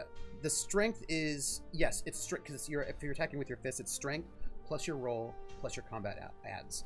And Lauren, that was a 5, so you get 155 AP. Oh shoot, you're supposed to be adding your strength. For combat, yes. Oh boy. Bramjack. I know. It's your strength 52. 50. That's much better. 52, 44, and 24. 24. I'm a fairy with fists. Please note that 24. This is really important. This is an important note. I'm going to note that 24 and that 44. Those things are going to bypass armor. This is important. Let me roll its damage. Why don't I? Okay. By the way, you rolled a total 8, 2, 4, 5, 9, 11, 130. 130 damage. I'll roll. Where's my keyboard? How much do we want to bet this is worse than the golem? This is way worse. It is way worse. It's gonna be way worse than The the fact that we golem. could even miss it after hitting, yeah, this is 27d6 Yalla. plus it's half of its monster level, 133. 232 damage. We're all dead. Did we just TPK? Well, now we have to work They out. just killed us all. We have to work out how this is going to work out. So, you all have to account for 102 We're- points of damage. We're completely dead. That just killed us I all. have 12 con. Here's I the don't thing. think any... It doesn't make sense. You two in the back should not be taking any damage at all because you are not close. But what happens to excess damage? Well, we're going to have to deal with our friends here up front with armor. Now, as a warrior, right, you do have a bonus. I get double my armor Yes, you damage, which is 32. do. Mhm.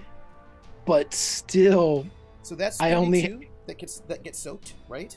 Also, by the way, were you adding your that bonus die you get for being a warrior to your damage? yes, Okay. yes, I was. Good. I was doing that right. So that's 32. And then I've got 16 con, which means I can soak and die at 48. How much armor do you have, my dear friend Nakanek? 1. So let's just take. So that's Look, 33. it's just a delicious snack. That's 33 that gets soaked by armor. So you need to take 69 points of damage. I can take 6 of that with my armor. Explain to me how this is going to hit you. Well, How how's does this the thing attack? I Magmadillo mean, attacking? we're This not thing- we're not very Breathing like far a- from it. It's like thrashing. It's going to have like huge. It has huge claws, and it's Yeah, also I going to mean try to chomp. we're all kind of crammed in that room. Yes. I feel like if Fair. it charges to attack, Sure. we're all messed Yeah, up. it feels very much like it's gonna go through Bartlett and Yeah. then to us. Like, Yeah, I like- it's a small enough space that I imagine it can cover the 20 feet in that turn. So and you'd like on to a soak charge. 6 of that? You're saying? Yeah, I'll take 6 of that. Mm-hmm. I mean, I can soak 1 with my armor. There are 62 points of damage that need to be distributed. Excellent. We're all How dead. many points of Constitution do we have between us? I got 7. I've got 12. All right, wait. You cannot math your way out of this. We are all dead. We're just confirming how dead we are. Okay, so we've got Wait, you 5 know what? from the fairy. Tell me what you got. I'm Trooper gonna wants us- be selfish. I'm gonna use my adventure points to bump my con up to a 6, just so I can take another one. Wait, Oh, yeah, how many? no, I could- Everyone use your XP real quick. I'm letting you use your XP right now. Is what I'm doing. April, you have 7, right? Give me 8. I got 8. 8. Okay. I and also then 6 would from like the to know fairy. how much spite damage y'all got. I'm seeing 1. And then I guess I can spend. I have 2 because of the enchantment. Oh, thank you. Because that matters. Oh, sure does. We all die. Everything in this room dies at the same time. Yeah, I go up to 13. We're just confirming by how much we die. Okay, while it's a the given math is conclusion. being done, I'm going Sir to. Bartlett, can you level your con real quick? I know I'm gonna ask Trooper. Please. This is where we have a conversation. Yes, we do. Is there a way that Sir Bartlett could make a roll Mhm. of some kind here, where He takes the excess. he takes everything if he can slow this thing down? Like, this is the buy people time to get out of the room. So here's Buy the thing. people. Because of how you have positioned yourself, I'm okay with you taking all of that excess. You are our meat shield, and you have placed yourself in between them and you. If you wish, you can hold it, and we also still have Knock-Nick in his mouth. Not nice in the mouth. There's also a gigantic golem that could be a literal shield in the room. I just want to be really clear, though. If we don't have the golem, we're trapped. That is also correct. We can't move it. We can't move the golem without you two. Like, we I'm cannot not move it. certain Just that realize that. I We are only have 6 stuck in strength. this I room. don't think I can lift the golem. I have 5 strength. Would we have left the golem in like an archway or something? Like, I leaned him up so You could have done, because he's quite tall. Like, you can... Yeah. always- so there would have been a curtain split Mhm. in the lava, maybe. I'm Yeah. gonna note I- that our magic user and Knock-Nick's damage, they are going through. Even though you failed that roll, normally your damage does not go through if you fail it, but magic always goes through past armor, and that mouth attack is going to go past armor. The armor is actually quite impressive. So you're going to be doing 68 points of damage to it, no matter what happens. Great, good for Cool. us. I just want to. I want to actually for do the that math thing really later. fast to Yes. figure out what our total Constitution numbers are. So I have 13. We've got 8 from April. We've got 6 from Knock-Nick, and then Bartlett. How much? How much do I soak? 48. Or just like what's your Constitution? My constitution's 16, Okay. but I my just want- armor's doubled, I just so want it's our math. 32. I take 48 before I go down. So we only need, that's 59 points. We need like Yeah. 5 more points for us all to survive this. Yeah, that's just this one round. And then we run. But We it does less run. damage next time. I'm just going to note that one. Yeah, Right. I don't think that's gonna matter. when it Significantly rolls less, but Yeah. you know. 27 dice, I don't which think it will still roll. So that's what, I think- 29. Narratively speaking, if Sir Bartlett wants to try, like, I don't think that Rugula and Ore are in a position where we could stop Sir Bartlett from doing that. I also think it doesn't make sense. Well, I mean, I don't. You would take more because if you take it all, then I think that would negate our armor. Wait, So- Wait, Wait. Wait, what? wait. Yes. I can double my shield and armor protection if more than normal protection is used. Yes. I must make a luck Mhm, roll to avoid damage that reduces my protection. mhm, mhm. So can I make a luck roll to Mhm. see if I can reduce the brunt of the shit that's hitting me? Now, because I- this is about like your armor being damaged, right? So you can, if you make your luck roll, your armor will not be damaged, and every time it gets damaged, it Oh, It I didn't understand that. protects Okay. you less. Is what happens every time that something gets through your armor is reduced by 1. Which Well, then I cast it out there that I would like to take it all. would you like to If soak it? I'm in its mouth. You are. I do not think there's a reasonable way you could save me. I don't think I can save you either, my friend. I think we might be going down together. Here's the thing. This is a choice. This is where you have your narrative conversation. Because you could argue that because you're in its mouth, you are protected from the brunt of its claw damage. This is a conversation you would have to have with Sir Bartlett. I think it's fair for you. Like, if you want to roll it, and then if you fail, like, then we all take it and we all die. And if you succeed, then we have a chance to run away and we see what happens. And we see if we can carry this golem without you. Because here's the thing. This is your Sorry. choice how you want to distribute damage. You can give it all to him because he's being your shield. And I could not take it all myself? Well, if it's both, it's going to be both of you or just him, because you're both right there in the melee range. I will proffer the choice to Grimjack. Nakana can fight and die alongside you, or you can save him, if you would like. Oh, buddy, Knockanek is one of my favorite characters, as are the other two. I'm going to save you. But again, that's something that I that's Greg saying that, and it's Sir Bartlett saying that. Maybe you would okay. Do the roll. Do the roll. If you pass the roll, we live, and you die. He's going to die no matter what. I'm if he dead takes it no all, matter what. He's dead. If he doesn't, we're all dead, including him. That's why I said if you make the roll and you pass and you take it all, then He doesn't have to make a roll. He can just take it. Okay. No, I want the dice to decide. Nope. This is no dice here. It's all of you decide narratively who takes that damage. This is your choice because you are a group and you do this together. I take all the damage and you all live. You can't. You're too far away. Make that work. Nope. You're too far away. I knew that this was why I'm here, everyone. Yep.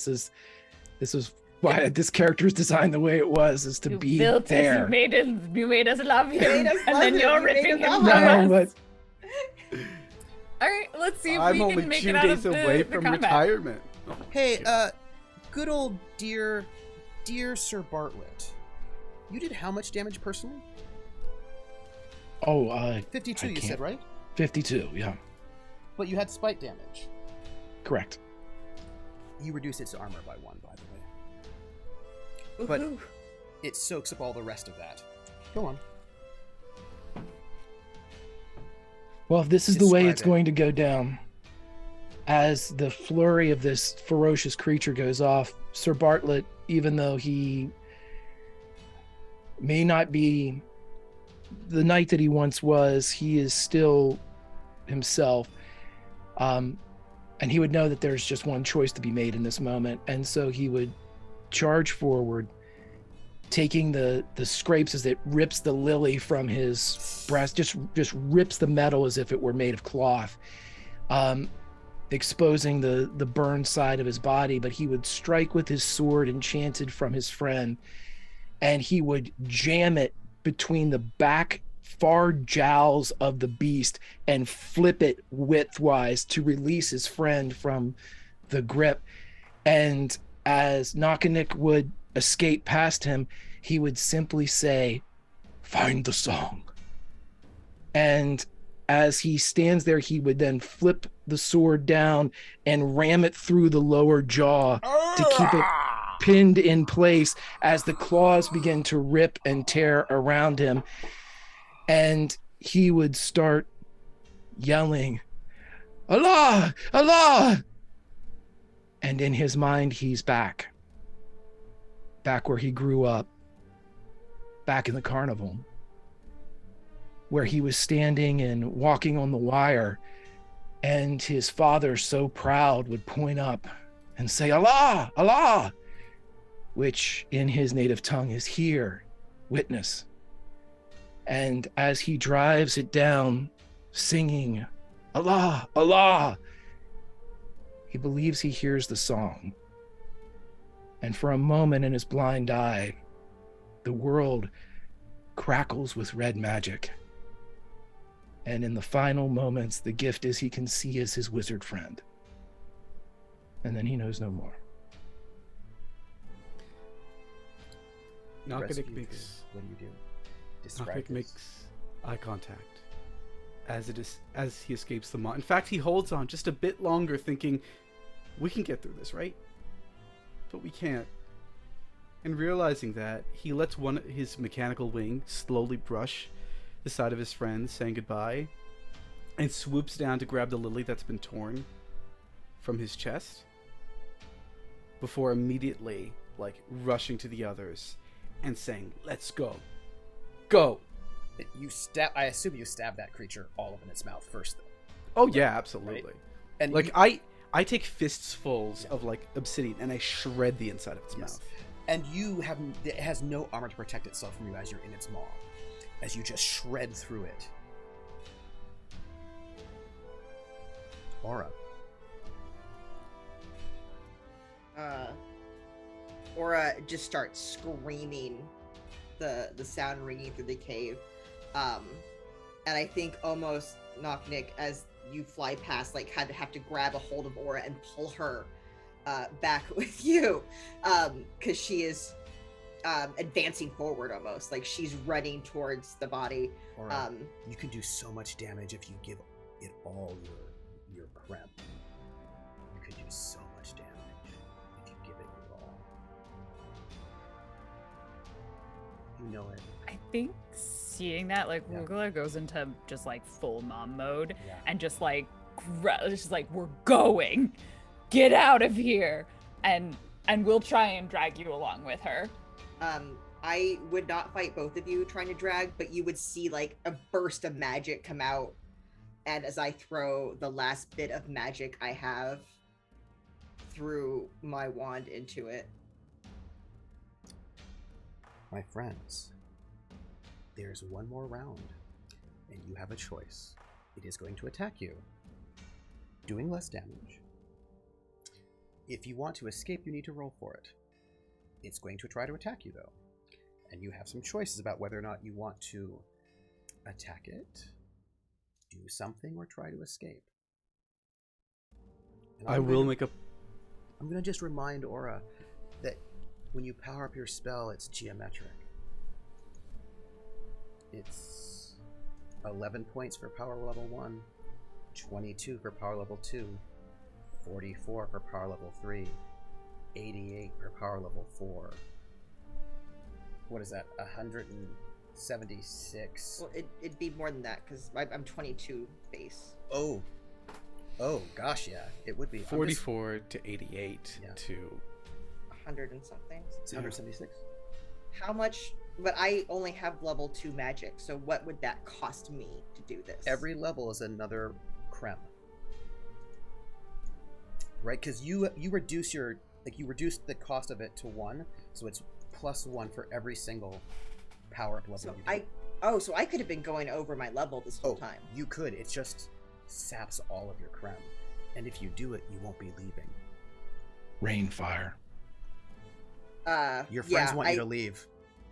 I think my Aura's whole mission was to follow this and see the story through. So as Rugula, you're pulling on it, I'm just going to shove the book into your hands.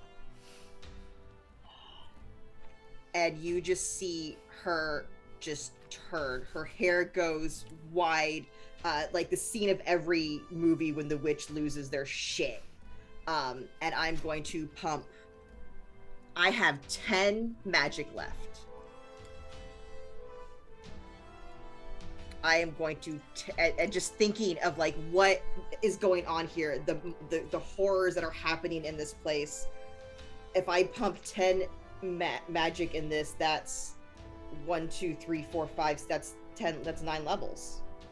I'm tearing this building, this whole cave down with me. I'm gonna rip the walls down. What are the rest of you going to do? Because magic declares first. What about you two? Can I ask a clarifying question? When Absolutely. someone is brought down to 0 HP, are they dead or are they unconscious dead? They're dying. They're dying. Every round Has they Sir lose one. Bartlett died? Nope, Or not is... yet. He's down and he's dying. I look at Rugula. I look at Ore. He's heavy. I drop off my... Honestly, I don't even drop it off. I just pull the buckle of my pack and let it fall to the floor. Pull out my fairy dust from my pocket. And I fly in towards Sir Bartlett. Because I have a lot of wizardry to spend. You do. And I will. Okay. You're going to cast a spell. Let's do this, my friends. Okay. Just Rugula. deep, weighty sigh.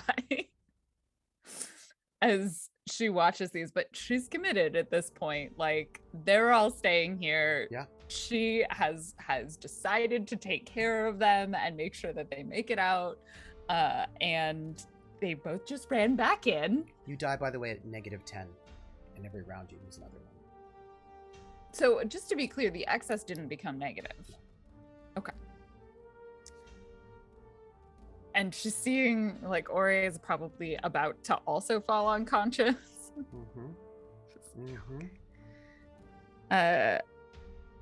Is Sir Bartlett's... She's not. Can I even pick up his sword and use it? Yes, but you will not get your personal combat ads because it's That's over. fine. No, wait. You don't have that problem. That is a problem for wizards. You would not have that problem. Yes, you can use it. It's a strength based, but yes, you can use it. Absolutely. And it think still it's has the probably spike better than damage. a Yes, it does. So you'll still get the 1 spike Yes. damage no matter thing what. that won't actually hit. So That's not true because everything you roll goes to the total. yeah. So she sees this. She sees the sword, pulls it out of his dead hand, and she's like, I need to get out of the babysitting business, and like swings it up as best she can, trying to like cut through probably its neck. Like that's what she's gonna aim for. Okay. Let us begin. Let us start. I will roll my damage. And then you all will deal what you will deal. 98. 207. So let's start. Heal. It's a smaller number. It is a small number. Heal. It's a smaller number after all. Heal. Poor baby. Restores con loss to wounds or injuries. Maximum up to original con. 2 wizardry for 1 constitution. I go fly over Sir Bartlett as I watch the chaos unfolding around me, not caring about it, because in this 1 second, all that matters is me and the person I'm going to save the life of. And I look into Sir Bartlett's dying eyes, and I'm going to say, you have to believe in me or this won't work. And I pull out every single inch of fairy dust I have, scatter them around, close my eyes, and press my little hands onto every single wound, and have them knit up, glowing the entire time, a bright fluorescent green. I'm going to... How much con you have? You have 16, right? Mm-hmm. I can't heal that much, but I will heal 10. Okay. So I will spend 20 con. How much con do you have? 26. Okay. I mean, Wizardry. 26. Okay. Yeah. That means I get my turn. It is. That does mean you get your turn. It's bringing a lot of damage to you right now. But Whose damage goes first? I feel like you compare it. have and the whoever sword wins. already. So if you get to it first, then I don't think I would be able to, like, if he swings, I don't think I'd be able to grab the sword from you. No. No. You have the sword. Yep. What I would like to do, if this is okay, Yes. is Bartlett would like to stand after he was brought back Yep. by his friend, Yes, he was. and he will stand up and almost like when you're taught how to swing a bat Mhm. or a golf swing, when somebody gets behind you and shows you the proper form, he would just reach behind Rugula and grab the sword, and they would swing it together as they... I need you both It'll to just roll. be better for you to swing. No. I No, need you fuck both to no. roll. We're doing it together. You're doing it together. What is the damage for your sword? It is, the damage alone is 46, so... Rugula, 46. Plus your strength, plus your combat adds. 4d6, not 46. That was correct. Yes, 4d6, yeah. How can I assist in that? Can I just roll my No, regular... You roll as well. I'm letting you both roll this sword. Oh. Combat ads? mainly. 23 and 1 6, so I get 1 spike. Sir Bartlett. 2. It's 54. 54. Okay. Aura. You do 11,264 points of damage. But you will I pass might have out. not needed to put that many into it, but I did. But you will pass out. Madmadillo, Shit. get fucked. Because You compare the total between you two, and whoever does more, that damage goes through, and the other damage does not. I can take on a herd of them. It cannot soak. Its 207 will not beat. 11,340 for all of you together. I need you all to describe to me how this happens. How you take down the Magmadillo and save your friend. And I Aura, think- you pass out, of course. I'll start this. I'm in the middle of the room. I just run towards it, scream, literally release every ounce of magic inside of my body. I'm assuming my wand shatters. Yeah. It's just so much. And the second the magic is out, I fall. I assume I start floating because of the extreme amount of magic. I'm like 10 feet in the air. I just slam to the ground. Yes. You don't slam to the ground. Nakanik is going to heal his friend. He's going to say, "You need to believe in me." And as soon as his friend starts to wake up, they're going to flutter their wings because they knew this was coming. And with the last bit of fairy magic left in them, they run behind Ore and hold her as she falls, gently laying her down onto the ground. I have you, because I believe in you too. As the flying and lots of movement are happening, Rugula's just like frustrated, but we're here now. This creature. Goes in and like grabs the sword, tries to. She has 6 strength, and it's just like, this didn't go quite how I planned. And like probably at that moment, like Bartlett, that's when he wakes up and sees her like trying to lift this sword in a desperate attempt to protect these 2 very foolish individuals. Bartlett wouldn't say anything because he believes not only in Nakanik, but them all. And when he said that this was a fine company, what he meant was it was the finest company. And he just closes his hand over Rugula's as they make the swing together. And I would like to think as this action reaches its crescendo, there's that lovely cinematic element where everything just goes white.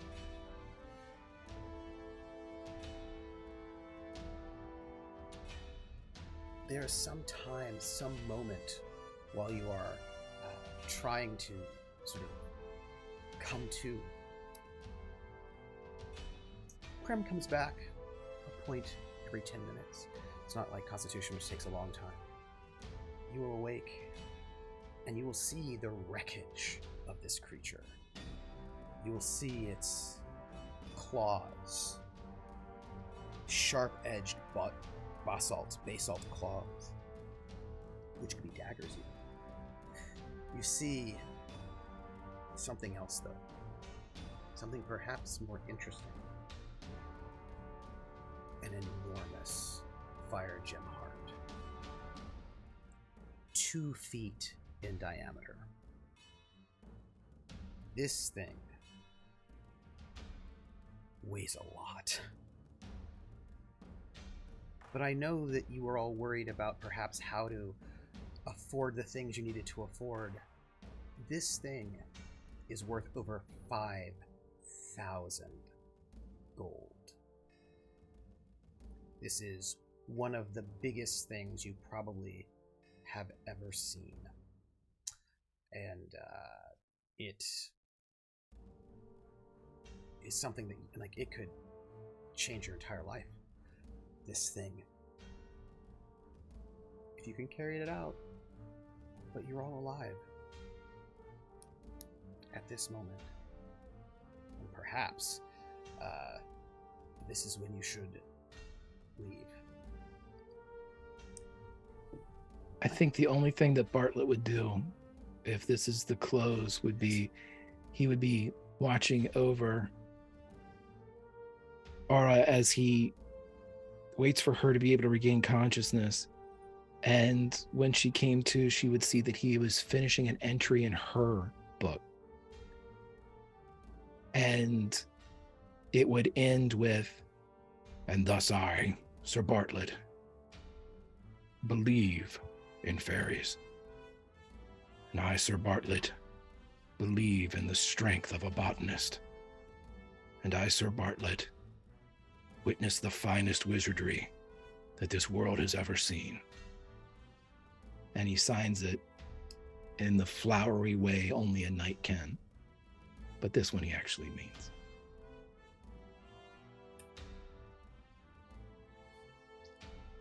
That is the end of Into Zorr. I just want to be abundantly clear on the way back. We stay on We the never path. left the path. just in case. Only Yeah. path. Oh, okay. Well, you got me. You all got me. I want to thank you all for that. Thank you so much for this moment. I would like each one of you to give an outro. First thing I want to do is I want to thank the creators of Tunnels and Trolls way back in the day for a system that allows such amazing things to happen. Whoa. Yeah. So let's do an outro. Say who you are, where we can find you, and then give some love to somebody else and say something you found interesting about the system. And yeah, let's start forwards versus backwards. April Raygun, who, Hi. by the way, What? Yeah, 11K? yeah, right? Yeah. Mad with power. Hi, I'm April. You can find me ever as April Raygun. I played Aura, the elven wizard. I am really emotional right now, and I was on the. How fucking dare you, all of you, just how dare you all? This game was amazing. Everyone did phenomenal. I could go on for a very long time, and I don't want to take everyone's time because I know it's late. Thank you for But- staying with me. Thank you, everyone. You're all so good. What was I supposed to do? I forgot. Where we can find you and say, give love and something that you thought was interesting about the system and where we can find you. Yeah, April Raygun, all over the internet. Love, again, to all the people who made these amazing characters. We were supposed to die a lot, and You almost did. I couldn't emotionally handle it. So I'm so glad we survived, because I will love these characters forever. And that's because of these amazing people. And something I find interesting, of course, the thing I found interesting is I could do 11,000 damage in one go. There's a cost, right? But I would have been passing out every fight. yeah. I'd be like the wizard who just like, bam, and then just carry me away. Except that would call attention and things would come. And you'd It's be also out. single target, so if Yeah. you're surrounded by... Yeah, maybe this was a good time to do that. Yeah. But only because of the love I have for Yeah. these characters. Amazing. That I did it. So yes, that's me. That's everything. Someone else go. I'll keep talking. I love it. Good job. What a blessing and a blast this was to hang out with this community on a Friday night. It went from funny and talking about shaft work to deadly serious, and then just fucking great, just awesome. And I've stated many times I'm not a fan of combat when it's done combat-y, when it's narrative and we all get to tell a story and there's these wonderful elements and you're surrounded by fantastic storytellers who add such incredible weight to the words and the moments. I mean, when you work you have to believe in fairies to a fucking fight. Are you kidding me? That's like if someone wrote a book and said shit that Grimjack's going to love, that is in that book. And I just checked that box for that one. I loved all of these characters, which is a testament to each and every one of the players and the GM who inspired this, propelled us in this wonderful adventure, which is essentially a dungeon crawl with a wilderness travel. But it was so unique and so fun. The system made it that way. Again, it's narrative based. We got to talk about how we're going to distribute all of these damage that's come in. And again, when you're talking in a combat and you're making up actions that narrate the scene, it's not really combat to me. It's a story. And I think that was, again, brilliant storytellers telling a brilliant piece of work.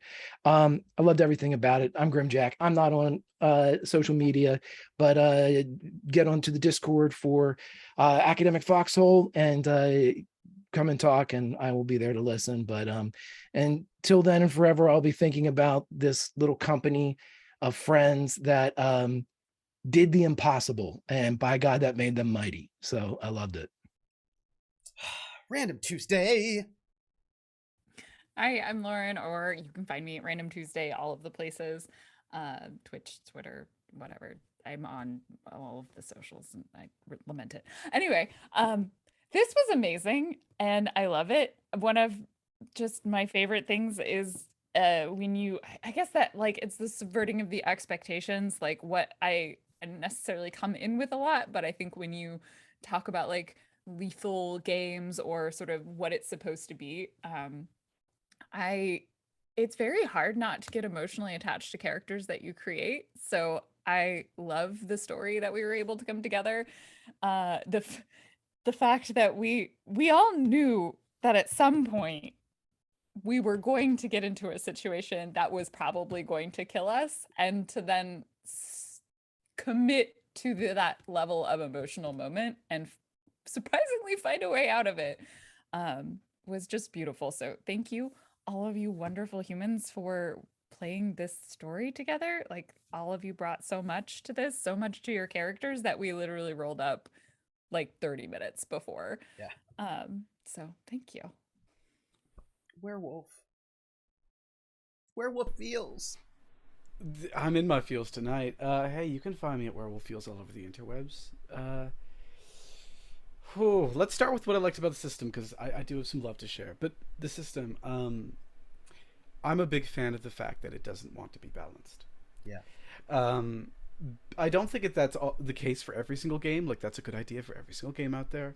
I understand balance. I've designed games. But sometimes you just want the ability to say, oh, you want to do that? Here's what it'll cost you.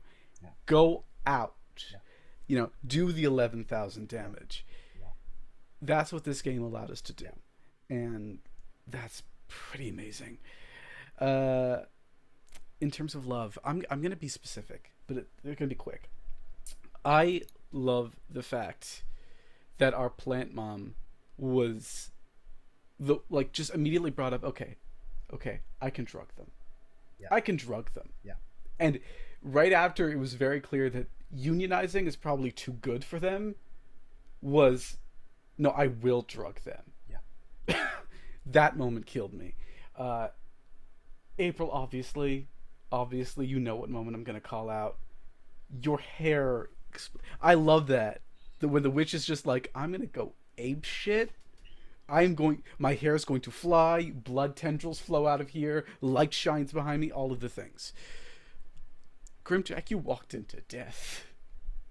You walked into death, and you knew it would take us out, but you did it anyway. And I almost want to hate you for it, but I cannot. And Trooper, you took a game that's got a fair amount of lore, but you built into it enough to make us feel more than comfortable, more than encouraged to build lore as well. Yes. So we built out this world with you, and that takes a special kind of GM. That's not an easy thing for anyone to do. It has been an honor playing with each and every one of you, and it's foremost an honor to pass this little round of outros to Trooper. I'll start with my love for you all. 1. Rugula, trying so hard to lift that sword so that because here's the thing about this system. if you all can do just more damage than they can do, you've saved yourselves, right? And so every little bit matters. Every little bit matters. Even if you're like, I only did 5, but that 5 might be what you need, right, to save everything. And you trying to lift that sword as this creature's coming at you, and as Sir Beltram's on the ground, right?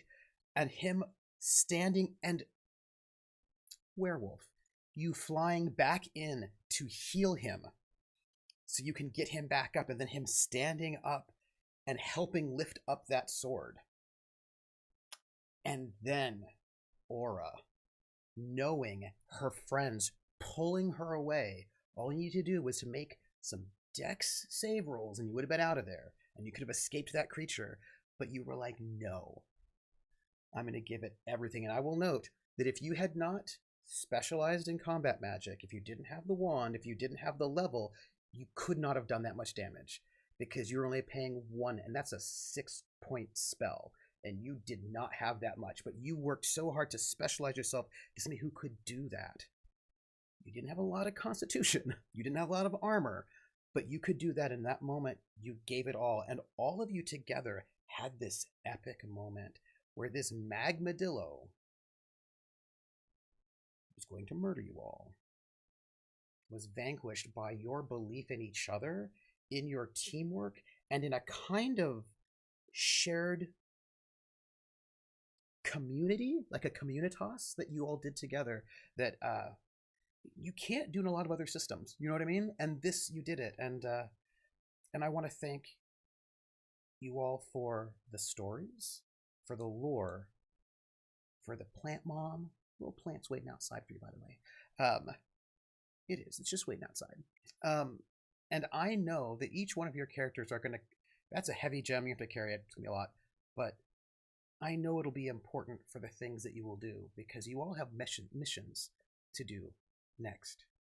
I know it. I see you all with your missions that you have when you come out of there. And maybe you'll come back in and find out what terrible things our dwarf was up to and who he had kidnapped. But for the moment, and what was in his library, but for the moment, you got out of there with something very rare. The biggest heart in the entire dungeon. You got it. That, by the way, biggest heart in the entire dungeon. And you're amazing. And I'm Trooper SJP. And I want to give love to this system. And I'll tell you, there is no character sheet in Roll20 for Tunnels and Trolls, but I'm going to make one. And what it's going to do is it's going to automatically add all of your save rolls to your AP. Just like, whoop, whoop. How great is that? And I'll just like press buttons and they'll be all automated. I'm so excited for it because this is a really good system.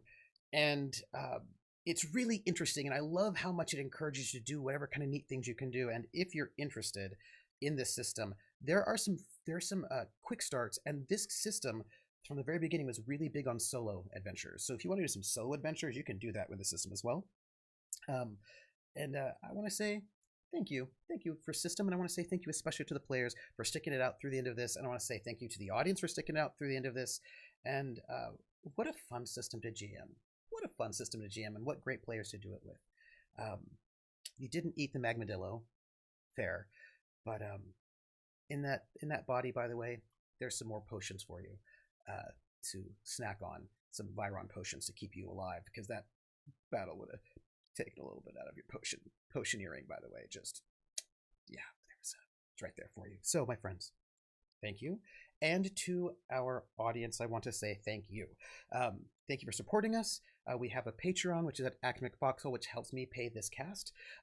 We have a Discord where you can come and join us. Follow all of these people. They all do amazing things. You don't have to follow Grimjack, but you can follow his son on Pod Awkward, which you should do, because that's very, very cool. Each one of these people do such amazing things, such wonderful things. Follow them, support them.